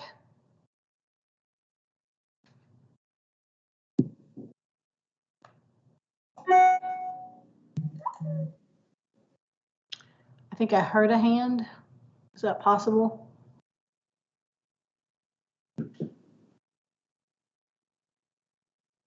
All right. Chair Young, I do have a question about that. Yes, please. When on the data about AP classes, I saw Claire had, or Patrice had asked if all schools were required to have AP, and the answer to that was no. What percentage of our schools do offer the AP classes? Is there data on that? I think I don't know the answer to that. I don't know if Amanda does or not. Advanced Kentucky may track that. Actually, it's in our school report card. I don't know what that is right off, but that is reported on AP courses that are offered, as well as dual credit, Cambridge, and IB, International Baccalaureate. I don't know what the number is, Joanne. I know that our awesome data people at KDE will be able to tell you that, but it is in the school report card under the Kentucky tab piece. You can see the advanced coursework. Okay, thank you. For you all.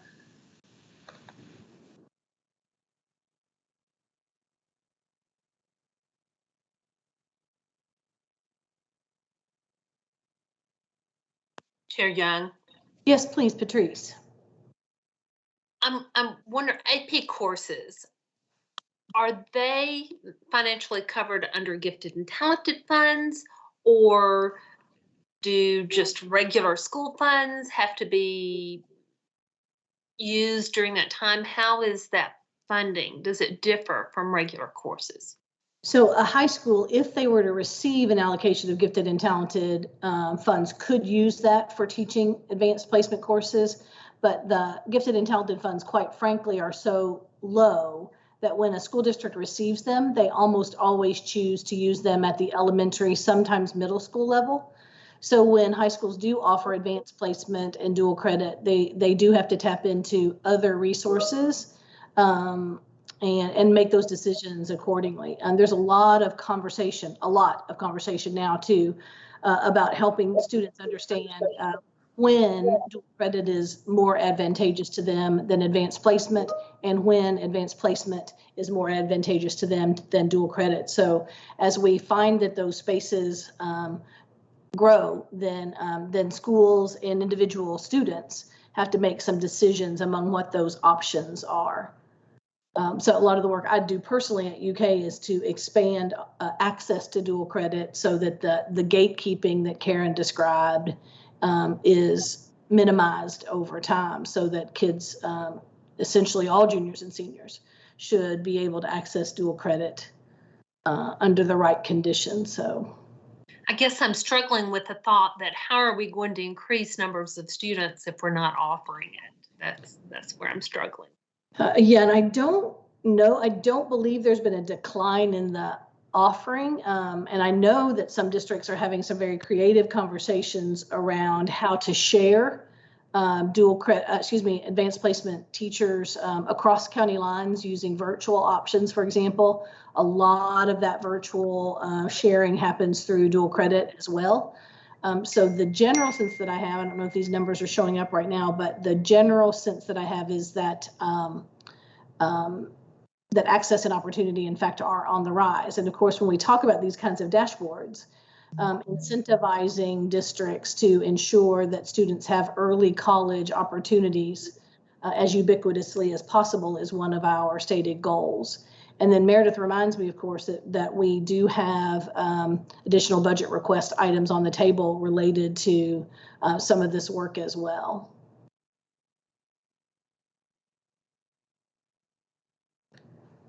Other questions, especially any actionable feedback you'd like Karen to take back to her team?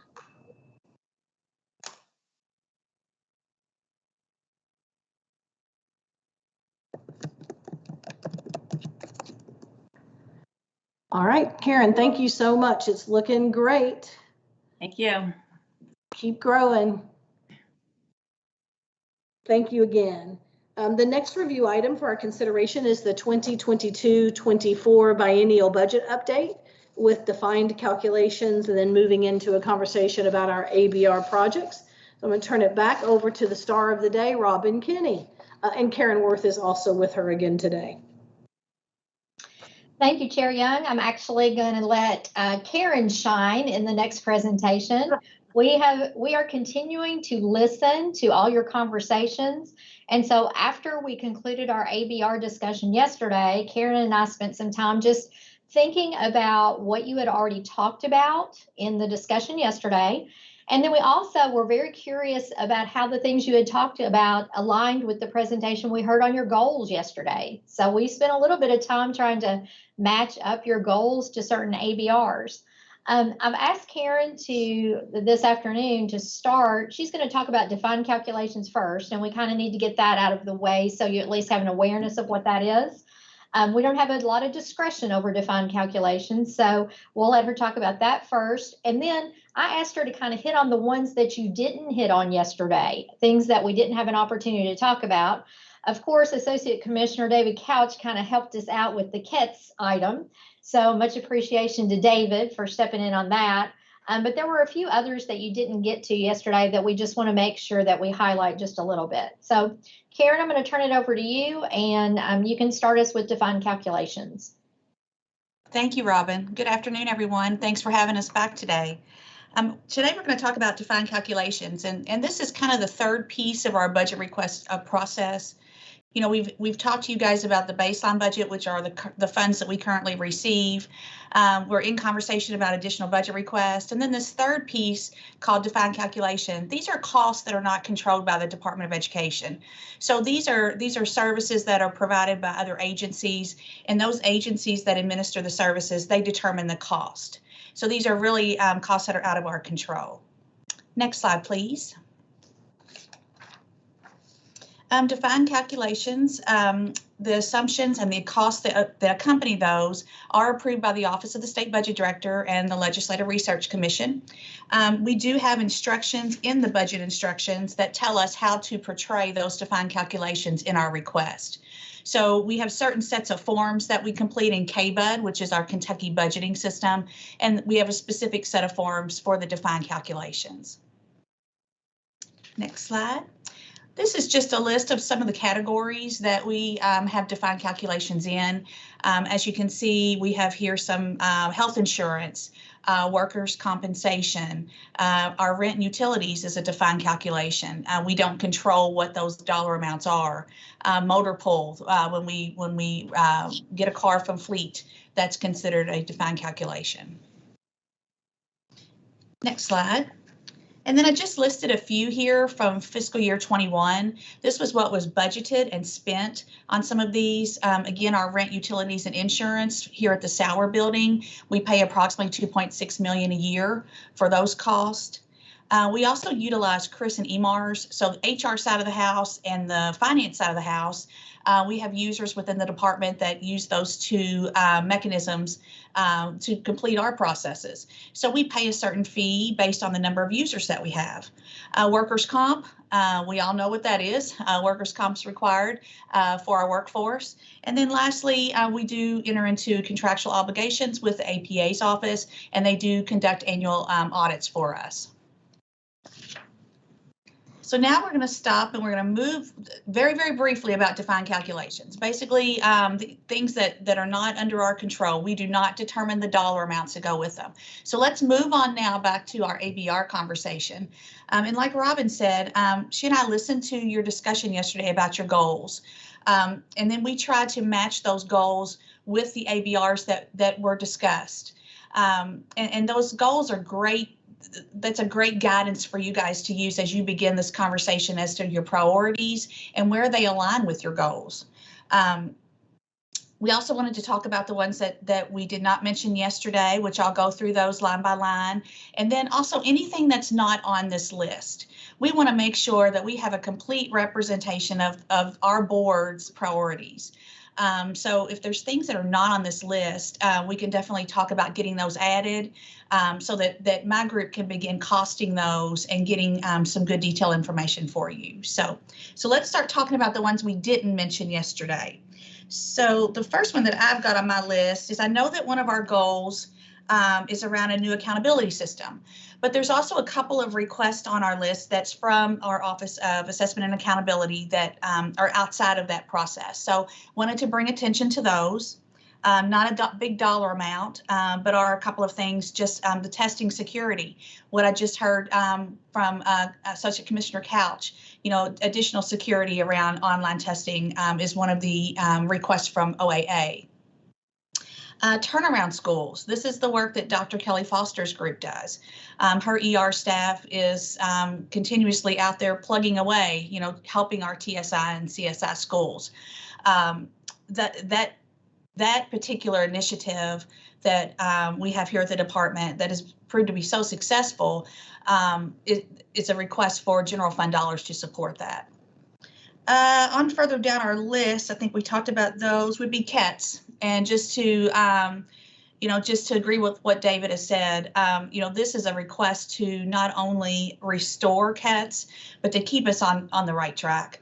And this last year and a half has showed us how important the ability to connect virtually is, and we certainly don't want to go backward. So CATs is one of our requests on the list as well that we hadn't gotten a chance to talk about yet. We also have what's called the preschool regional training centers. While we have talked about preschool and we've talked about universal preschool, this is a different request from our Office of Special Education and Early Learning. Our regional training centers, they offer supports to school districts for eligible preschool students, and there are no general funds to support that work. So that request would be for general fund dollars for that initiative. We then talked a little bit about how we wanted to talk through SEEK with you all. So Robin and I thought we'll just kind of, we'll group it together. We have 3 lines on here that specifically SEEK. We have SEEK Base, we have SEEK Transportation, and then we have the Vocational Ed Transportation that also falls under the SEEK appropriation. So a little bit different thought process around that, because, you know, some of these individual things that we've asked, that we have on this list, let's just say professional development. You know, if you were to increase your SEEK base, then school districts would then have the discretion to use those additional funds in areas that they may have holes. So if they're using local dollars or district general fund dollars to support PD, but their SEEK base goes up, that gives them the opportunity to use those dollars in the areas that the local the district needs. So that's kind of the methodology and the thought process behind increasing SEEK base. Transportation, of course, has always been underfunded. I believe we might be at 59%, and then the same for vocational transportation. So just wanted to kind of group those together for you as well, that fall under the SEEK appropriation. And then one that's not on here, but I've been hearing a lot of conversation around AP. So I wanted to kind of share with you information that I know from the financial side about the support that the department has for AP. So we receive $1 million in the BOSS appropriation to support AP exam fees for free and reduced lunch students. So basically, we pay a reduced amount. I believe the AP exam fee is $86, and for free and reduced lunch students, we pay $53. So we receive a bill from College Board, who administers those AP tests, and we pay on behalf of all the school districts for those free and reduced lunch students. So that's the process now. House Bill 192 also appropriated an additional $2.6 million for AP exam fees. And the language in the budget bill around those simply says first come, first serve. So this fiscal year, we do have the opportunity for additional funding, and we are having conversations with the Office of Teaching and Learning, who are the programmatic folks behind AP, on ways that we can make sure that we get the most bang for our buck from that additional $2.6 million that we did receive for this fiscal year. So I just wanted to kind of touch on that a little bit and let you all know, how we were providing that, how we provide that support at this time. Also separate from that, we do have a line item amount of $1.7 million that funds Advanced Kentucky. And, their work is specifically with, I believe schools can apply to be part of the program. And we've always heard really good positive things about Advanced Kentucky. So I'm going to stop there. What we'd really like to get out of our conversation today is just, we don't need you to say this is 1, this is 2, and this is 3 today. But maybe just your thought process based on your goals that you discussed yesterday, so that we can start, putting these in some type of a grouping or something that will help you all as you navigate forward. Of course, nothing specific until October, but we'll be glad to fill in the blanks now if there's any additional questions, or if there's anything that you want to add to the list, or any additional information you want on any of these items. So I'll stop now and take any questions or any conversation. Board members, feel free to just unmute and jump into the fray.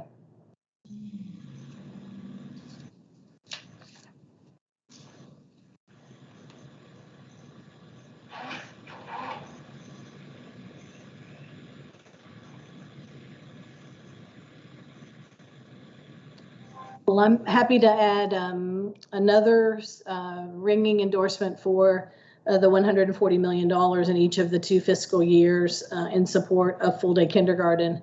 I am anxious to see this coming school year, the impact that has, as well as the long-range impact it will have on those students to have that additional time and resources. Absolutely. I think that was a big win for us. Agreed. Chair Young, I would just like to comment that I really liked the comments about getting the most bang for your buck. And when I look on that last page, most of the items on there that are about SEEK and the full day kindergarten, those are funds that our districts are having to provide anyway. And if we can get more money for that, I think it will help everyone overall. And also, it does help some of our more rural and poorer districts with that, the SEEK transportation and the vocational transportation, because most of the districts with fewer funds to begin with are having to bus those children to those to the other facilities because they don't have those in their county. So I think all of those are very worthy, and everything is very worthy on here. It's just, we wish we had a magic wand for all of it. But I do, it seems just wildly irresponsible to me that we have to ask for additional budget requests for these things. Those should be, I would hope they would at some time become automatic for our districts. So thank you very much. Thanks for that analysis, Ms. Adams. I agree. Thank you.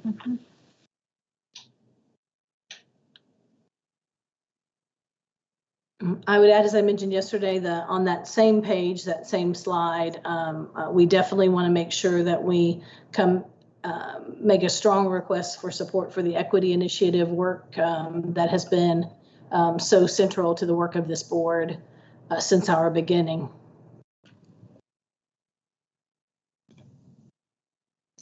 You know, Chair Young, if I may, as you start looking at this, it is somewhat overwhelming. You know, when we look at the list and we see these item by item by item, and you know, they are all very valid needs on behalf of our school districts, our state operated schools, and the department operations.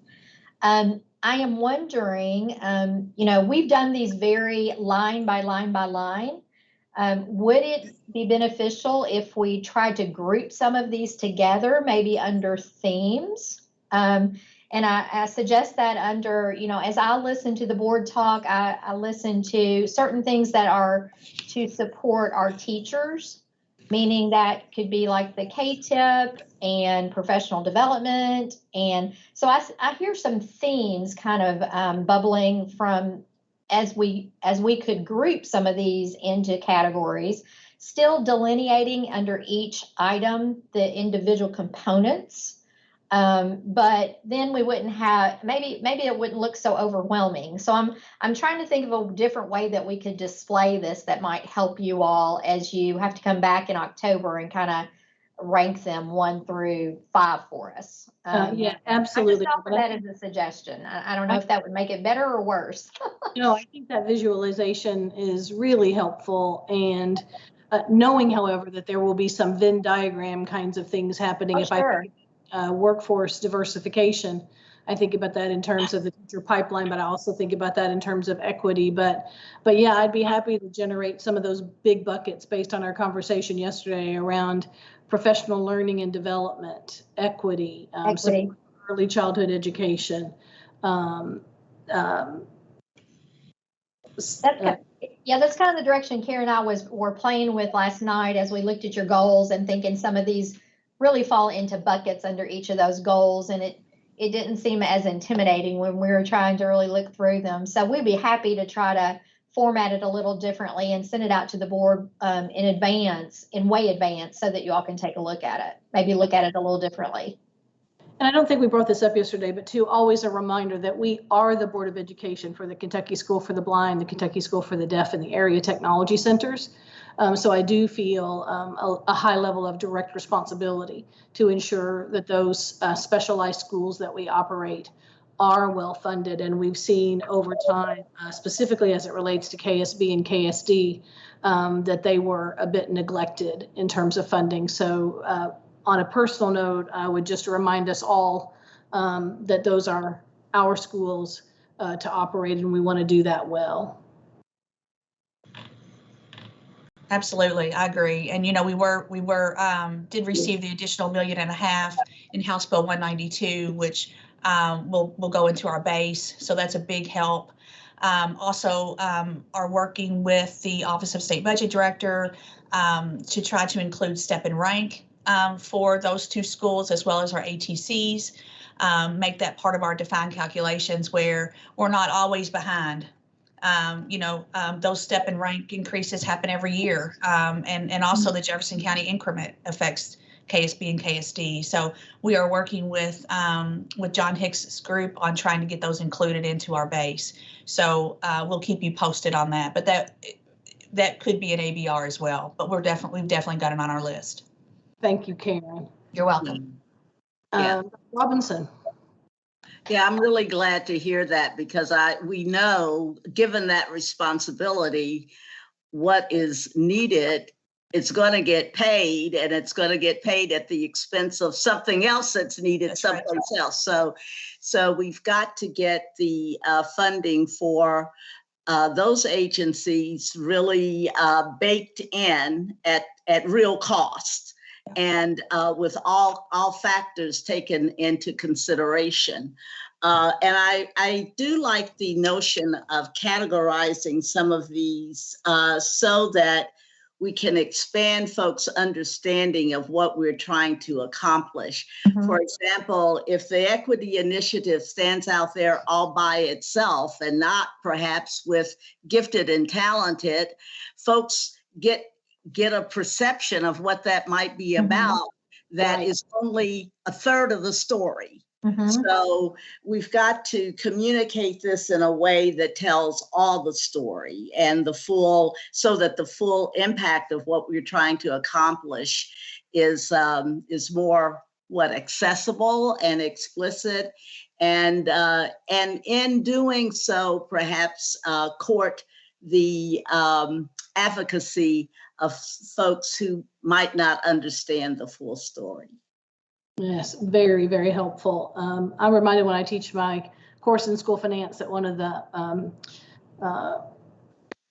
maxims of the work is that our budgets reflect our values, and we want to make sure that as we're having these conversations that we are making every effort to illustrate the story that Sharon was describing. I also really appreciate, as I marinate a bit on Joanne's comments, there's no fluff. There are no pet projects on this list. These are critically important financial considerations that will serve kids, and that's really important. We will be making difficult decisions among really important funding priorities for us. So that further illustrates the story, I think. And I don't want the dollar amounts to be, they seem so large, but in comparison to the SEEK appropriation, they're really not. So, don't be daunted by those big 300 million and all of that. Don't be, because that's, in comparison to what the appropriation amount is, it's not a huge amount by comparison. So I know that's hard to do, but. This is a bit of a granular concept, but Karen, as far as back as I can remember, 150 million plus requests for fully funding transportation has been on this list.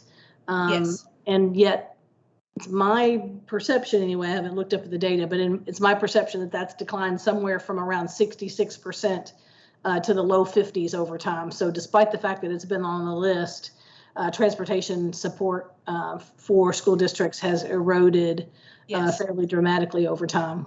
Yes, absolutely. There are several of these on this list that have been historically on our list for additional budget that we have continuously said this is a need that is not being met. So this, I can say the same for KETS, the same for our turnaround schools. It's and you feel like are we just being a broken record and continue to ask? But we're showing the need and we're showing the importance of those areas.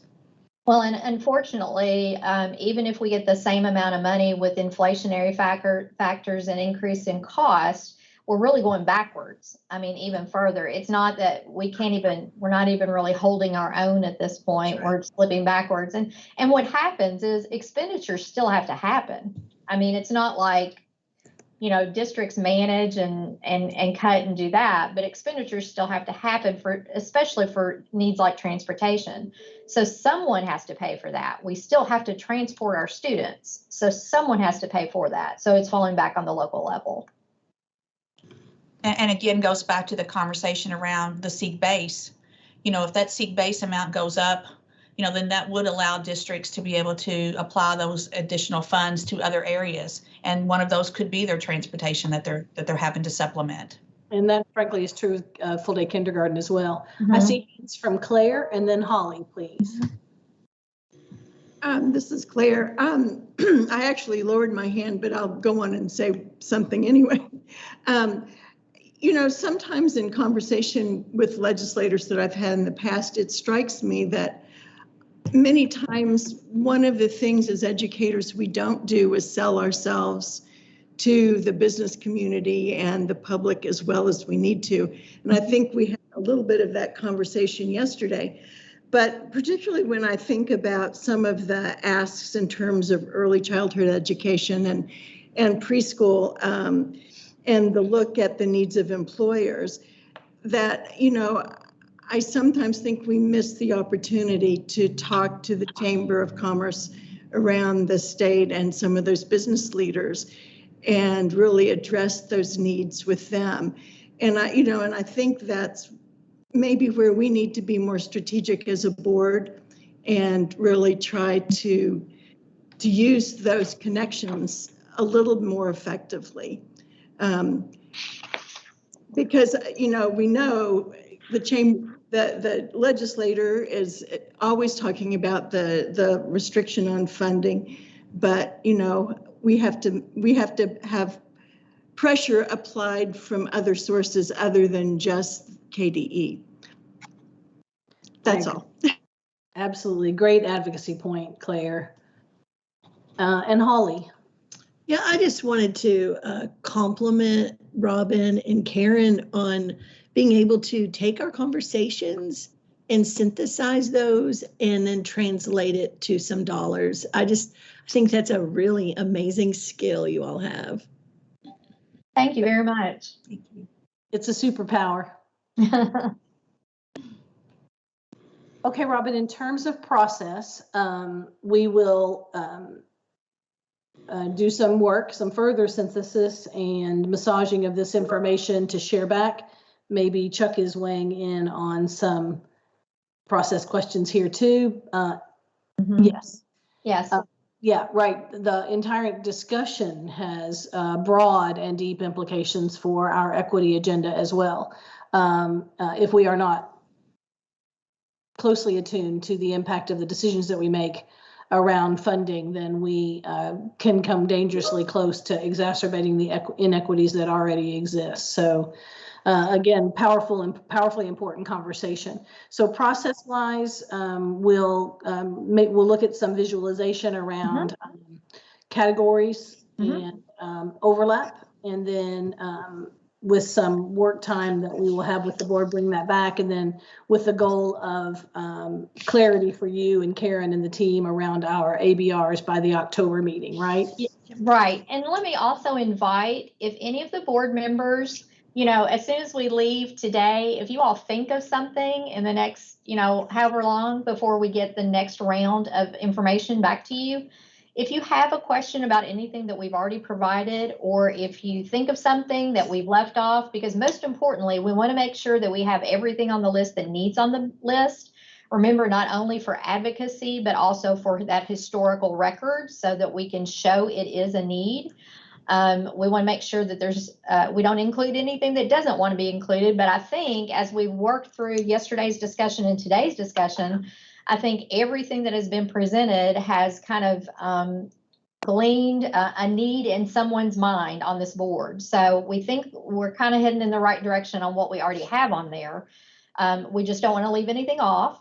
And then between now and then, we'll get you another version to look at. We will continue to refine our costs because remember, we're not quite costed out. Right. We will continue to add categories so that you can see if we have the opportunity to utilize ESSER funds for some of this. We will denote that. So we would not be utilizing or requesting in all of the categories and all the lines. We may be able to use some ESSER funds for some of this.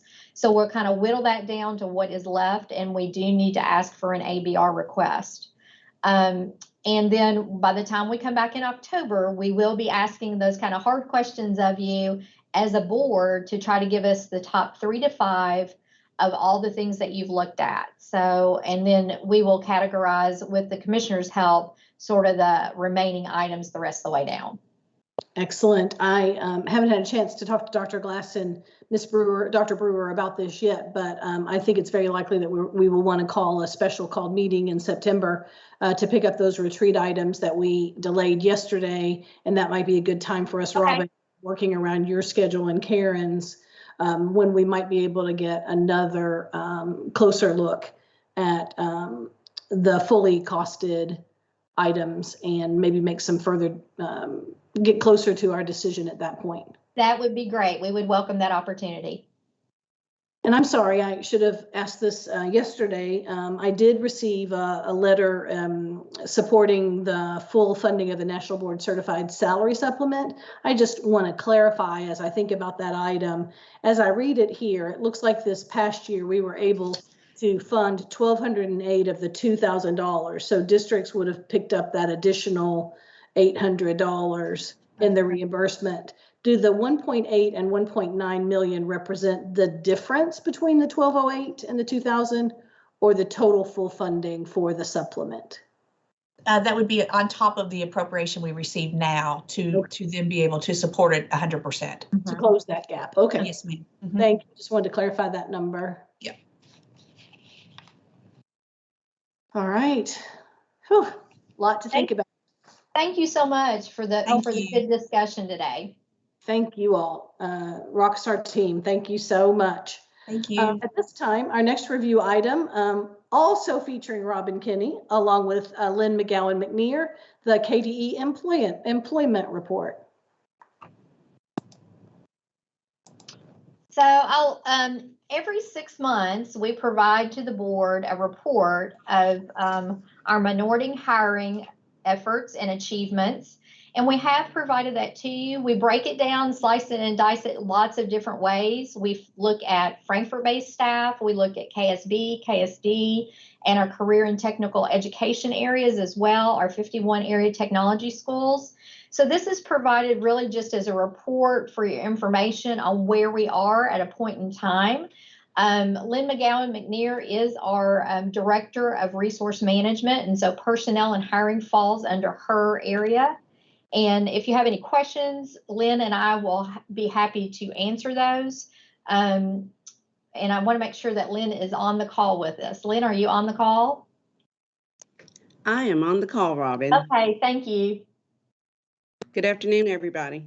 Hi, Lynn. Thank you. So we're happy to answer any questions. This is something that we provide every 6 months. We track it on a monthly basis, but we provide it to the board every 6 months. And just a quick note about that, Lynn, you may recall, but it seems to me when Kevin was here that we actually got these reports monthly. Am I just misremembering that? You are, well, what I remember since my term has been here, we would present at the board every board meeting. However, that was changed in the last administration, for every 6 months. Okay. Okay, so yeah, I didn't mean monthly. I meant at every other month at our board meeting. Okay, thank you. Just trying to reconcile that recollection. So, and one other comment. I think this is probably a LUTEC problem. I'm embarrassed to say it out loud, but I do sometimes have trouble opening these notes especially if they are in spreadsheet format. So, does anybody else have trouble, or is it a Lou thing? Okay. Probably shouldn't have spoken out loud. Holly, thank you for raising your hand. It's not a Lou thing. I had trouble too. Right. Right, exactly.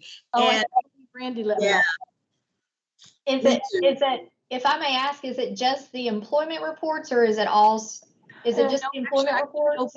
I couldn't open the ABR spreadsheet, but when I opened my folder yesterday at the meeting, there was a hard copy. So somebody had provided that to me, Robin.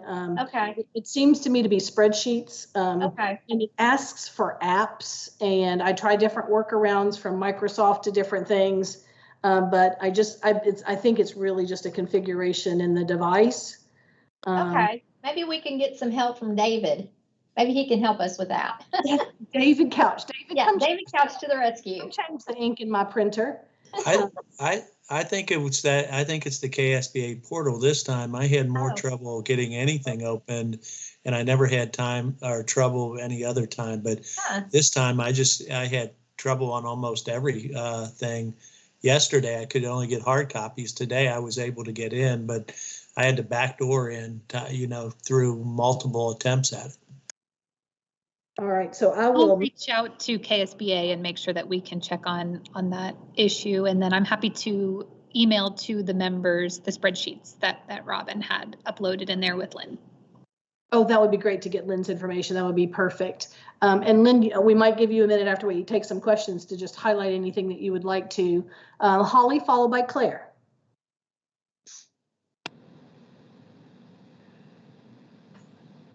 Holly made a face. Forgot to put my hand down while ago. I apologize. No worries. Claire.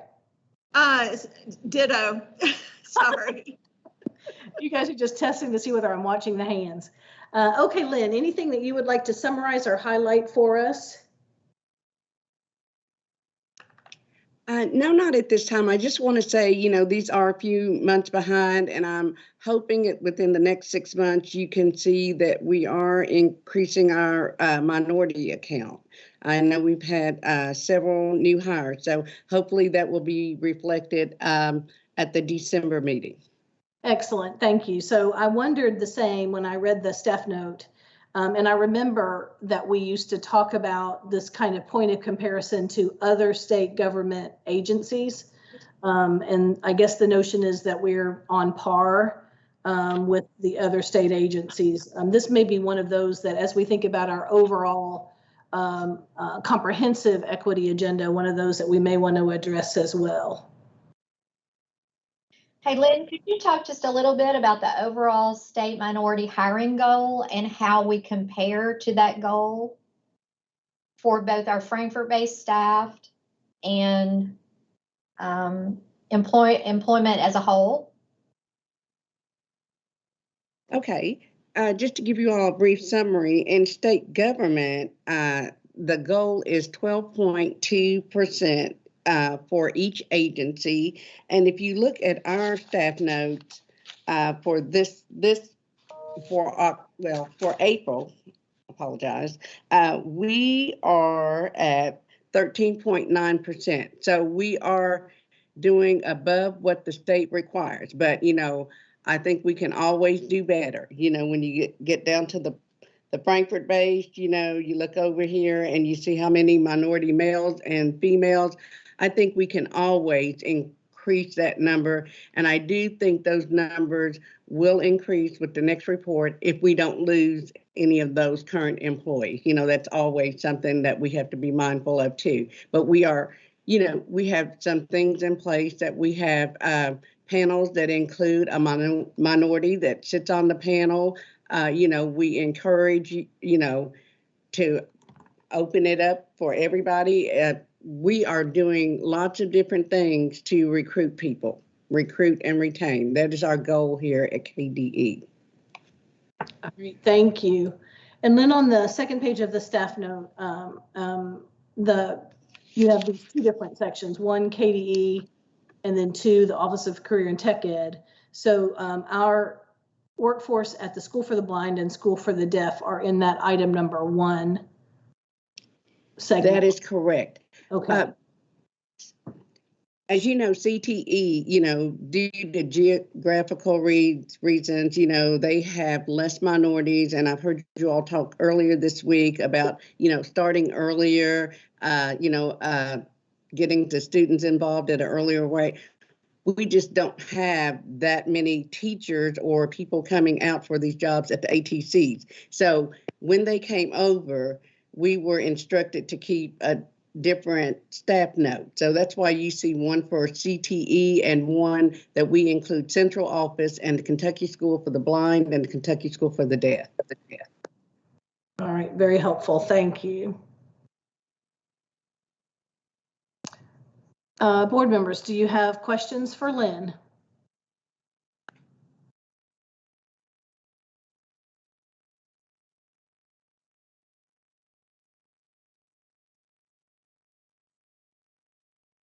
All right, Lynn, thank you so much. Robin, thank you. Thank you. All right, and it looks like maybe I'm having a little bit of internet instability. If that's the case, my apologies. The next item on our review list is the financial report from Ashland Independent School District. I don't know if Superintendent Howard's here, but I'll turn it over to Robin and Che. Thank you, Chair Young. And I'm going to turn it directly over to Che. Superintendent Howard is not going to appear with us today. We asked him to provide a written report to KBE staff. And so Che is going to report out on that for us. It is the beginning of the school year and superintendents are very, very busy. So we allowed him a little grace today. And Che will present on behalf of Ashland Independent. Che?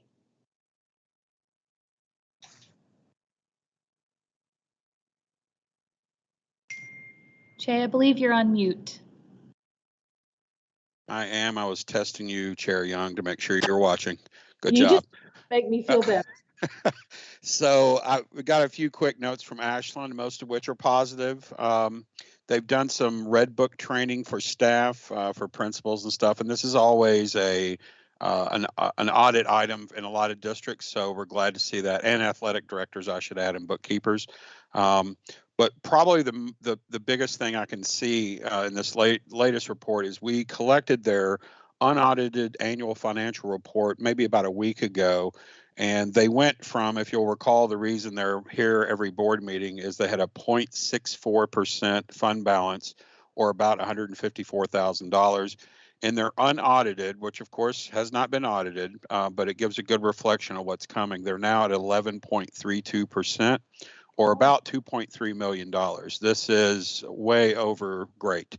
We were very happy to see that.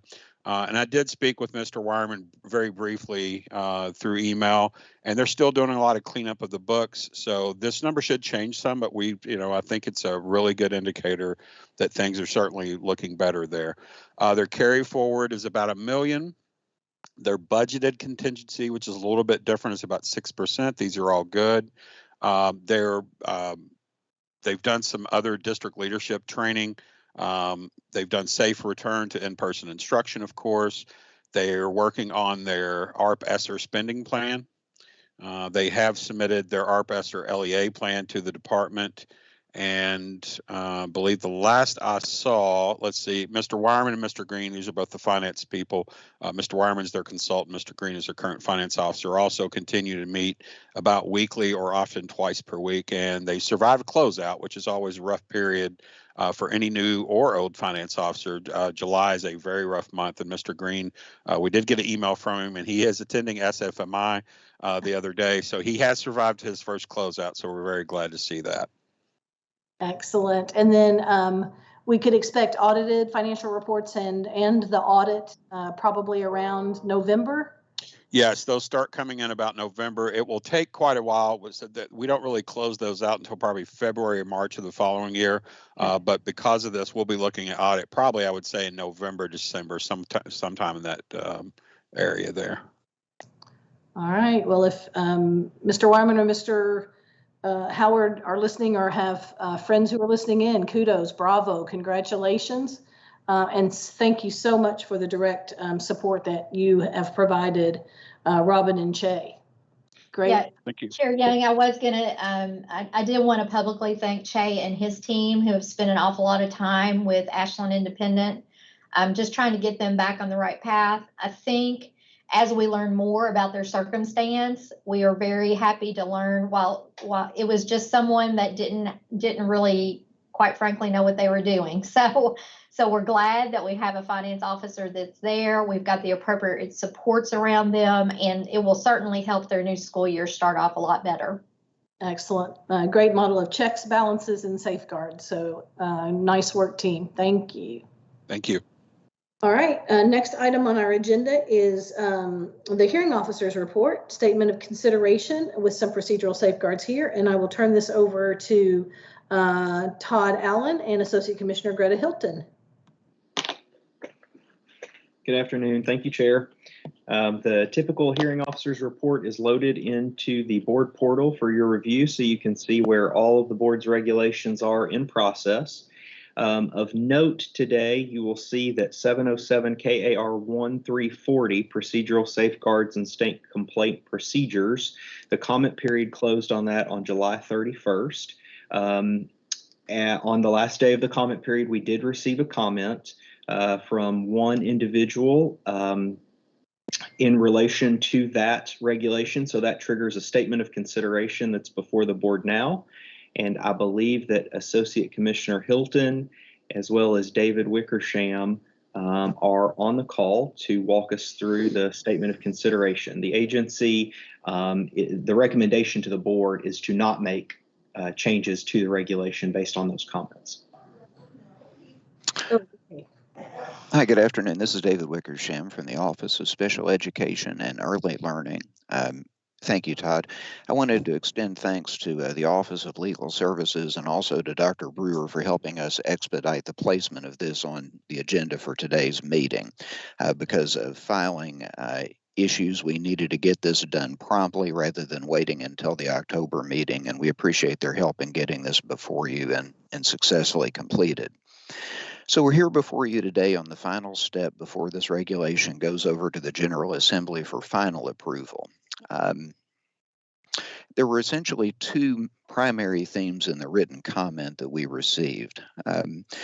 Most of the comments, most of the recommendations that were contained in the comment asked that the agency make changes to parts of the regulation that KDE had not proposed to modify or amend. So we're more generic in terms of asking for other changes that had not been contemplated at the time that you all had previously seen this regulation. The other theme that I think came up fairly consistently were that many of the recommendations were asking KDE to expand the safeguards that are contained in the regulation or add additional procedural rights for children with disabilities and their parents. And just by way of very quick overview, you'll recall that this regulation is in place because federal law requires Kentucky to adopt procedural safeguards for children with disabilities and their parents, and also to list the requirements for filing a written complaint. So that essentially is the background against which we're working here. The expansion of rights that was considered or that was suggested through the comment, expansions of those type would need to be made in the federal law that dictates that Kentucky have this sort of regulation in place.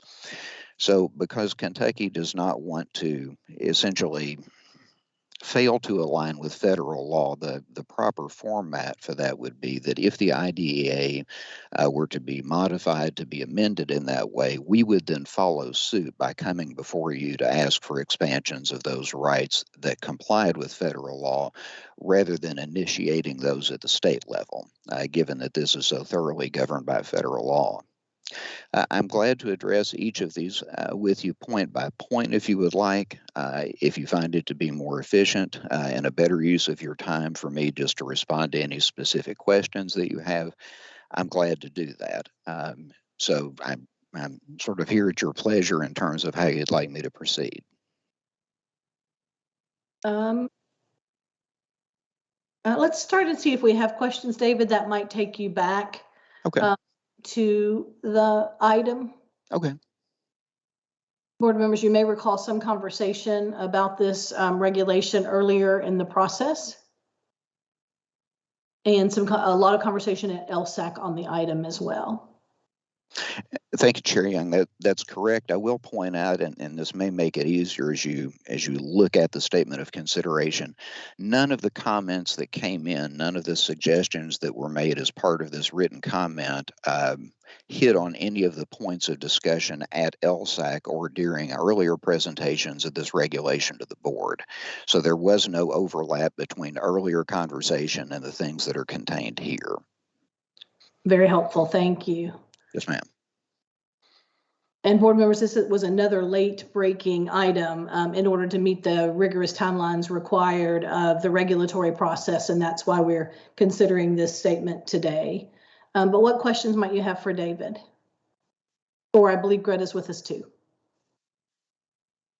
So Chair Young, essentially, as I'm trying to really, it's pretty comprehensive, but essentially the comments that we got and the responses to those comments are all issues that, let's see, I'm just trying to make sure this is right and I'm understanding the explanation.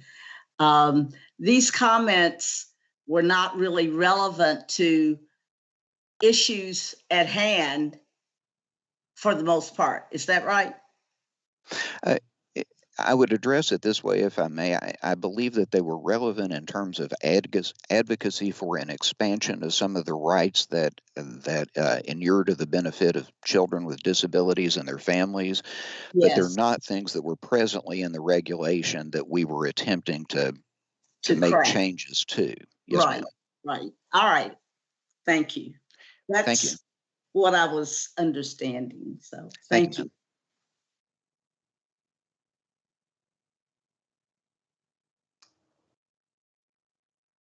Any other questions? Allison, your brow looks knitted.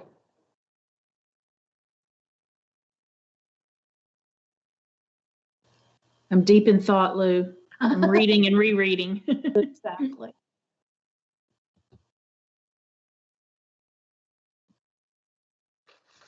All right.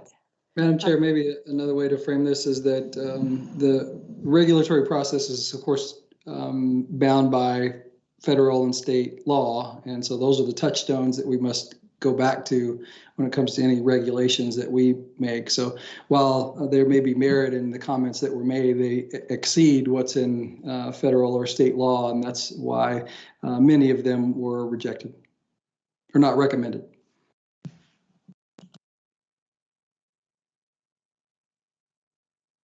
Excellent. Okay, thank you so much to the team for continuing to shepherd the process to the very end. And David, if you ever decide to get out of agency work, you have a future in late night radio or NPR. Your voice always reminds me that you would be a great DJ.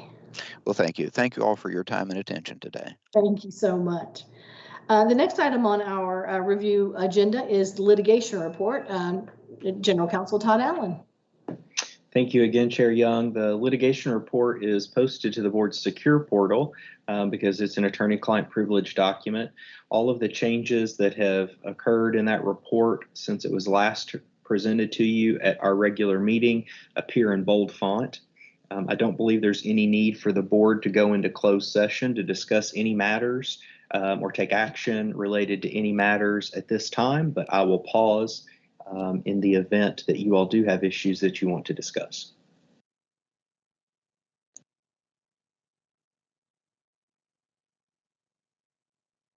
Any questions or issues of a confidential nature to be discussed? All right, thanks so much for that running record too, Todd. At this we have an opportunity for board member sharing. I know we got to spend some time together yesterday, but do any board members have an item of a good news or information or perhaps questions that you would like to have answered? Now is the time to just unmute and jump right in.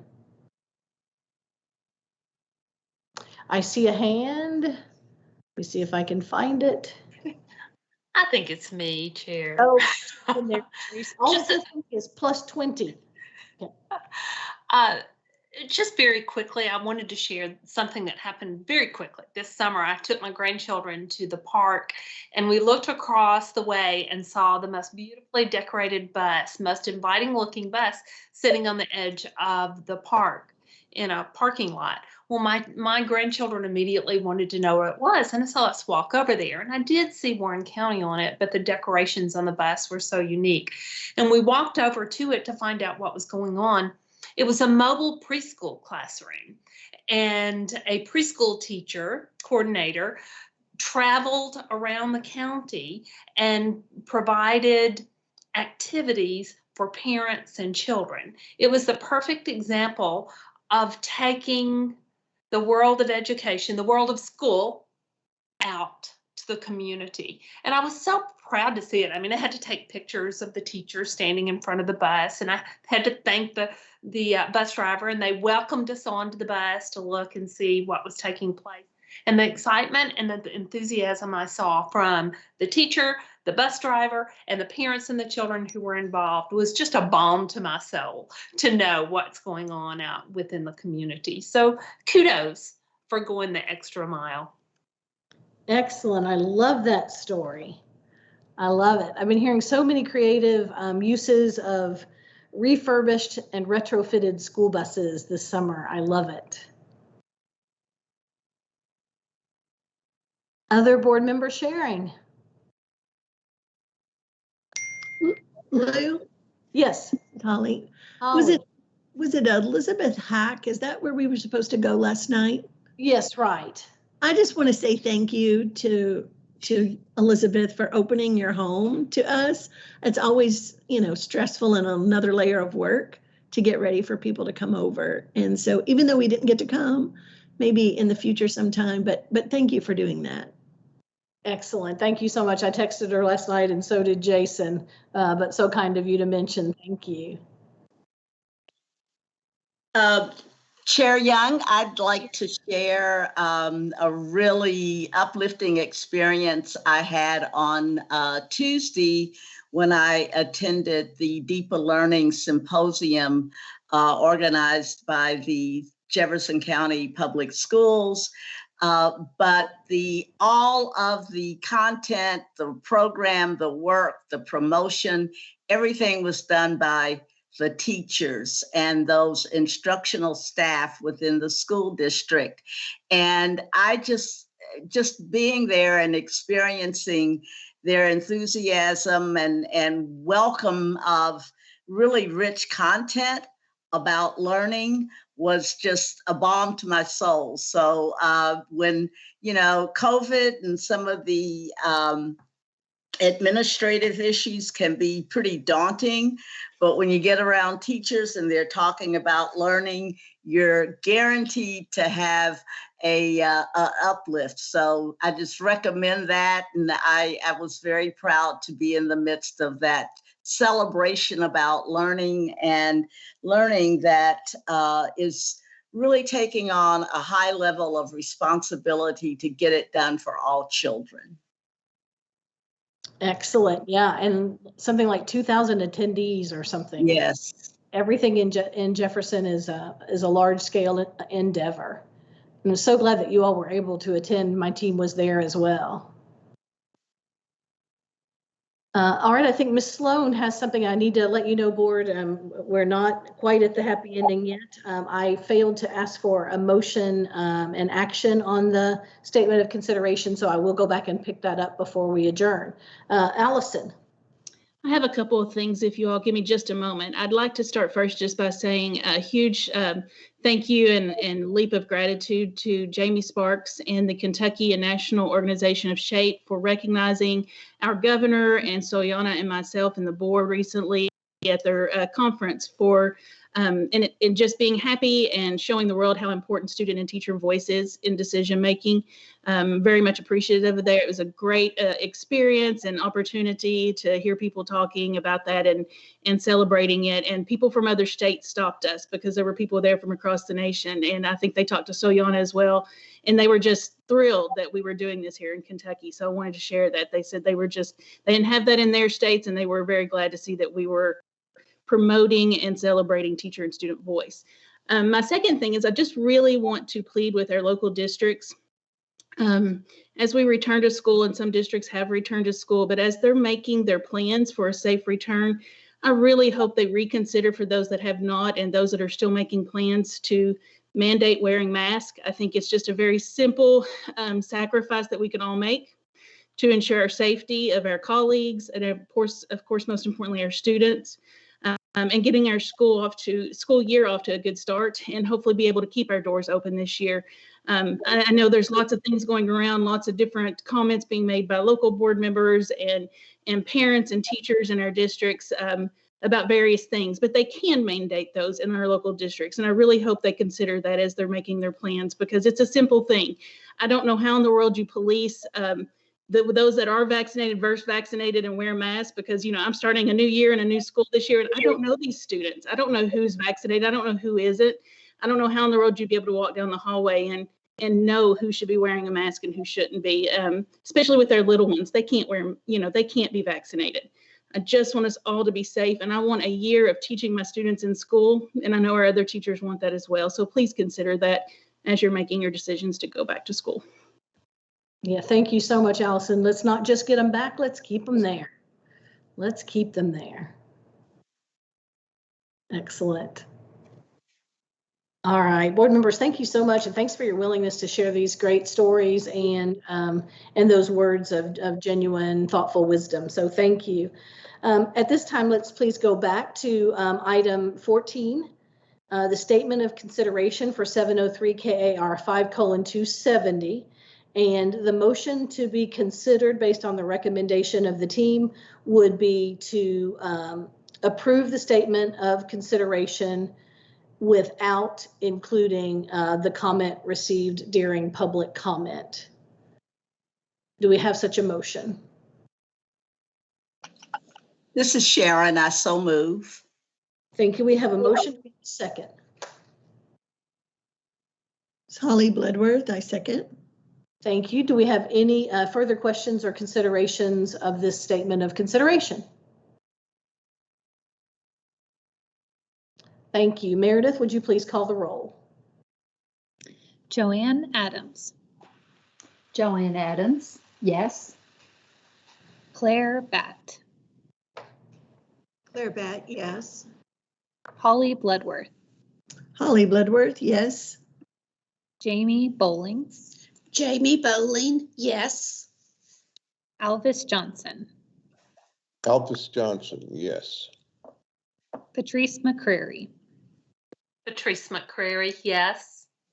Randy Poe. Randy Poe, yes. Sharon Robinson. Sharon Robinson, yes. Lou Young. Lou Young, yes.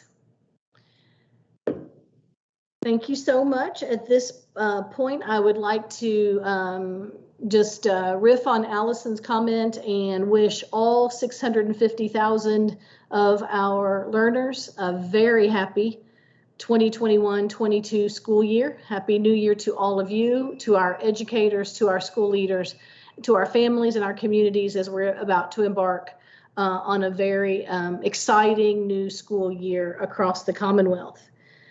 Thanks, members, for 2 days, for your stamina, for your productivity, for your focus, your purpose, your heart, all of those amazing attributes that you bring to your service on this board. And at this point, I am open to a motion to adjourn. Madam Chair, if I may interrupt your procedure for just a moment and build on what you said. I just wanted to express my gratitude to you, members of the board, for your professionalism and flexibility and quickly transitioning and scattering to all four corners of Kentucky and picking right back up where we left off and then continuing today through that. So thank you, board members, for your flexibility and professionalism. And thank you also to all the folks at the department who helped make that happen. It really was a very seamless transition. We got all of the things that we needed done, and just a testament to the professionalism and dedication of everyone involved on this board and in supporting it. So thank you. Excellent. Thank you so much. I'm looking for my amen reaction button, but I can't seem to find it. So thank you. And do we have a motion to adjourn? I so move. Thank you, Ms. Jamie Bolton. Do we Bowling. have a second? I second it. Thank you. And then on that, I think no further discussion required. Meredith, would you please call the roll? Joanne Adams, Joanne Adams. Thanks, everyone. Yes. Claire Batt, Claire Batts, thank you. And I'll see you next time. Thanks. Yes. Holly Bloodworth, This is Holly Bloodworth. I vote yes. Jamie Bowling, This is Jamie Bowling. I vote yes. Alvis Johnson, This is Albus Johnson. I vote yes. Congratulations, Chair Young and Vice Chair Robinson for being reappointed for another term. Thank you, Mr. Johnson. Thank you. Patrice McCrary, Patrice McCrary. Everybody stay well. I vote yes. Randy Poe, Randy Poe, I vote yes. Sharon Robinson, Sharon Robinson, thanks for the honor of serving with you as your vice chair, and I vote yes to adjourn. Lou Young, Lou Young, thank you as well. Happy new school year, everyone. I vote yes.